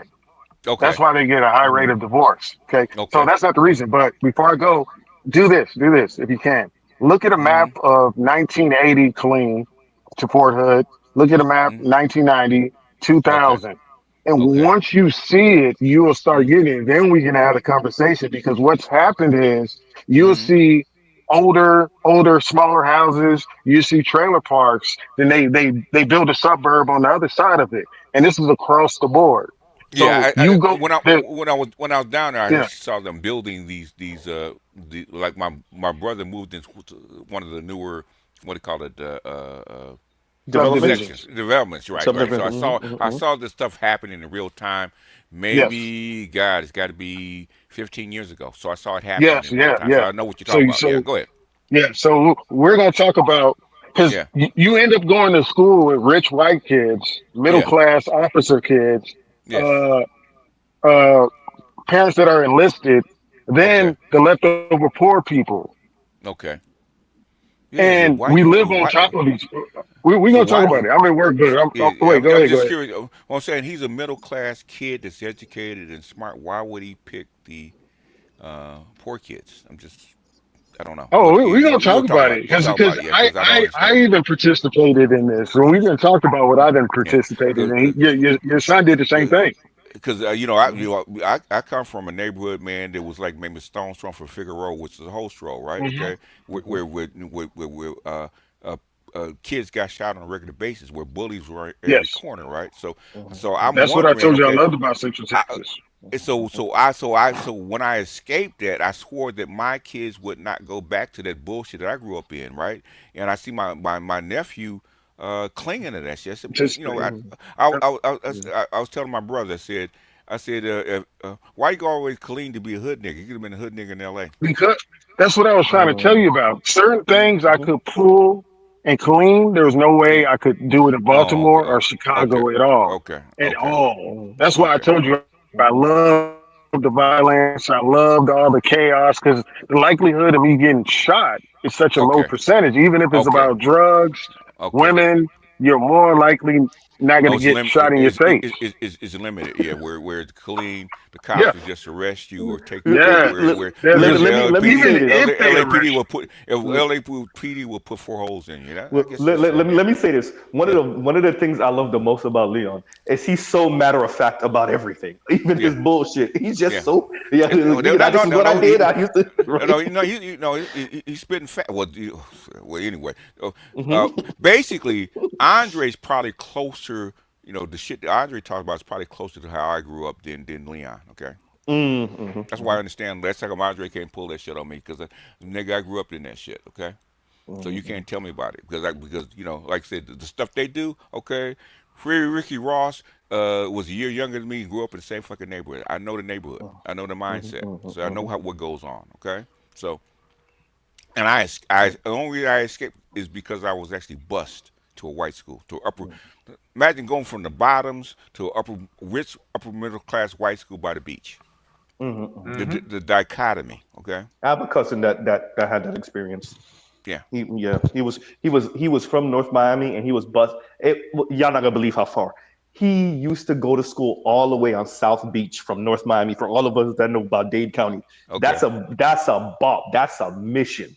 Yeah. And and so he graduated from that school. But yeah, he was, and just like your nephew, he was out here in them streets, and he Yeah. got caught up, and he made it out, but it didn't come with a lot of trials and tribulations. A lot. Yeah. He didn't come out unscathed, huh? It was strange. Yeah. It was strange to me when I coming from my school to their school where I see them feeding seagulls. In my white school. Okay, it's like what the fuck is this? I mean, we got pigeons and they got seagulls. It's just it was just a culture shock. Yeah. Yeah. But Anyway. okay, on that, what do you think about this? This just being homeless, living at the job. Oh my God. It's called fake it till you make it, right? Okay. Yeah. She did say she gonna keep on making her content while we over here paying rent. She did say that. She got to make her money, man. She don't want to be homeless. But the thing is, you got to make the best out of a bad situation, right? Yeah. Well, I mentioned the two. I mentioned Sun Saray, and I mentioned Tanya TKO because I think that was their situation. I think both of them were homeless at one point too. Yeah. Yeah. So I mean, what if her boss, who's probably white, didn't have the kindness to allow her to sleep in the office? Yeah. So she's officially not she would really really be homeless. out of luck. Think about how disconnected these women are. Apparently no family she can depend on. Apparently no female friend she can depend on. Obviously no man she could depend on. I mean, completely isolated. Yeah. Women were not meant to live that way. They were not meant to live that way. They were not designed to live that way. Yeah, but that's what they asked for, right? Yeah. I mean, yes. I mean, that's why. Shout out to them brothers that have the channel "Single by Choices." I think I mention that all the time because I think the title of their channel is like "Chef's Kiss Perfect." Single by choices. The choices you make led you to this point, and here you are. Yeah, it basically nuts were made to be held, not ovaries. Okay. The way they be talking, I don't know, BGS. The way these they say suck my dick and everything. Yeah, in fact, I'm thinking about doing a pre-recorded on why high body count leads to masculine women. Okay, and the effects, and how the stuff that we see. Yeah. No, that's it. I played something earlier where they were in the UK and they were talking about it, and the sister started. First of all, it's funny, but she had a deep voice, and then she was trying to check the dude, and she was getting loud and obnoxious, and she did the whole "I don't care," and it goes back to what you said. It was straight masculine energy, and the deep voice didn't make it no better. It ain't looking good. So overall, the stream, today, I was definitely trying to get the brothers to understand they're gonna be hurting. One of my links is Dr. Richard Wolff talking about the economic landscape and what he foresees coming up, and it's dark, and he's with you, BGS on it. It ain't looking good. It ain't looking good. And I've been rocking with Richard Wolff for since '94. So. And he's been born out to be right on a lot of things, and he's saying what it's going to look like, and I'm just letting the brothers know. And number one, number two, I'm also coupling that with they're going to be homeless, they're going to be starving, and you're going to have. I think you're going to have two dichotomies. You're going to have the women that break, and they're going to be on their pills, and they're going to need some help, right? And then there's going to be the other ones that's going to get real violent, and so you're going to have the needy ones, and you're going to have the ones that's out here just broken. On top of that, all the Latinas that don't want to go back and they need an anchor, okay? And basically the most accommodating men are black men, so it's gonna get rough for the sisters out there, okay? Hey, the Latinas, they're gonna find ways to negotiate, right? They're gonna find ways to negotiate. Oh yeah, they already have. Somebody sent me an email that Trump is gonna take away the TPS status of 600,000 Venezuelans, okay? Yeah. So we had a local story down here in South Florida because a lot of Venezuelans came over here. So we had a local story of a Venezuelan lady who has been here for a little while, didn't get her papers right, but she was white collar, she was doing okay, and hey, gotta pack up. And it's like, it's not fair, and I'm here, and she almost looked up and said, "I'm citizen." Okay, anyway, but she's been doing okay financially, but that doesn't mean anything. Hey, y'all. I don't know what y'all thought, and down here especially, we have a lot of quote unquote conservative Venezuelans. What's her name again? God damn, how did I forget her name? Cheska Lee. Cheska Lee has a song that says leopards eat your face, right? They didn't think the leopards were going to eat their face, BGS and Black Crew. They didn't think the leopards going to eat their face. And now some of them conservative Latinos, they family members are getting shipped out. I'm just saying, you voted for this dude, what you thought? You thought he wasn't who he is? Well, the Latino, we gotta remember the Latinos that voted for him are the ones with citizenship, okay? Yeah, that's what I'm saying. Yeah. But you have family members. No, BGS, understand what I'm saying. They had cousins that didn't have their papers straight yet. They knew that. Yeah. They knew they didn't care, but the thing is, they didn't care, okay? Exactly. Exactly. I'm gonna cry for you, but guess what? You gotta take your ass back, okay? I'll send you money. Raul been living on that couch for too damn long. Yeah, in That's other what words, it is. yeah. We've been trying to get you paperwork straight, and you've been bullshitting. So now now it's time, okay? Even though they're not going to actually start with them, they're actually going to start with folks that've been doing shady shit. So you've been selling weed on the side, and you ain't got your paperwork straight. Guess what? You got to get shit back. Yeah, and there's a number of them. There's a number of people that's getting caught up that's been here for 20 years and never got their paper straight. I know, sounds crazy. It's true. It's just like what? So yeah. So some of this is definitely warranted. Some of this is definitely go ahead. I think that the one clip you got to find to play in this situation is that Bill Duke line from Menace to Society. You know you're fucked up, right? You know that fucked up, right? Go ahead. You fucked up now. No. Okay. See, you don't fucked up now. You know that, right? I'm gonna have to place that like in certain ways because I know there's like a 3 or 5 minute like grace period you have to give the algorithm before you could really drop profanity. So yeah, if I do use that when I do my streams, I'm gonna have to use that further along in the stream. Right? Because anything isn't that BGS? Is it 3 minutes or 5 minutes before you could start dropping F-bombs and all that other stuff? Normally it's like the first 3 minutes. Yeah. The first 3 minutes, yeah. So there go a trick for you guys. If your favorite content creators use profanity, but you don't notice they use profanity within the first 3 to 5 minutes, it's because we're trying to get around the algorithm. Yeah, basically, if people want to cuss, basically encourage them to actually super chat because you're gonna make more money off of that than the ads anyway. So Thank you, BGS. Like, share, subscribe, hit the super chat. If you guys want to cuss and use profanity, know this is gonna probably get the yellow sticker. So do your content creator solid and super chat, even just $1. Okay, you want to cuss? What do you think? Drop and put $1 in the swear jar. What do you think, Z? What do you think Charles on his path? I think we should start that. I think we should start that, Z. Okay. A swear thing. A swear jar. Yeah, swear jar. Yeah. Swear jar. Yeah. Put a bucket swear jar. If you want to drop one. Yeah, I could. I real quick, Neighbor. I was inspired by you and by a couple of you, Art, and definitely Dr. Thunder.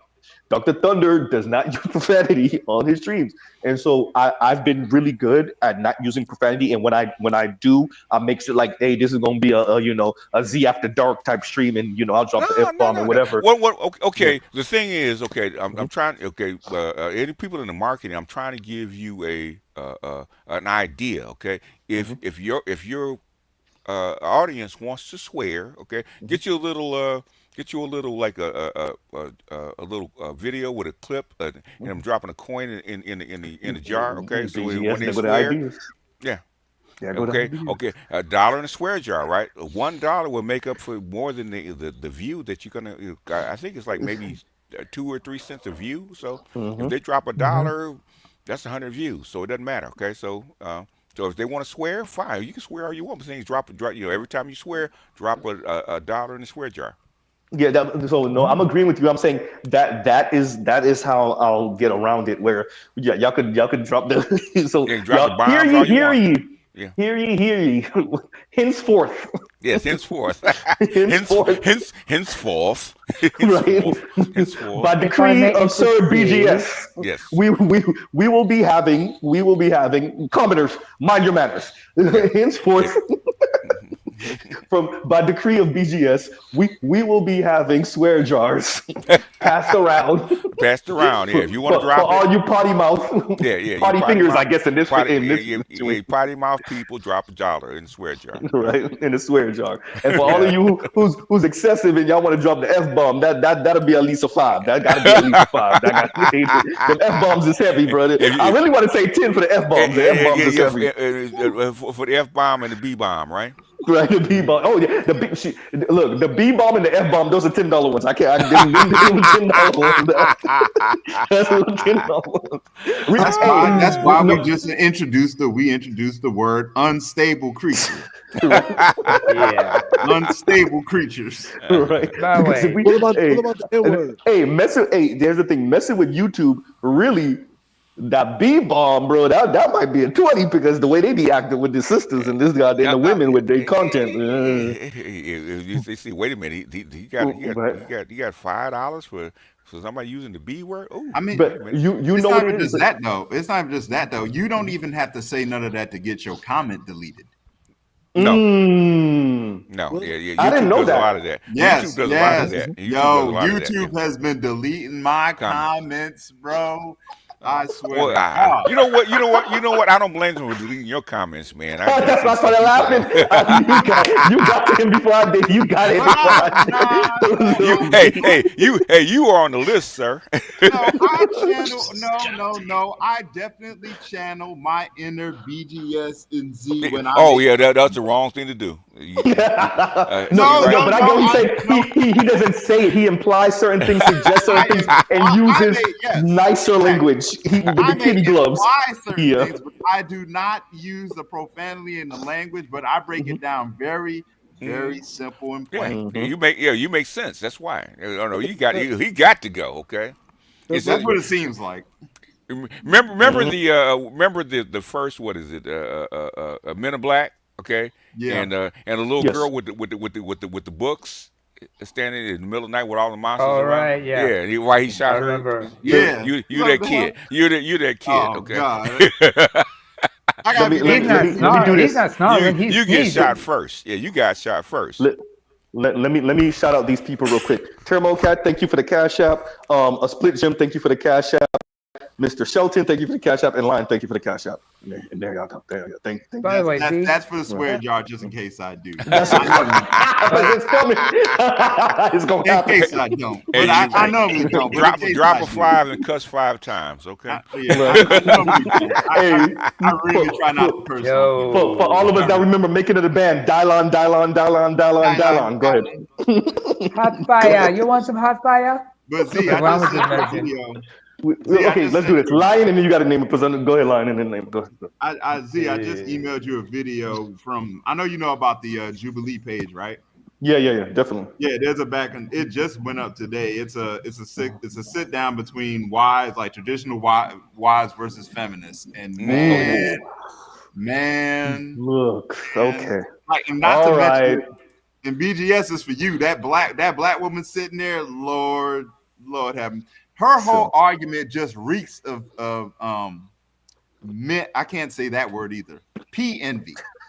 Oh yeah.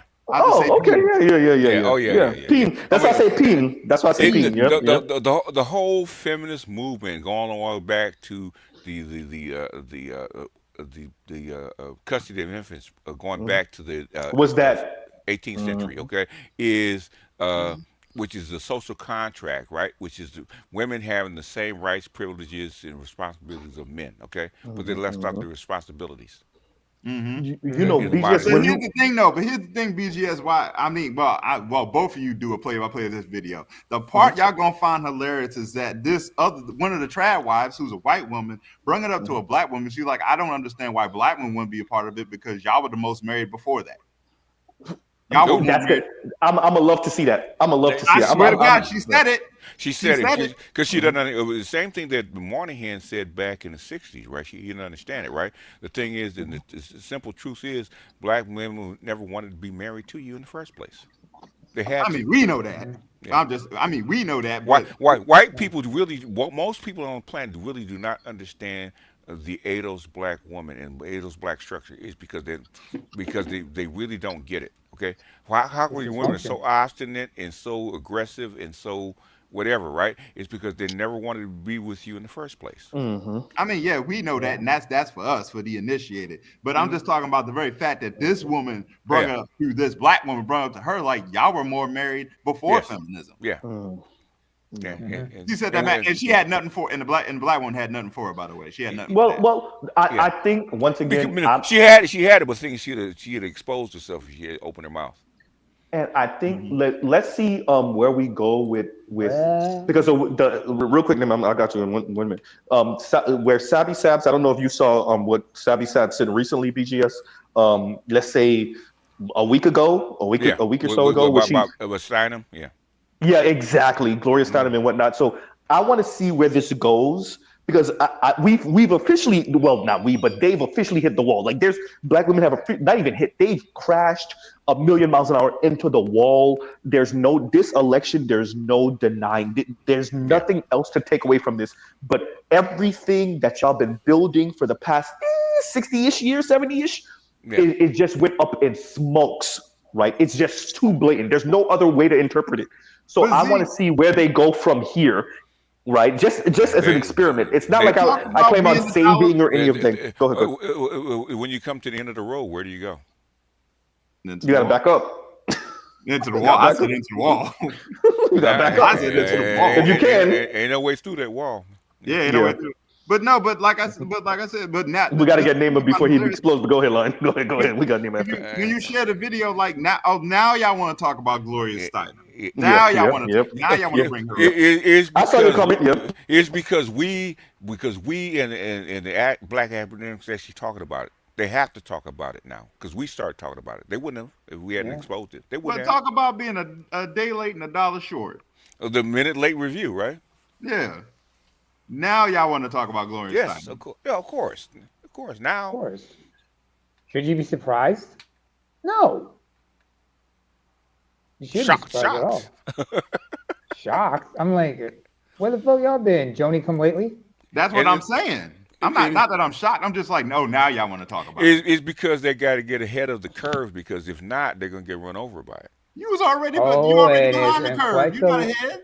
The thing is, according to them, they're trying to get ahead of it, out in front of this. Is because if we keep going, black women will actually claim the whole narrative. Man, they ain't not ahead of the curve. They this is Dune right now. Y'all in the sand. Yeah, well, they want to get eaten by the sandworm though. They're trying to escape that. They're trying to ride it, but they can't. Yeah, they don't know how to ride the sandworm. Yeah, well, we were born into this. We know how to ride the sandworm. Okay. Yeah, my boy, motherfuckers. But what I wanted to mention to Z was like, since you were talking about cussing and everything, why don't you like Charles does with his streams, have that explicit sticker on one corner. You know what I'm saying? What I'm saying is that is true. But the thing is, okay, as a content creator, okay, the reason that he doesn't want explicit language is because of YouTube, right? Okay, because they demonetize it. How can you, as I'm a reverse Uno guy, right? Reverse the Uno card. Okay, how to still make money on what they don't want you to actually have. Right? The square jar, right? Okay, people contribute. You want to square? Contribute. You actually make more money than the what YouTube will give you by demonetizing you. Okay. Does that Fair make enough. sense? No, that makes absolute sense. It's called a reverse Uno card. I'm a political gorilla for a reason. Okay, that's why come they kick me out of all types of shit. It's because nigga, you ready to start some shit here. We can't have you Hold here. on, let me make Chimp ass get out the way. Let me get him a good Yeah, distance yeah. from you, DJs. Oh yeah, even in Africa. Hold on, son. Hold on. Okay, this too soon for that. I know it makes sense. I know it makes a whole bunch of sense. We don't do that here. Okay, so I get kicked out of a lot of rooms. Okay. Mm-hmm. No, you said you're a gorilla, so I'm thinking, as a chimp, I'm get my distance. Okay. You know what a guerrilla fighter is? True. Okay. Do you understand what a guerrilla rebel is? Okay. Yes. It's a different kind of gorilla, right? Okay. Okay, that gorilla. Okay. So yeah, I'm a political gorilla. Okay. All right, my mistake. Okay. Wrong term. I spelling. understand it's English, and sometimes English gets construed, but the thing is, that's what I mean by being a political okay. gorilla. A political guerrilla fighter, I should have said. Fair That enough. probably would have made more sense. Yeah, that's more of my alley, But, Okay. Asymmetrical and everything. I get it, sir. Yes. Politically asymmetrical. In fact, asymmetrical warfare is on the top of everybody's lips right now. That's what Trump is talking about right now with Panama and Greenland, all that kind of crap. So, it's on the, even though they've talked about it like 25 years ago, but now it's coming to fore. So a lot of stuff we talked about is coming to fore. Yeah. Who? When did the U.S. hand over the Panama Canal? They started handing it over under Carter in the 80s, okay, in the 70s with 79, and then the final handover, I do believe, was in 99. Okay, that was like 97, 99, something like that. I think the same time they handed over Hong Kong back to China, stuff like that. So that's 97. Yeah, somewhere around there. Yeah, so it's actually in phases. It wasn't all at once. You know what, BGS? Since you mentioned that, I remember this. 1999. I remember got a hold of a copy of National Geographic, and I was reading about the lives of people who were going to be affected by the transition of the handover of the Panama Canal officially, the final stages of it. And it was said in 99. So yeah, I think it was. Yeah, because I remember the Carter talking about it in the 70s. I think it's 77 or 78. He talked about it, and so it was a slow transition. So over time, it was gradual. Yeah. Let me read this real quick. Let me read this real quick. And I was gonna read Red Pill Sleeper Cell. Louis, right? Louis Conyer. Shout out to Louis. Doing yeoman's work over there. Snooping in on Clubhouse and bringing us back that absolute insanity that goes on Clubhouse. And Red Pill Sleeper says, it's time for me to pull out the flatbed truck. Look, sir, that's great because the Z needs work anyway. You can go ahead and help me tow that right on to the shop so I can empty my wallet for these people because it's gonna take. Look, man, donations. But shout out to all of us who are dumb enough to have dumb enough and passionate enough to have automobiles as our thing. And we're automobile enthusiasts. That's painful right now. It's PGS.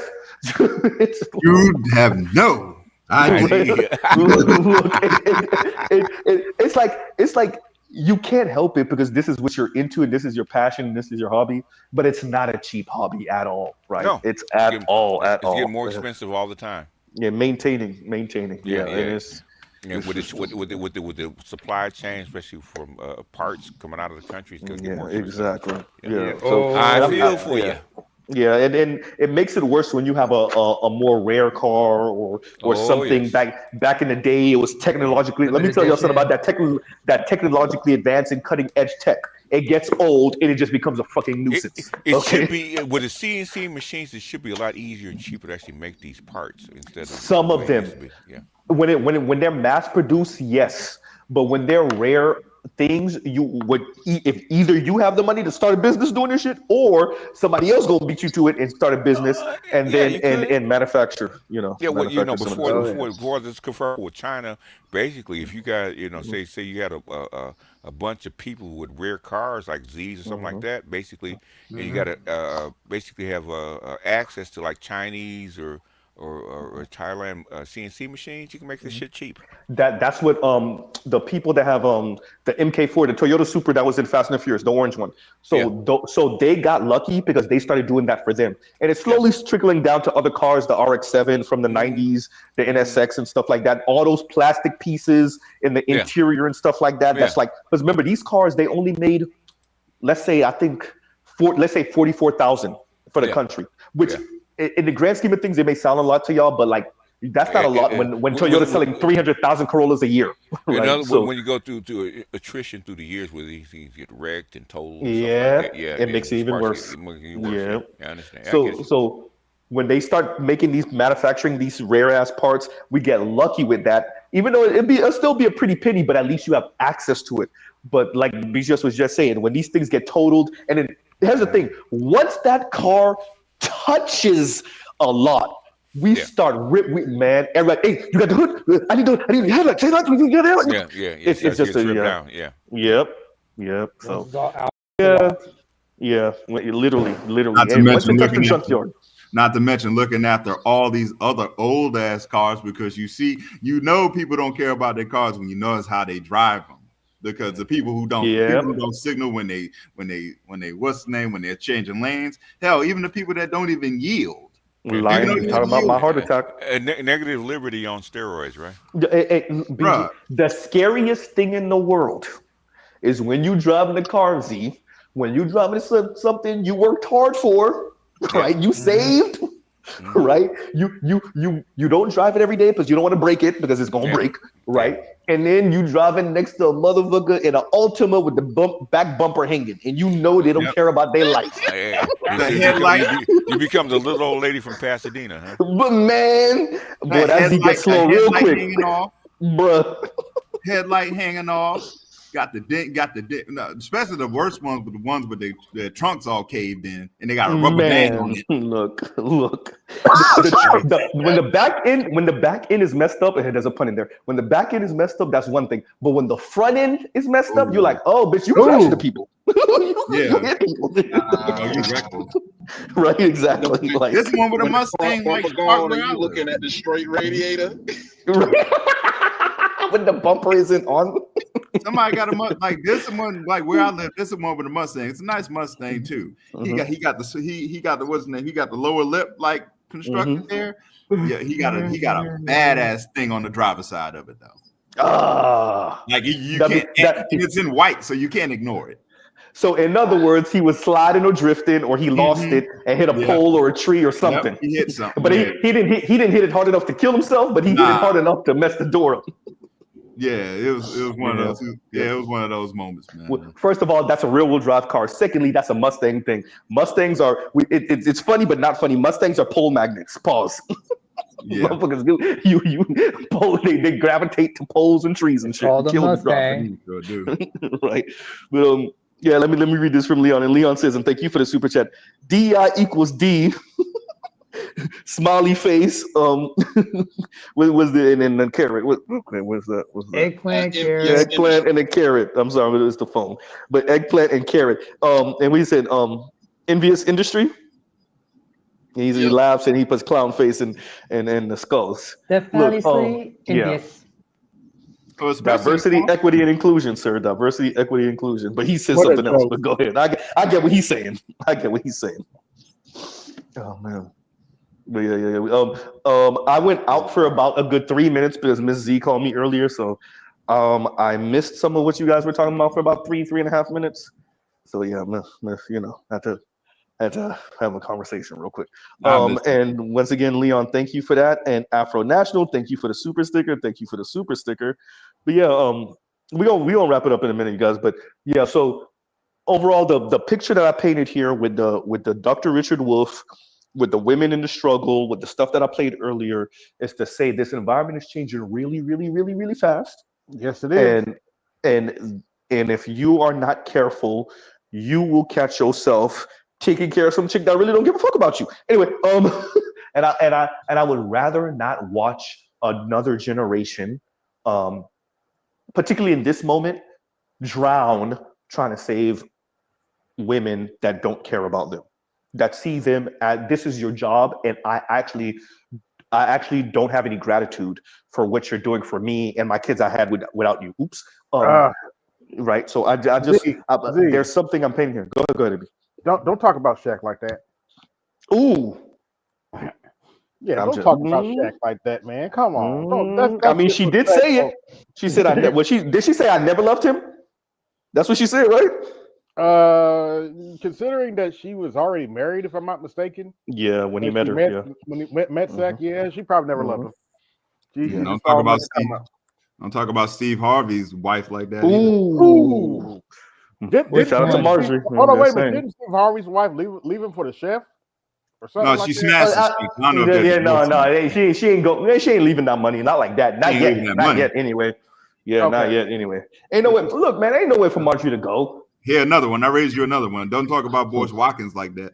Ooh, shit. Ooh. I still got that picture of him on his knee. That poor bastard. It was so cringe. It was so cringe. Look, anything short of an emphatic and enthusiastic, yes, I will marry you. Bitch, give me my ring back. I'm gone. For real. I'm out of here. You need to be trying. Hold on, wait a minute. Did you see that wedding picture where she's peeling off on them? When she looking at Willie D, like why couldn't it be you? Yeah, I saw it. I saw it peeling off on him. I'm out. Willie D, like, can I just switch places? Can't y'all just switch places? I'm just saying. That Chris Rock joke. That Chris Rock but joke. I want it real quick, better. I got you after. This is the thing for me. I don't want to set the precedent where our sons and our nephews follow behind this. Because what are we telling them? That they work hard? Because think about this. You're telling them they work hard, they go to school, they go and get their advanced degree, their terminal degree. You're walking around here with a PhD. You wrote a book. You sat in classes for how long? You in student loan debt up to your eyeballs. And you did all of that to be with a single baby mother? Or you did all of that for not even just figuratively, because when we say it, usually we mean figuratively. You did all of that to be with a woman that turned you down 20 years ago? Yep. And because, like I said, usually when we say that, we're saying figuratively. We're talking about the type of women that would have turned you down 20 years ago. No, you're literally doing this for the exact type of, not even type, sorry, the exact woman that turned you down 20 and 25 years ago. Absolutely not. And shout out to Randy Rosario. Y'all do that. Let me actually play it. Let me play it because it's here. It's here. It's here. Oh God. No, I gotta do it. Here you go. Came up to the girl in high school. She was like, no, I don't want you. And then once she became a baby mama, he was a CEO, executive, and all that. And she like, hey, you remember me? He said, no, I don't want you. I be feeling like, respectfully, y'all is the grown-up versions of the niggas that got hurt in high school while we was out fucking with the drug dealers. Let me tell you something. We were victims then making horrible. I ain't even gonna let you say you was a victim. Anyway, exactly. Go ahead. Respectfully, you're used goods, and I'm not interested. Just saying. At the end of the day, like I said, when it's the literal woman that turned you down 20 and 25 years ago and was rude about it, mean about it, like you were beneath her, nigga. Why would I ever entertain you or any nigga like you? And for what are we telling the young brothers? We telling them to turn around, work really hard, keep their noses down, laugh at their fucking white corny ass bosses' corny ass jokes, all for what?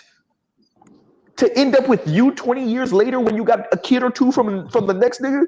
Absolutely not. Just tell them I'm not in the market for a Buick. Don't talk about hey, bitch, you ain't a Grand National neither, bitch. Anyway, go ahead. Don't talk about Hey Siri, play Master P, Captain Kirk. I got wait, let me see. I don't want to say it, don't say it, but let me see which one I want to play. JT Money Hope Problems Ain't No Problem. No, not that one. Which one I want to play?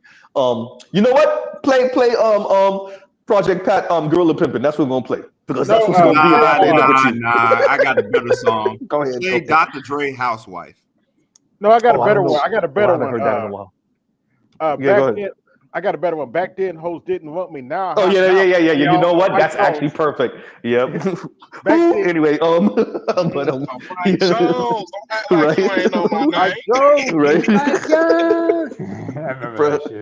Man, look. Well, at least we're not saying I'm in love with I believe going back to AMG.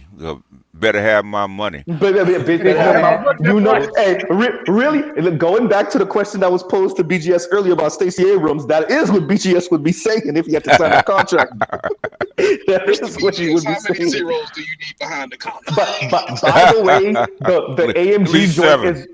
the AMG joint is what inspired Rihanna's "Bitch Better Have My Money" version. Yeah. So yeah. The I AMG remember joint. when they were playing Black Phillip. Patrice used that as his intro song. Oh yeah. It's perfect.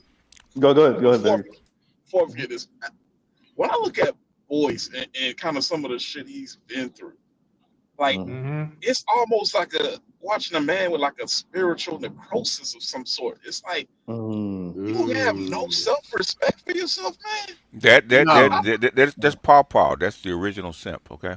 Oh, He a man Harvey. He a man Steve Harvey. And that Steve Harvey is different is because Steve Harvey is more.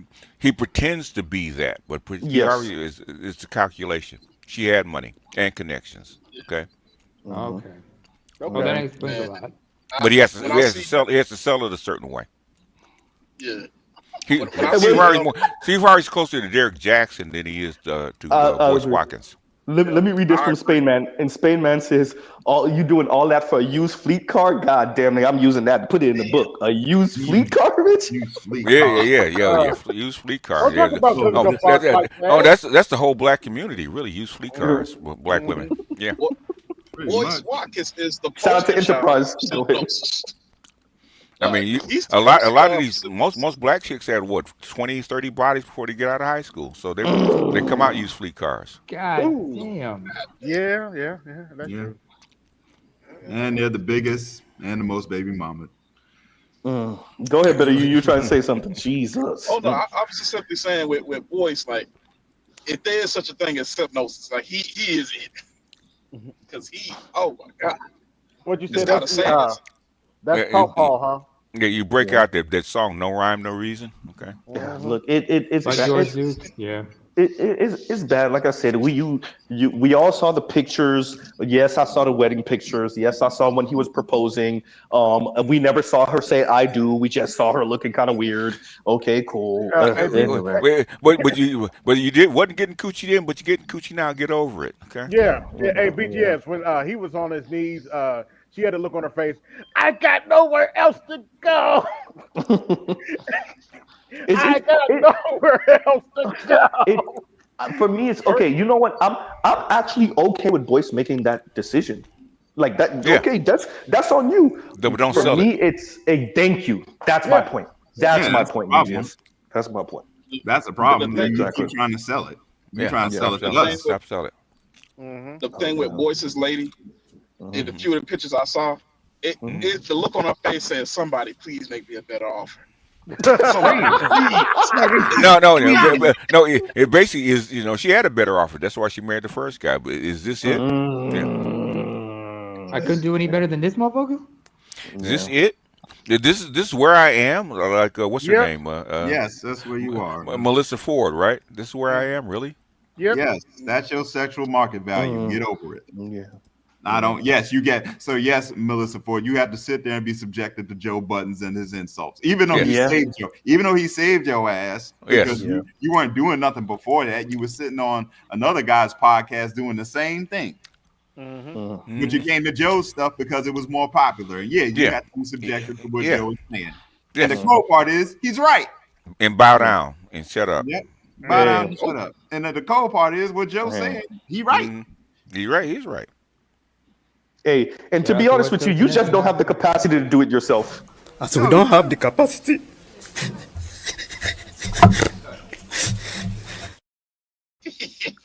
Now, that is so wrong of you. And by the way, what BGS says to Stacey Abrams after they signed the paperwork.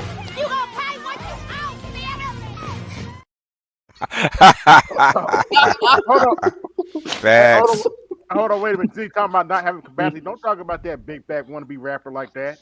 Oh yeah, man. Well, I don't even want to go. I don't even want to. Look, me and Sister Z talked about that. Me and Z, but what BGS said the black community is. Here y'all go. That's how it starts, taking bitches out to eat, meals and whatnot. Next thing you know, You wake up in a rest haven for hoes, a sanctuary for scandalous skeezers and stunts. Yeah, that's black communities. Sanctuary. Arrest haven. Sanctuary.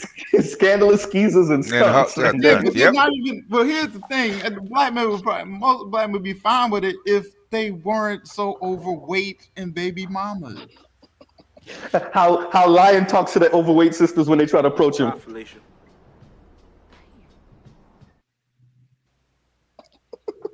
Bruh. Like, get away from me. Wait, let me keep on going. When Better You try to talk to Yenny when he first meet her. Who gonna check me, boo? Better You try to change her life. Better You try to fix her and change her life, and she going. Who gonna check me, boo? I ain't go live your life, honey. I don't care. By the way, that sound is from the Mac. I just realized I think they got it from the Mac, the movie. Yeah. Mm-hmm. Oh man. Which one? And Better You after Real Talk with Yenny says, "Who gonna check me, boo?"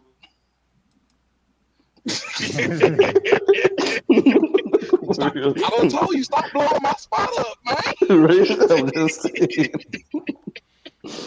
How the sisters be looking at? Went back to Jersey. Here you go. How the sisters be looking at us when we go passport bros and they follow us. Oh man! Oh, that's the biggest thing, man. Because somebody just sent me something like that. Right? They were looking to go to. They were on Facebook to for a Thailand meetup, right? Yeah. Sisters actually talk about going to Thailand to date black men in Thailand. Oh damn. Black men trying to drive away from black women right now.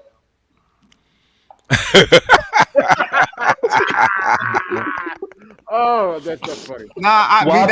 Because they won't shut up. Nah, that's cool.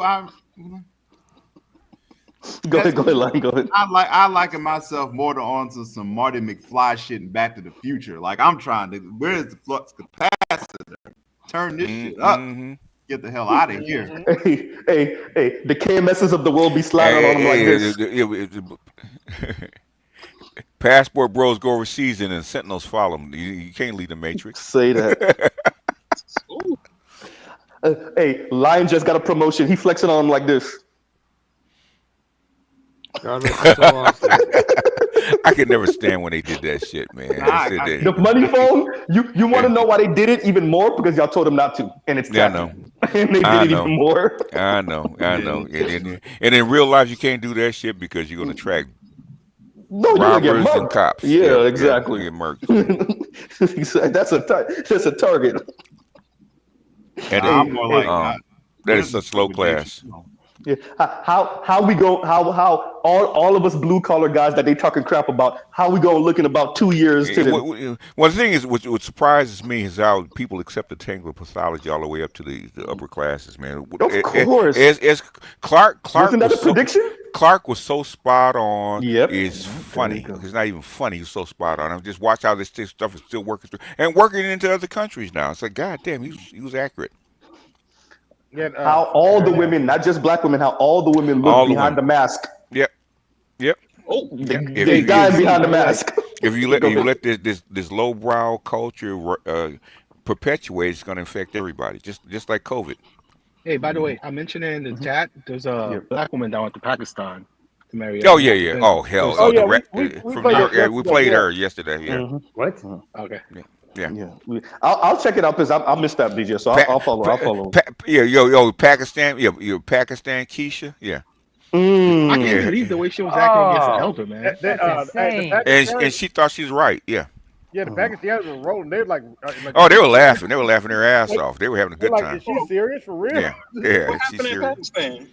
Okay, what happened was this chick from New York, someplace in Northeast, met this Pakistani guy online, and he proposed to her. So she flew to Pakistan to become his bride, and when he met her, all of a sudden shit changed. All of a sudden he didn't want to marry no more, right? So now she refuses to leave Pakistan unless she gets either a passport or $2,000 a week. It was her first time meeting. Yeah, it was in person. Yeah, the first time meeting in person. Bro. And he saw her how she acted. He called off the marriage, and now she's upset. Gee, I But wonder why that, he called off but the this marriage. goes okay, BGS. All right, let's do it. Go ahead, look it Once up. again, this goes back to what we keep talking about. She's all over the place. Get Callus to look her up. Okay. Look, Callis is already gone. But look, this is the thing. This is the issue. Oh, we already told them though. You'll have a good time with this one, Z. I mean, you'll have a field day with this. I'll review it. I'll review it. But Check okay, the wait a back minute. chat. Wait a minute. Yeah, you will have a Z. This is a Z moment, okay? You talk about this it is is. like a That- Steph that's Cole so moment funny. for you. Yeah. Okay. I'll review it because it to me it just speaks to exactly what we say here, where black men have been socialized and raised to deal with a gynocratic black woman that no one else on planet Earth practically they just don't. Maybe you get a couple of that a little bit from some of the Latino culture a teeny bit, seeing that I've been around them, but outside of that, like no, not really. Yeah. Not really. That's Nobody else is dealing with that. That's how passport bros are losing their mind when they go overseas. Wait, what? I think it was Zulu who said earlier when they went overseas. It was Zulu. He pretty much said it was a sensory overload of femininity. Going to what you're saying, BGS. Yeah. Culture shock, century overload. And what I find what they're finding out is that 10% of what you put on black women actually works in spades on other women. Let me see. No,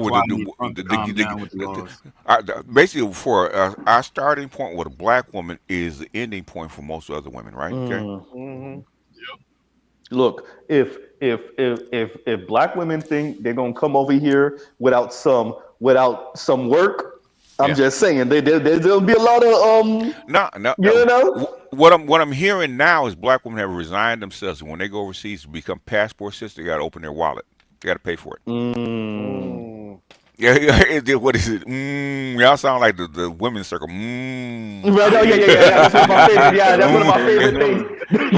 Yo, the that thing is remember what are the comedian, the chicks in that circle? Yeah. Snapping their fingers. I love it. It's the funniest thing in the world when they do it. It's the funniest yeah. But in a weird way, they're mocking each other. They're saying that this is how we sound. That is how they sound. That's how they sound. Yeah, that is how it is. But I mean, that's fine with it. They're gonna open their pockets. They keep talking about how much money they got. Let's find out. What they think is that they're gonna go over to overseas and find better men to take care of them and do all the stuff that they say black men don't do, right? Provide, protect, all that kind of stuff. Yeah, exactly. And so they go overseas and wait a minute, I make like 10 times the money he makes. How's he gonna take care of me? Nah, heifer, you got to take care of me. That's the way it works over here. Take care of him. Yeah. Take care of him. Buy him a Benz. Yes, you got to go now. You have to go become a passport Keisha that tricks. Okay. Yeah. You're a provider now, boo.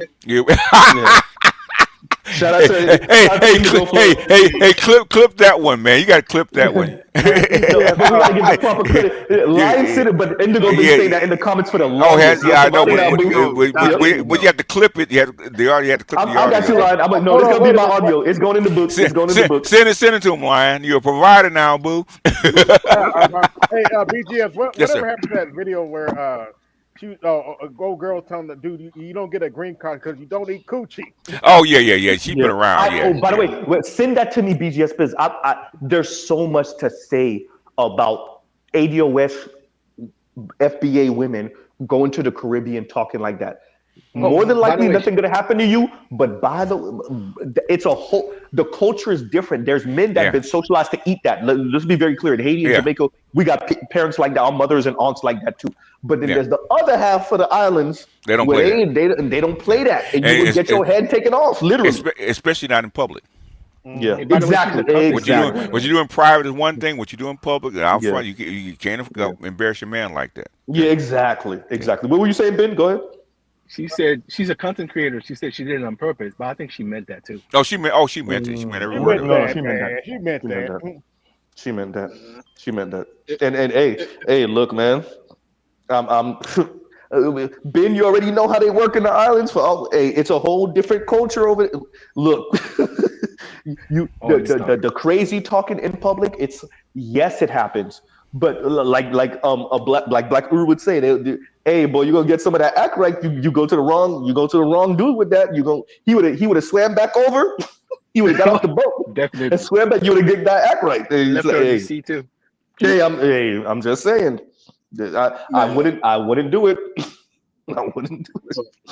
Go ahead, Hey, please. when you get a chance in the back chat, there's a video I linked. It's about 30 to 40-year-olds out there expressing their regret. So I think that could be a good live for you. Oh yeah, I clicked that already. I clicked it out. It's in my history. I'm gonna check it out after the stream. Yeah, I'm definitely gonna check it out. His last four are pretty good. You could just link them in the description. Okay. Go ahead, buddy. This gonna be like a minute. It might seem like a little off topic, but it's gonna be real relevant. Go ahead. I divorced back in 2014. My ex-wife came back to me talking about reconciliation in 2017. And did she say she remarried? Yeah, she did remarry. She remarried like later that year, but the thing was, she told me. Hold up. She told me when she came to the table to reconcile, and I asked about certain things in the past that I had questions about, and she told me, and it was like almost like a villain face-off moment, but she thought she was being sincere. I'm like, oh hell no, I will not go back. But she said, just like Kanye, I don't look high, I don't look low. I can't find nobody better than you. And there are a lot of a lot of brothers, you gonna get them calls. Yeah, I think so. Too late. I already got that call too as a divorced man. I was a divorced man too. I'm a divorced man too, and I split in 2020. About a year later, here's the first thing. It happened twice. The first time it was while we were separated, because in North Carolina you gotta be separated legally, physically for a year before you can actually get divorced. She came to me 3 to 4 months into that separation, trying to reconcile. I said no. You were serious? No, I was dead. No, I was dead ass serious. She came back, and I was pretty much like, no. Do you mind me telling people that who filed or what or what not? Or I filed. Yeah, that's what I'm saying. Yep. I filed. Yeah. I put forth the paperwork in. Yeah. No, I remember. That's what I'm saying. So you filed, and when she tried to come back for some reconciliation, you were like, nope. I said no. Yeah. Because that was the thing. Because even during the midst of when I first talked about it, brung it up into about getting the divorce, she was already crying. Well, I talk about splitting up. I talk about us splitting up, and I was like, listen, this is not working out. I'm tired. One of us is, and when it came down to one of us moving out, and I was like, listen, I don't care who moves out, but one of us is. Like it's either going to be you or it's going to be me. But why does it have to get to that point? Like for me, it's fascinating because there is and I think this is the beauty of dating out and marrying out for Black men in particular, for those of us that do engage in that. There is this, exactly what BGS said, there is this idea that Black men don't have anywhere to go, or very importantly, that Black women can cope with Black men leaving. So they act big and bad, right, about Black men dating out and how much they don't care and how good riddance, and that sound good until you 28 and 32 and 38 and 45 and 48. Ooh, See, there's a scene I can use the best. Don't forget 60. Right. And, well, when you're 60, you Vivica, right? Yeah, you Vivica. 54 right? or 54. And I use that age specifically because I just saw some short from tonight's conversation, a 54-year-old big back talking about, asking about dating. I think I saw that. Yeah. I just want us to understand something. 54, you a grandma. If you're not a grandma, just a generation or two ago, you definitely would have been a grandma at 54. We have 54-year-olds who have never been married. Number one, we have 54-year-olds. Oftentimes, and more as we get younger and younger, you're going to see 54-year-olds that not only never been married, might have never had kids. Okay, cool, all right. And they still, especially for for our age group, all of us maybe under the age of 45, we're gonna watch women, even with these hard times. I think they're gonna have a certain arrested development. I don't think it's shakeable. I think this is them. It's them now. It's not even, I don't even call it arrested development. They just never develop. So they're never gonna be mature. They're just, they're floating on the lookout of their parents, of society, of like having one foot in feminism and one foot in maybe being young and tight and white. And so some niggas is willing to trick on them, right? Or just men in general, because they might be able to get a Latino dude or a white guy to spend a couple dollars on them. So like when you have women that grew up in that type of situation, it's very possible that they 42 and still acting like they 16, 17. Well, Mr. Z is seeing that. Mr. Z, Well, what's they'll the be difference? grown up. Mr. Z, what's the difference between a 20-year-old, 30-year-old, 40-year-old, 50-year-old, 60-year-old black female? Other than the age? That's it. Yeah.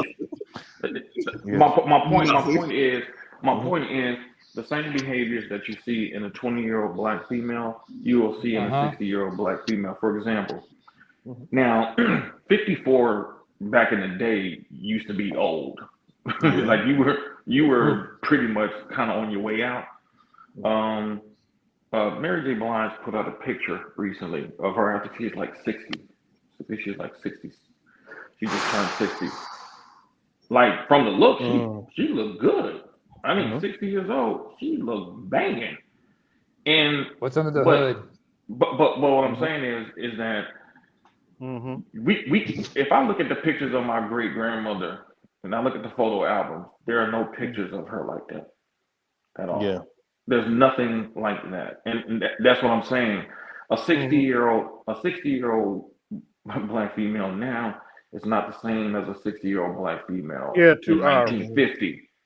You know what I'm saying? It's a completely different modality. Let him land with that, Rippy. So what I'm saying is that it's gotten beyond arrested development because it's such a generational thing. This is truly cultural disposition. Yes. This is the way the culture is. Now, how do you break that framework from a collective standpoint? The only way that you could possibly break it is through economic tragedy. That's the only way. That's the only way you're going to, like, for them to have to actually really need you, you know.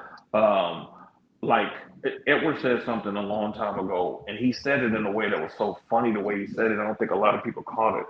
But he was saying something to the effect, if I'm paraphrasing him correctly, he said, Black women have the mentality of, I like, and he was saying it with an attitude like, I want you, but I don't need your ass, like kind of disposition.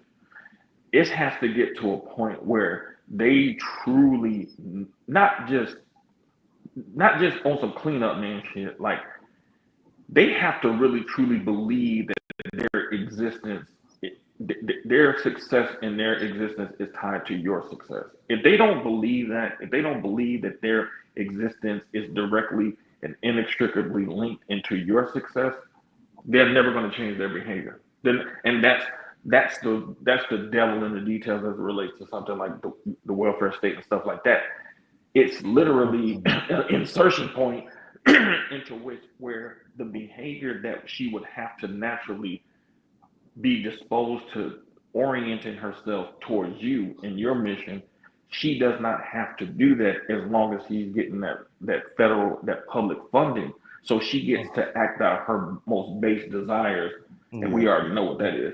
Well, I'm not even holding my breath for that. So yeah, I don't believe that's gonna happen either. I mean, they already showed you that. They already showed you that. Channeling my inner BGS, they showed you they never wanted to be tied to you in the first place. Yeah, and let's be. I'm glad Rael said everything that he said, because what we're in. This is my prediction. This is why I put the video links that I have. It's the economic landscape is going to really separate the boys from the men, in my estimation. I don't really want to sound too hyperbolic. It's not the end of the world, everyone. But at the same time, I think that going to what Rael's saying, I think Europe experienced this. So Damon could tell you about austerity measures and and Els Active could speak to that, right? And I would estimate like America's about to go through a certain type of austerity measure. I think we thought we went through in the 80s and the 90s, but I think we're going to go through that to kind of slim out, right? And all the people that were floating on like all that extra money that was floating around, especially with quantitative easing and all that other stuff, all the people you don't realize. That's my point. Like you don't realize you were floating on that type of money. You don't realize that like the DEI programs and all the fluff money, right? You don't realize that your career or your job that you have for the past 10 or so years was because of all this extra money that was floating around in America. But as they retract and contract that money, I think there's going to be a lot of people that are non-essential that they're going to have to feel it. And mainly that's going to be women in their careers. And, and going to what you were saying, Rael, I think that need, there's going to be a place for women. There's going to be a fork in the road. Either you're going to drown with the Titanic, or you going to swim in these cold waters and hope you don't die and make it to this dinghy that I have that's maybe 20 feet away, but it's going to feel like it's 500 miles away because of that water. So either you're going to swim to me and survive on this dinghy, or you're going to sink with the Titanic. You choose. And you're not just talking about from the corporate arena. Yes, you're right. Y'all have to understand how much money has flooded higher education in terms of grants and programs and disciplines that have been created. All of this fluffy stuff that has allowed a lot of the proliferation of this BS that's out here regarding things like DEI and all this women empowerment nonsense. I said this, man. How are these people going to cope with 4 years of no funding? We have never been at this place where I know in my adult lifetime, where they have not had the power over the spigot to be able to control the flow of money. And we're just 13 days in, and they losing their mind. Like we're talking about 4 years of straight the inability to get the funding for those programs. I mean, you're already starting to see like schools like in programs in their schooling because they're not going to get that funding based off of the DEI and all that type of stuff. So this is going to be one of the like even with all of the funding. I mean, we've seen females with masters and PhDs from schools like Harvard out there having to sell the box, and I'm talking about white women. Yep. So, like when they say black is the first to go, these females are going to be on the front line, and they're going to be the first to go. And when they hit that rock bottom, because rock bottom ain't just being poor, because poor in America is relative to the world's poor. Like poor in America means you're money poor. You're not resource poor. Like you can be poor and get food stamps and go get a steak from a grocery store. That's not poor. Yeah, that's just you just money poor in the bank. But that true rock bottom is not when you don't have money, but when you got to look up and it's a black man and you need him. That's the rock bottom. That's the rock bottom. Yeah. Let me play. Morgan Freeman got something to say, Ryan. Morgan Freeman got something to say. Just saying. Just saying. Z? Go ahead, Neyma, and then we got better you. Go ahead, Neyma. Go ahead. I don't think anybody remembers. Have to go back in hindsight. This is not a reach back. This is something I remember BGS talked about last time Trump was in office. He used the Star Trek reference, the Kobayashi Maru. Yes. You got to save one thing or the other. You can't save both. It's going to be one. And just like last time, you're choosing to save the economy. It is what it is. Think about that. And Guy Austerity Incognito is no says, joke. Yeah, and that's why I mentioned it earlier. Exactly. And Guy Incognito says, Trump trying to cut the federal jobs. I have male friends who work solid government jobs concerned. These IT jobs. Yeah, and these are IT jobs. I get what you're saying. But yeah, but remember something too.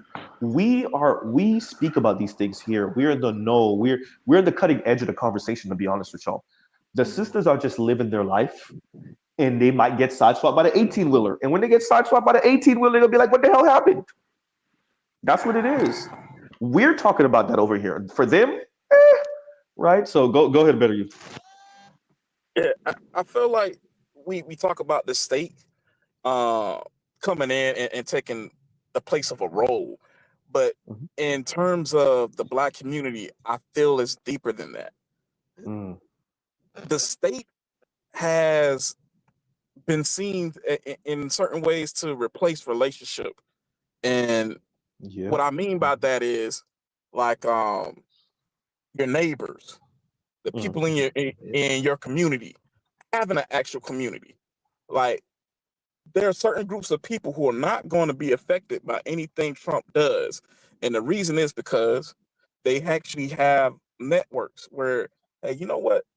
Mr. Such and such, yeah, I know he don't really got a whole lot of money. He a retired senior, but I'm a doctor and I'm going to, hey, get all the seniors in the community, bring them here, and I'll get me and some of my buddies. We'll see them for free after hours.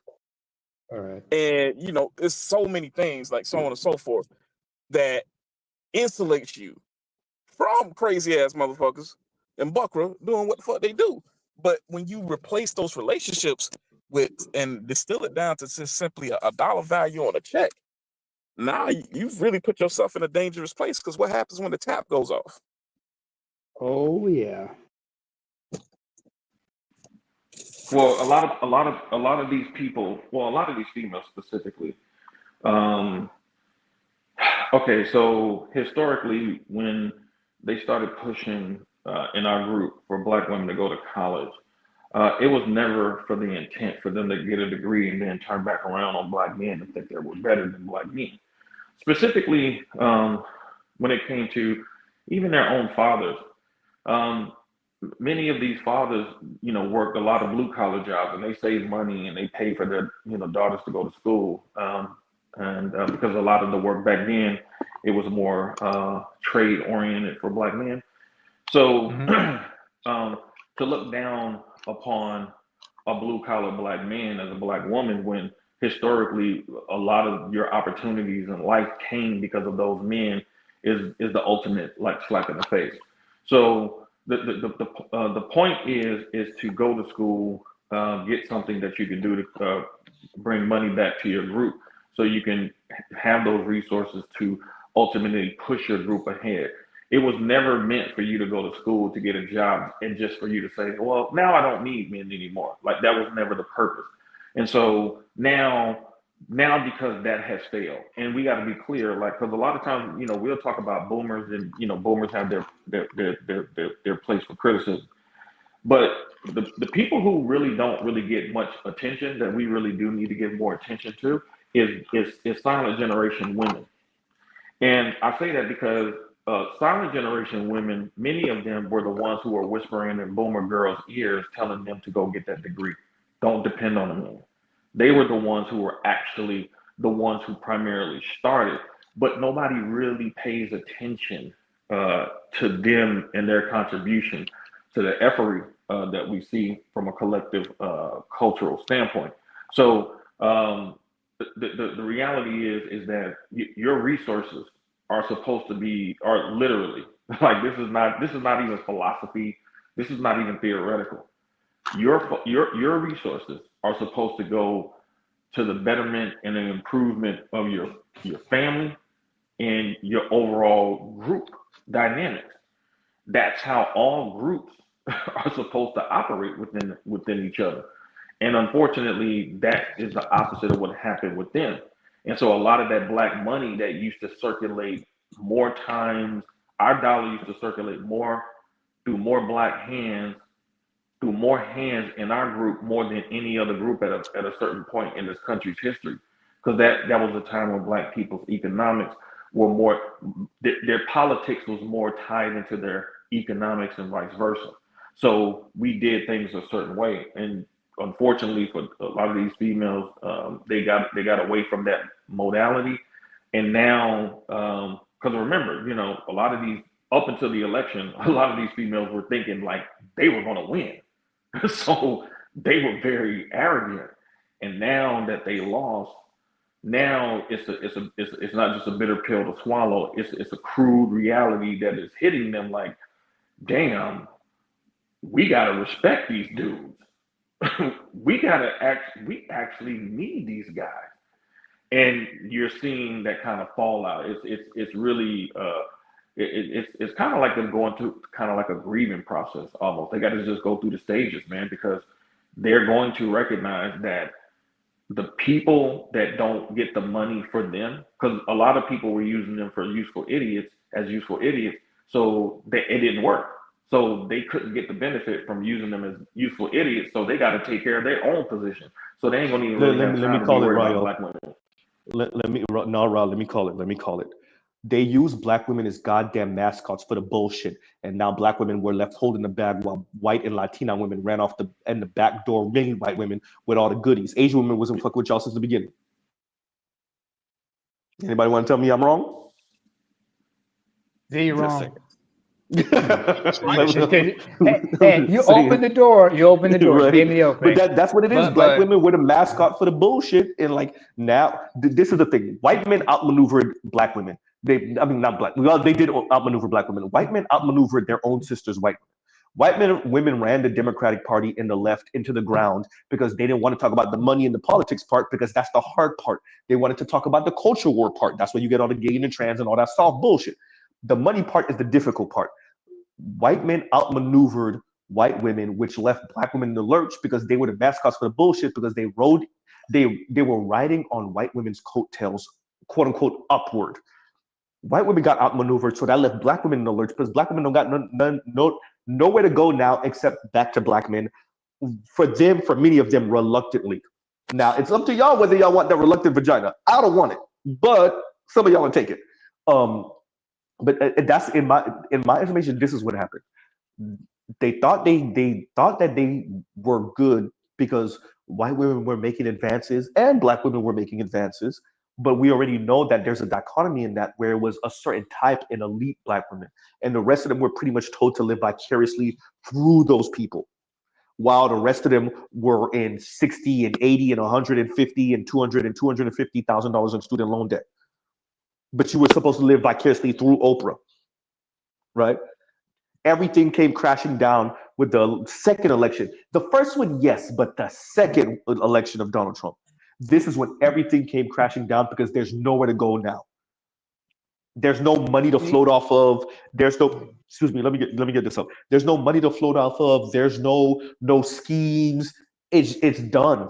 We ran out of road. There's nowhere to go except backwards. And when I say backwards, I don't mean technologically backwards. I don't even know if they could really even go culturally backwards. But back home, white women already they got nowhere to go. Black women, I think many of them are going to sink with the ship. And sinking with the ship, like I said, is antidepressant pills, it's lifetime of singleness, it's rose toys, it's Golden Girls lifestyle, it's stuff like that. And that's if they could afford that stuff. And I'll pause right there. Go ahead, Yeah, what I wanted to say was like, when you talk about they're trying to live vicariously through certain people, the movie Requiem for a Dream comes to mind. Yeah. That's Also, like you talk about, there's a show that just came out recently. It's George Wallace, Laverne Cox. Mm-hmm. It's about son coming back home to his hometown, but he comes back to transitions everything, but just wanted to come back home. Let me say this real quick. Else Active says swear jar credit. Thank you very much for the super chat, and that's hysterical, right? And Guy Incognito says white women always voted GOP at over 50% for decades. Yeah, since Nixon, I think. Mm-hmm. Since Nixon, if I'm not mistaken, I think it was since Nixon. But yeah, you're right. Yeah, you're right. And it was. This is actually a good thing about the internet and social media and like easily accessible like information where you don't have to go through encyclopedia or catch the news segment, is that you see how black women felt betrayed in Donald Trump's first election, that 2016 election. Now they really feel betrayed. But think of this. You really allowed for Kamala to approve commercials telling white women to vote against their husband's interests in secret. Right? Like think about what you're saying about family. That was the Murphy Brown moment. That was the Murphy Brown moment. That's my point. That was Go the ahead. Murphy Brown moment when you had in 1990 or 92, I can't remember what year, when she opted on the show to raise her child as a single mom. Man, them damn Dan Quayle, man, all them Republicans came out. They in full force against that. They were literally you saying that you don't need us. Oh nah, man, the visceral response, man, that came from them white dudes, man, was like you haven't really seen that woman act in anything since. You have not seen that woman, Candace Bergen. You have not seen that woman act in anything since Murphy Brown like that. I think maybe I've seen her like a one thing or something. Boston Legal. Yeah, something like that. Yeah, I mean, other than that, yeah, I mean, that was from a culture war perspective, that was major. And see, here's the problem that a lot of Black people are going to have. See, they supported. Remember, much of the argument against SYSBM and Passport Bros was, oh, y'all need to go to another culture and get women because y'all can't get women over here, blase, blase this. They supported money going to illegal immigrants who were able to get not just females, males too. These females, they came over here as families, a lot of them, and they were able to get free housing, free food, money on these cards, and they actually supported illegal immigrants' families being together and being in a better position than they actually support. Black men have never gotten any type of welfare of that particular magnitude in the United States ever that Hispanic men got. They never got that. And that shows you how fundamentally flawed their thinking is. They're literally accepting when Black men go to foreign countries, they're not getting welfare from the state. They're going over there on their own dime, their own money, their own disposable income. They're earning the right to be in that place. These folks was literally just given a government handout at the behest of some of the same Black females who will criticize the Black men who actually have the wherewithal to get their own money and go to other places. Ridiculous. By the way, let me say this real quick. It's done. I don't know what else to say, Rod. It's done. It's done. It's done. You know, I really saw Black women pull this stunt over and over again, right? COVID-19, you would have thought they got their mind right. We're in the middle of Armageddon. You don't know what's going to happen tomorrow. They over here elbowing each other in the damn store for toilet paper. Nope. Still didn't get their mind right. Trump, second election, you would think they would get their mind right. And some of them, you could see them slowly trying to do the whole hey, big head text. I think that's going to be a whole wave over the next coming years. I already said Black women got to go to civil war with each other. And I think it's going to happen, actually, rightfully so. But it had to take you exhausting, and I said this before, the Winston Churchill line about the US, which is that once they exhaust every other option, then they'll do the right thing. And so you had to exhaust every other option. And that's just, it's fascinating, frightening at the same time that they had to exhaust every option, but the option that's the most obvious: continue on the road from the civil rights movement to shore up Black families in the fight for your piece of the pie of America that you could never actually do by yourself. You let go prematurely. You signed on to white women's bullshit, and here we are.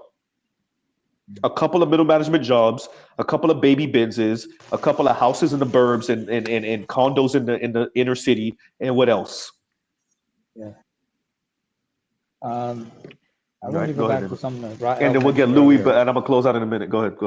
Yeah, Rael, you mentioned something about how it was the solid generation of women who would talk to convince the Gen Xers, to get those degrees and everything. Boomers. Don't forget, I believe it was the golden generation you're forgetting, because that's the generation of Rosie the Riveter and everything. You said that's a generation that what? Rosie the Riveter. Because remember, when the men were all the golden generation, the GI Rod, they went Rosie the all, Riveter is the one with the white lady flexing with the yellow background. With Yeah, the that's with the silent. can with do it. Yeah, that's yeah. silent. That's silent. That's the golden generation, not silent. Silent were kids at the time. No, no, no, The no, silent no. generation You were you have the greatest generation. You have the yeah. silent generation. You have the boomer generation, and you got Gen X. Yeah. Silent generation. I've been reading up on this. Silent generation was the ones that was whispering in boomers' ears to go get the degree, telling them that don't depend on a man. That it's appropriate that it's called the silent generation because they silently whispered in their ears that BS. They were the generation that lived through. No, go ahead. Sorry. Yeah, they don't really they don't they're the ones that really push for a lot of the feminist stuff because you got to remember the proliferation of colleges came about after World War II because the GI Bill. The GI Bill created the need for more schools because there were men who were obviously going to use the GI Bill to go to school and get an education, and that was a publicly funded program. It was a welfare program that was pushed to bring white men and white families into the middle class. But you didn't have a lot of those schools like that before. The GI Bill is what pushed that. And so when those women, when those schools became much more of a common thing, the necessity, or what those females felt, the necessity to compel their daughters to go that route. A lot of these women were married. A lot of these women were married to men, but they were telling their daughters to say, "Hey, don't get a man," even though that some of that much of that money that was used to actually pay for females to get in school was coming from the very husbands that they were actually trying to undermine. True. But they had to learn from somewhere. They had to get the inspiration from somewhere. It was from the older generation. Think about it. Remember, no generation grows up in a vacuum. The reason they call it the silent generation. It was both the greatest generation and the silent generation. The greatest generation, particularly amongst a lot of the Black women, were day laborers. And so a lot of the silent gen saw their, I'm talking about Black women, they saw their mothers working in the houses of white people. And so there was this sort of undercurrent of shame and resentment about that came from what they saw of their mothers. And then they had to, like you say, they had to work, but also be married. And so there was this sort of thing about them not, their daughters not ending up like that. So it really, you're right, it was perpetuated amongst a lot of silent gen, but it actually kind of preceded the silent gen, going back to the greatest generation, because of what they saw, the sharecropping, all that kind of stuff. They saw their mothers as day laborers, picking cotton, stuff like that, and they harbored a lot of shame from that, and they passed it on amongst themselves and amongst their daughters, who were your boomers, older Gen X, and then it kind of went forward from there. Because I actually remember, I remember my grandmother, who was the greatest generation, and then my mother, and they were silent Gen. And my grandmother was a day laborer. She in Mississippi Delta, worked in the homes of white people, and it didn't talk a lot about it, at least to us. And it was clear that it was not necessarily something they wanted to necessarily share with us any specific level of detail about that kind of work and that kind of life. So that's kind of, shame even precedes the silent gen. It even goes back a little further to especially the Black women who actually did a lot of what they considered to be shameful stuff for white people. Yeah. And it's funny too that you say that, Uru, because my great grandfather, like my great grandmother, was a homemaker. Her whole entire life married to my great grandfather, and it was interesting because my dad's mom said about him while we were talking about him some years ago, and she said that he said that he refused to let his wife work for any white folks, and she said he said that because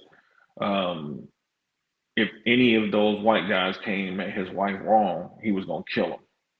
So you already know like what he meant by coming at her wrong, because that was commonplace in those situations back then, where Black women who were working in the homes of white people many times experience sexual harassment from white men, which ironically you would think that they wouldn't have such a favorable view of white men from a historical perspective, because truly many Black women, I think probably more so than even white women, were some of the main victims of sexual harassment from white men from a historical perspective. And so it's ironic that my great grandfather, who was the greatest generation, it's ironic that he was of the modality of trying to keep his wife away from white men. And at the same time, you had a lot of Black women who were telling Black women to get degrees so they can actually be in closer proximity with white men. So you have just two fundamentally different thought processes butting heads generationally for a long time. I do think there is a segment of the Black community, and I know we don't do the people of color thing here, but the people of color that really think proximity to white people changes shit. Because I've been around Latinos, Freudian slip there, Latinos, definitely Asians, both South and East Asians, that really think like you good when you live around them and you cool with them and y'all go to lunch together on lunch break at work. Like they think they're in there because they play like company baseball against these. I'm not. This is not like anecdotal.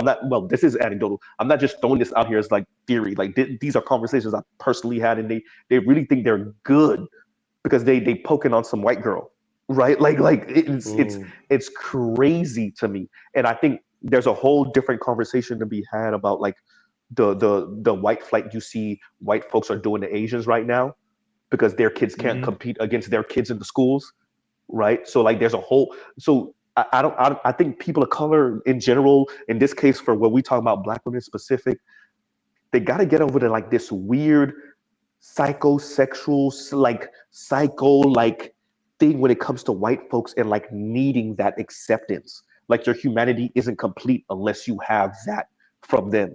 It's weird to me. It's like the height of inferiority complex, and I just don't got it. Right? So it's some weird shit. But on that, y'all, look, like Louis, you want to say something? Because I'm about to end out. Oh, well, peace and blessings to everyone. I hope everybody's day is going well. I was listening in the background, but if you're going to end it, go ahead. No problem. Because you are look. Go ahead. Did you listen to the Pink Pill? No, I didn't. No, I didn't. You know what? I will do that because BGS want me to review something too. Yo, so you I'll gotta do that listen also. to it. And it, when you listen to it, it goes into play of what you're talking about right now. That's all. Is that me? Louis, you went out. No, that Is was that me. me? Sorry, my phone screen. My phone screen's on like a timer. But when you listen to that Pink Pill, it's going to go into play of what y'all discussing right now. She's swallowing a lot of crow. Is she? And My I told you so game is phenomenal, y'all. It's impeccable. But I don't know how much I'm gonna engage in that with this. I am gonna do the what have we learned in a mocking ass way, right? I am gonna do that. Oh, you better believe it. Oh, what have we learned?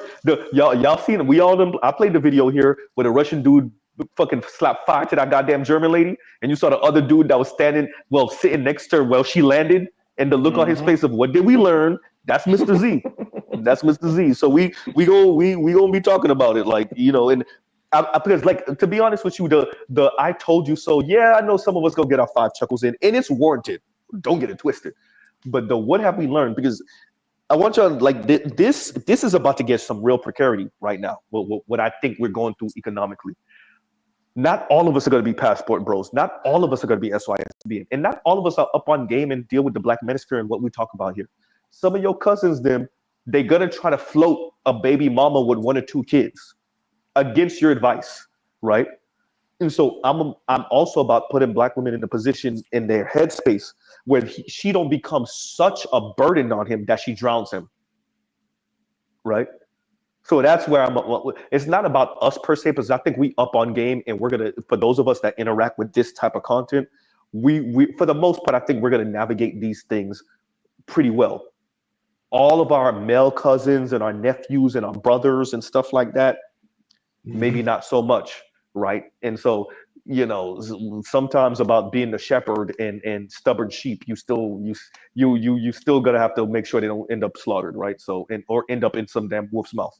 So that's what it is. And and with that, y'all, we will pause right here. Love, peace, and chicken grease. Y'all go check out other Black manosphere content, other non-manosphere content. Louis, I'll check that out. BGS wanted me to check out something too. God damn, I'm gonna have to listen to it on the replay. But and y'all have a great, great, great rest of y'all day. But Mr. Z got things to do. All right, y'all. We out.